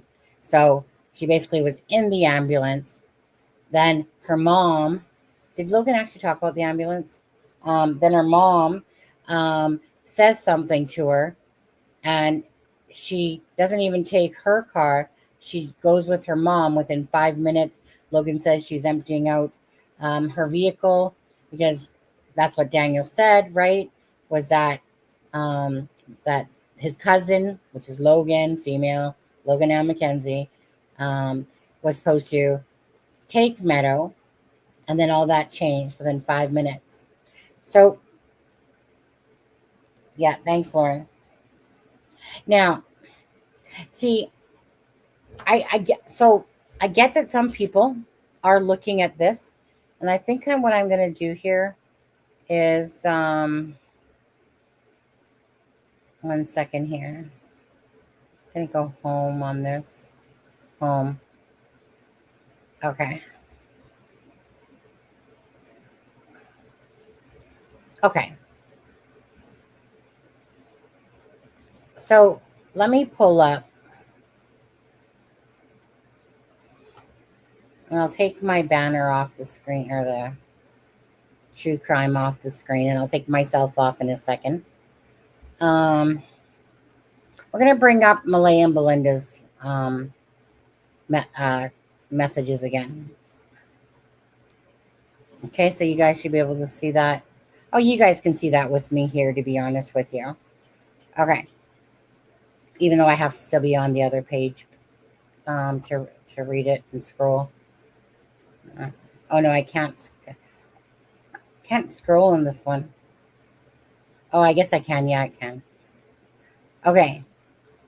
So just to clarify, that yes, actually, hold on. I'm gonna make this smaller, and I will take myself off the screen to make it bigger. Just because it's easier I need to scroll properly. Okay, so just so FYI, yes, this was the start at 1:46 when Belinda, from a friend, had sent her about Jack and Lily missing. Belinda had no clue where Daniel and Malaya even lived. So it was a big shock to her to receive this story from a friend. Okay. So this is the start of the conversation. Have you heard anything yet? We're going to go to, were they going to school? Please keep me updated. No, I was keeping them home sick let me do that right. No, I was keeping them home today because they were sick with a cold, and they could go outside the back door, and we can't hear that door, and they got outside. Okay, so that, for me personally, that's a huge red flag. Okay, I'm going to put myself back on the screen. I'm going to go through this again a little bit, okay? Got the facts. Got the facts is right. So, why? So that bugs me in a couple of ways. So, this is on the day at 1:46 that the children are missing, right? Apparently, Malaya says to Belinda in a message that 9:40 is when the children went missing, and that she heard them in the bedroom at around 8:30. Okay, so that's from Malaya in here, right? And so Belinda puts that out on a post.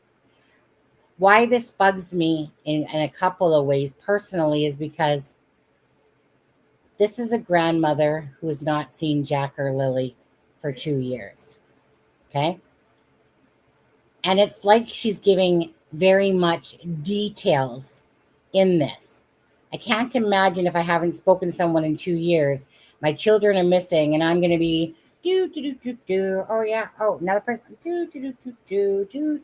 where's my children? Oh yeah, This seems like a rather extensive kind of conversation for adding details that just didn't need to be there in the first place, right? But she literally, in that first answer back, says, and we can't hear the sliding door. So that really bugs me, because why would you even feel the need to say that?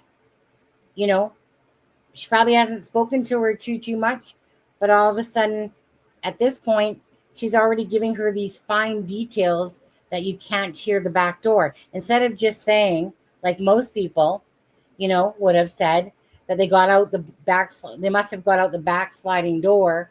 You know, I don't know. My, you know, just torn apart, But no, this is, They must have went out that back door, you know, the one that we can't hear. And she said to me, place that in there. That's how I see that. And then she makes this comment. They like exploring the woods, playing in the woods. I just can't believe this is actually happening right now. I never thought that they would run off on me. I'm so distraught.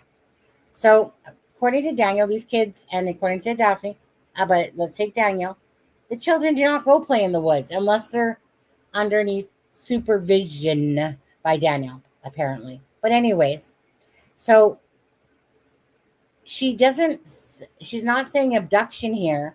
I can't believe that they would run off on me.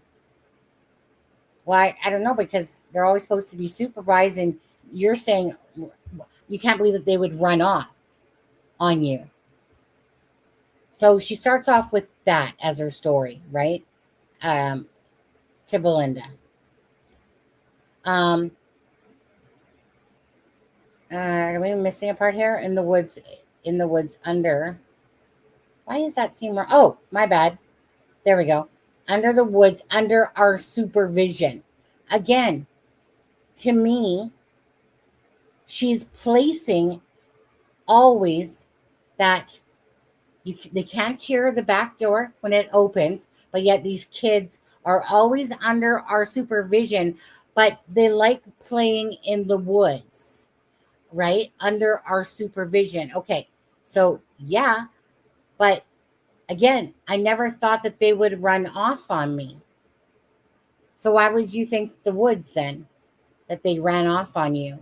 But anyway, so this just reminds me of, why would you extensively be answering messages back in the midst of your two beautiful babies missing? You know what? If I was answering, unless it was my mother type of thing, or my husband, I'd be like, sorry, I can't talk right now. I'll let you know, talk to you later up in a bit or whatever. I'll give you, but no, that's not what happened in here. It's like this freaking story to me is being told about under supervision, that they ran off on her, and about the door.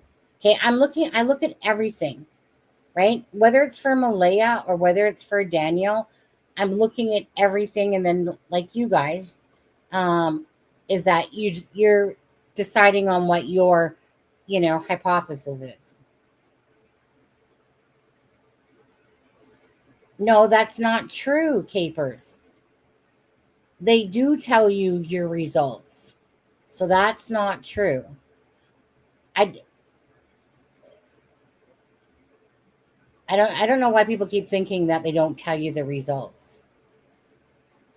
So Daniel would have known. They would have said, Daniel, honestly, I don't know if people just don't know that, or they're just speculating themselves. But you're literally sitting there in the test, and they do tell you.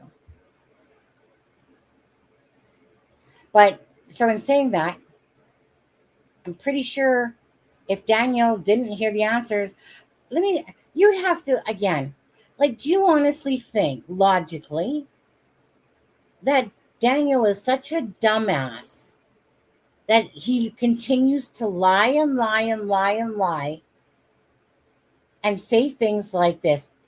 Don't you think his ass would have been arrested if he was being deceptive and was constantly lying? So you hear Julie going, well, but honestly, you don't think that they would be hardcore on Daniel instead of looking in the frickin' woods still, thinking that they're out there? It doesn't make sense to me that Daniel's this full-blown liar, that everything he says and everything that comes out of his mouth is a lie, lie, lie, lie. The reporter's talking to him. You'd have to be a big effing idiot. And I just don't understand that myself. Logically. It's not about, oh, you're sticking up for Daniel or anything like that. No. I'm looking for the truth amongst everything. That's all I'm doing, like you guys are doing. But do you honestly believe that he's the biggest donkey ass in the world?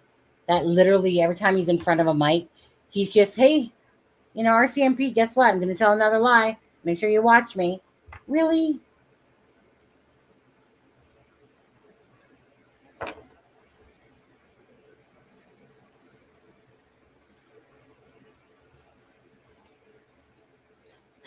I just don't understand if we're using myself. I don't understand if we're using common sense. If we're legitly using common sense here. I mean, we follow true crime all the time. Do you honestly think that most people like Daniel just get in front of a camera a couple times and go, you know what? It's favorable towards me. And then a news person literally says, he tells a question, which is the most important question. Did you have anything to do with Jack and Lily's disappearance? You think he's right going to stand in front of that camera and go, you know what, I failed, but I'm just going to tell you guys I passed. That doesn't make sense at all. So it's think what you want, but that's how I see it. Doesn't make sense. If it doesn't make sense, and it's because he's probably telling the darn truth, that he didn't have no knowledge, perhaps. I just I'm not trying to sit there and go, oh, people are idiots. But, I mean, there is common sense, though, guys, about that. And that's all I try to look for is the common sense part of it all. So if Malaya's inserting a bunch of words, does it mean she's guilty? No. Does it look really odd if you don't? Not everyone thinks out everything, including myself, right? Obviously. But if I look at Malaya's first part of her answers back to Belinda, she's basically created a narrative, about the door, and that's how they got out. She's saying that they only play underneath of our supervision. We know that's not true because she contradicts herself in her own damn messages. And I can't believe this is actually happening right now. Okay, if you want to take it that way.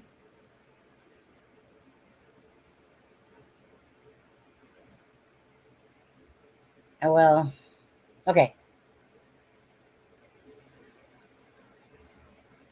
Would somebody be detained if they knew anything? Bottom line is they have to have the evidence, right? They have to have something. Like you know what I mean? You can't just go, it's going to arrest you, or detain you. They probably would detain you if they felt like you had something to do with the crime. Maybe it's not because I know more information than you, but it does enlighten you. It does enlighten me more about the truthfulness of it all. But I'm still not going to share those posts with you. I think we shared more than enough, to be honest. I mean, he legitly said the homicide detective is probably going to have my ass or something like that. Why? Well, if he's the only one around the searching thing and the homicide detective tells him, let's just say, okay, it's his still words, it's still Daniel's, and they tell Daniel that we know that you had no involvement. And they give him more briefings because they aren't dumbasses, the RCMP. I can't see someone just every utterance is a lie. But I can't see someone being so stupid that 2 times they would get in front of a camera and sit there and say that. Again, it's not because I'm for Daniel or against Daniel. It's just looking at the facts that are before us and what makes sense. OHL hockey. Da, da, da, da, da. Da, da, da, da, da. Okay. So she says, Belinda says, you must be word sick. Let me know anything, anytime. I will, and yes, I don't know what to do. Well, you could actually call your kids' names and start looking for them. That would have helped. Are your neighbors close by? Not too close. We live on Gairloch Road. I heard that they're bringing in some teams in search, so hoping that the children are home soon. I hope so too. They've been missing since 9:40. Okay? She said that. It's not like she said that, yes, but it's not like she couldn't have, it couldn't have been later or sooner as well, right? Maybe she thought it was the approximate time. They've been missing since 9:40. Obviously, they were missing before then, but who knows what that storyline is about the whole 8 o'clock and 8:30. Dun, dun, dun, dun, dun. Never underestimate the stupid. Let's see here. Oh, I should make this a little bit bigger. Hold on. Got to come back over here. Okay. 1 sec. I have to have a drink. And then she says, they like to wander a lot. Okay. You're definitely not going to take the word they like to wander a lot as kids being supervised. So she contradicts herself right there already. They like to wander a lot. That doesn't equate to supervised. You're not going to use the word they like to wander a lot. They like to play in the yard a lot. I'm sure but they like to wander a lot. Okay, so that contradicts supervision. We have a big search team right now and more coming. Okay. I am getting tired. I'm starting to yawn again. It's contagious. They also want info about Cody because he doesn't see them. Right. Cody doesn't see Jack and Lily. The police do. We know. So Jones and cops, okay. So that part is just about getting in touch with Cody type of thing. Have you heard anything yet? That's a 359. Have you heard anything yet? Are locals allowed to search? Do they have any coats or boots on? So again, all we got was the information of blue dinosaur boots for Jack, and a pink shirt and pink boots for Lily. That's it. Okay? That's the information that came out on May 2nd. Daniel, on May 4th, is with his cousin. You guys, I keep yawning every 2 seconds. My bad.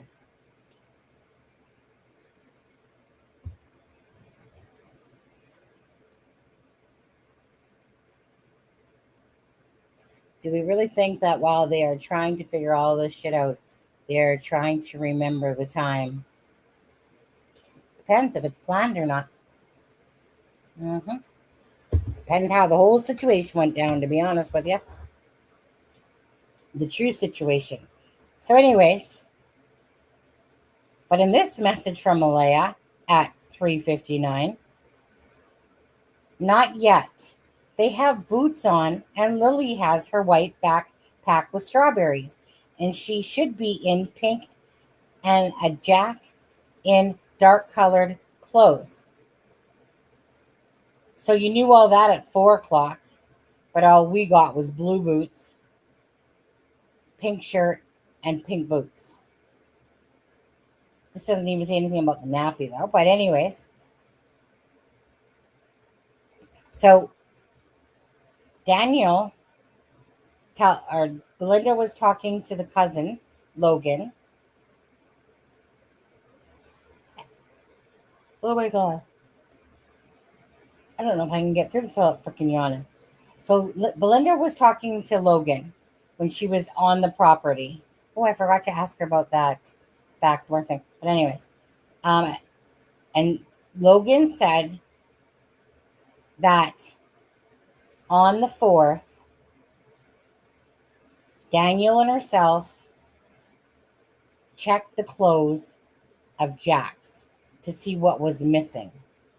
Now remember, Malaya's bolted her ass.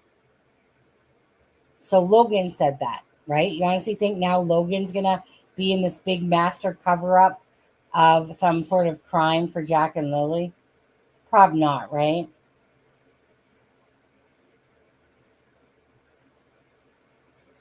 But yet Malaya, she gives all the goods right here at 3:59. Strawberries. We never heard anything, you guys. You guys can go look at yourself. All you ever will see is blue boots, and you'll see pink for Lily, and you'll see about her boots and pink. The white backpack was not said till the 5th. The clothes on Jack was not said till the 5th. So this is on the 2nd, a few hours into the search, that she miraculously gives this pretty much complete description.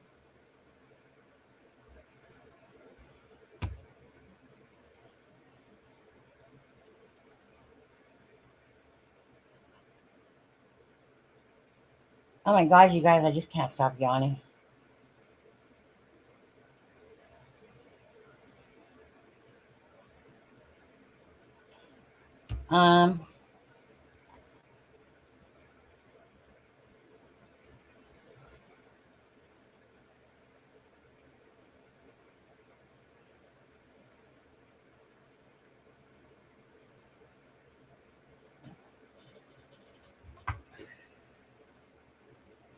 You guys, I'm struggling so bad.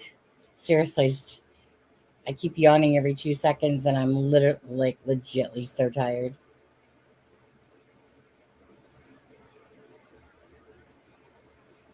I do have these up on my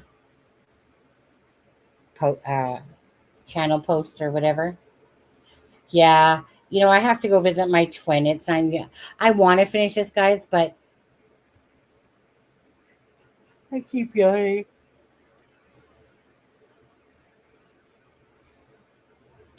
Yeah, I mean, again, you can say whatever you want as long as it's speculation, right? That's all we care about, you know. I am clearly saying from my side of things that as I sit at this point, between reading, just be, like I said, just with everything, including the extra information that I have or that we have. For me at this moment, Daniel is being truthful, and the person to me that stinks the most is the actions of what we know to be from Daniel and Logan, because Logan was there as well. The actions of not hearing of any sort of urgency is matching Malaya's video. She wasn't calling the children. She was looking at her phone or playing on her phone. The mom comes at a very fast, a few minutes after the RCMP arrives. So that's the part I'm just, so whether or not Daniel's or Malaya's accuracy is true on these posts, it's all we have to go on. But I'm looking for who seems to be the most honest person here. Because of you guys, because of this whole weird 5-minute thing, the RCMP officer, Logan says, was shocked when 1 minute they're supposed to be searching, and then next minute Malaya takes off in the vehicle with her mom. Yeah, I will. And just one. I will. Oh, goodness. Right? So the weirdest part of all this is that part there. Is trying to understand that Malaya is saying that she's the happiest and safest that she's been. Logan repeats it, but Logan was also there, right? And Logan saying, like, legitly, she was just saying to the officer this an hour before, whatever the heck it was. Oh, sorry. So how do you go from saying the happiest and safest? How? Right? We know that an argument ensued, but how does somebody arrive at that property very fast? Right? A few minutes after the police arrived. Now, hold on a second. Let me think about that. The briefing was on the 3rd, right, guys? Yeah, the next morning. But how does Malaya's mom say something to her, and next thing you know, it's like, I'm out of here. I'm not even telling Daniel I'm out of here. I'm out of here. Not only that, but we're going to put protective against that. What was it that was said to Malaya?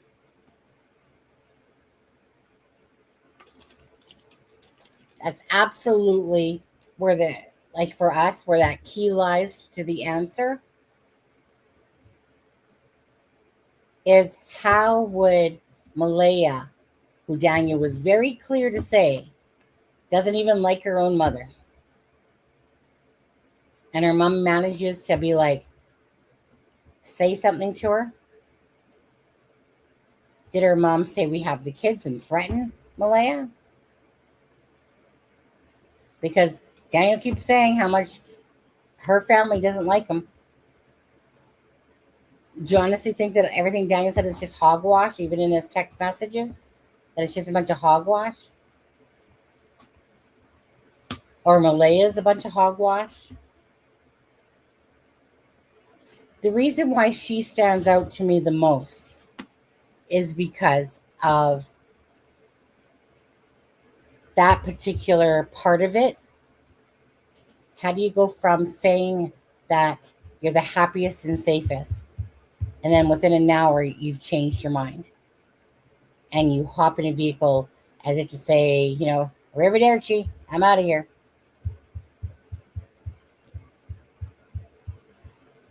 Doesn't he say he lost custody? No. What you heard the other day was about, no, I think what you heard was when I made mention to the fact that Belinda said when Malaya left Cody that she filed for custody right away.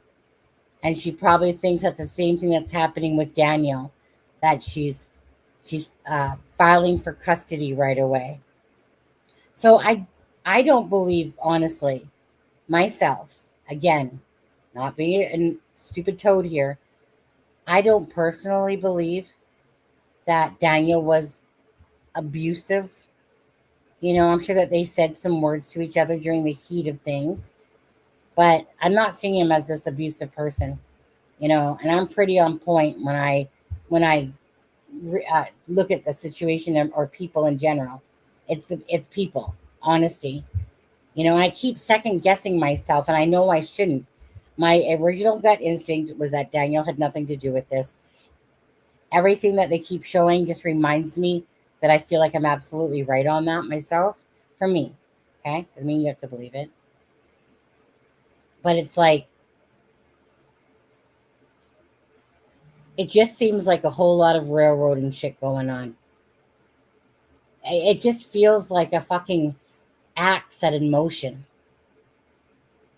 It totally seems like this planned act set in motion. Why the hell's Malaya keeping Daniel? Is it because you got to keep your enemies close and your friends close, but your enemies closer? Right? This poor abused person by Daniel, as people are trying to tell the story. And she's like, you know what, Daniel, for, the good of eternity and all times, I don't care what you do to me, what you whatever, I'm still going to remain your friend. No way in hell. No way in hell. Does part of you think that there's like this freaking magical story that they got concocted? You know, do lie detector tests always turn out the way that they seem to be? No.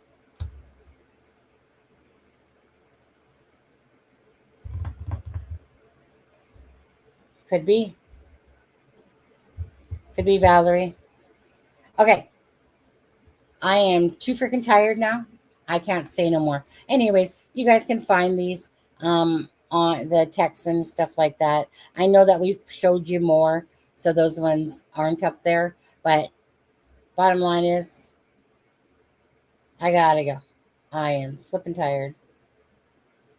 Love, hate, stomach turns, my head splits. Guilty, premeditated, and time will tell the truth. Yes, that's just the bottom line of it. Yep, time will tell the truth. Anyways, thanks everyone. Please hit the like and the share. There we go.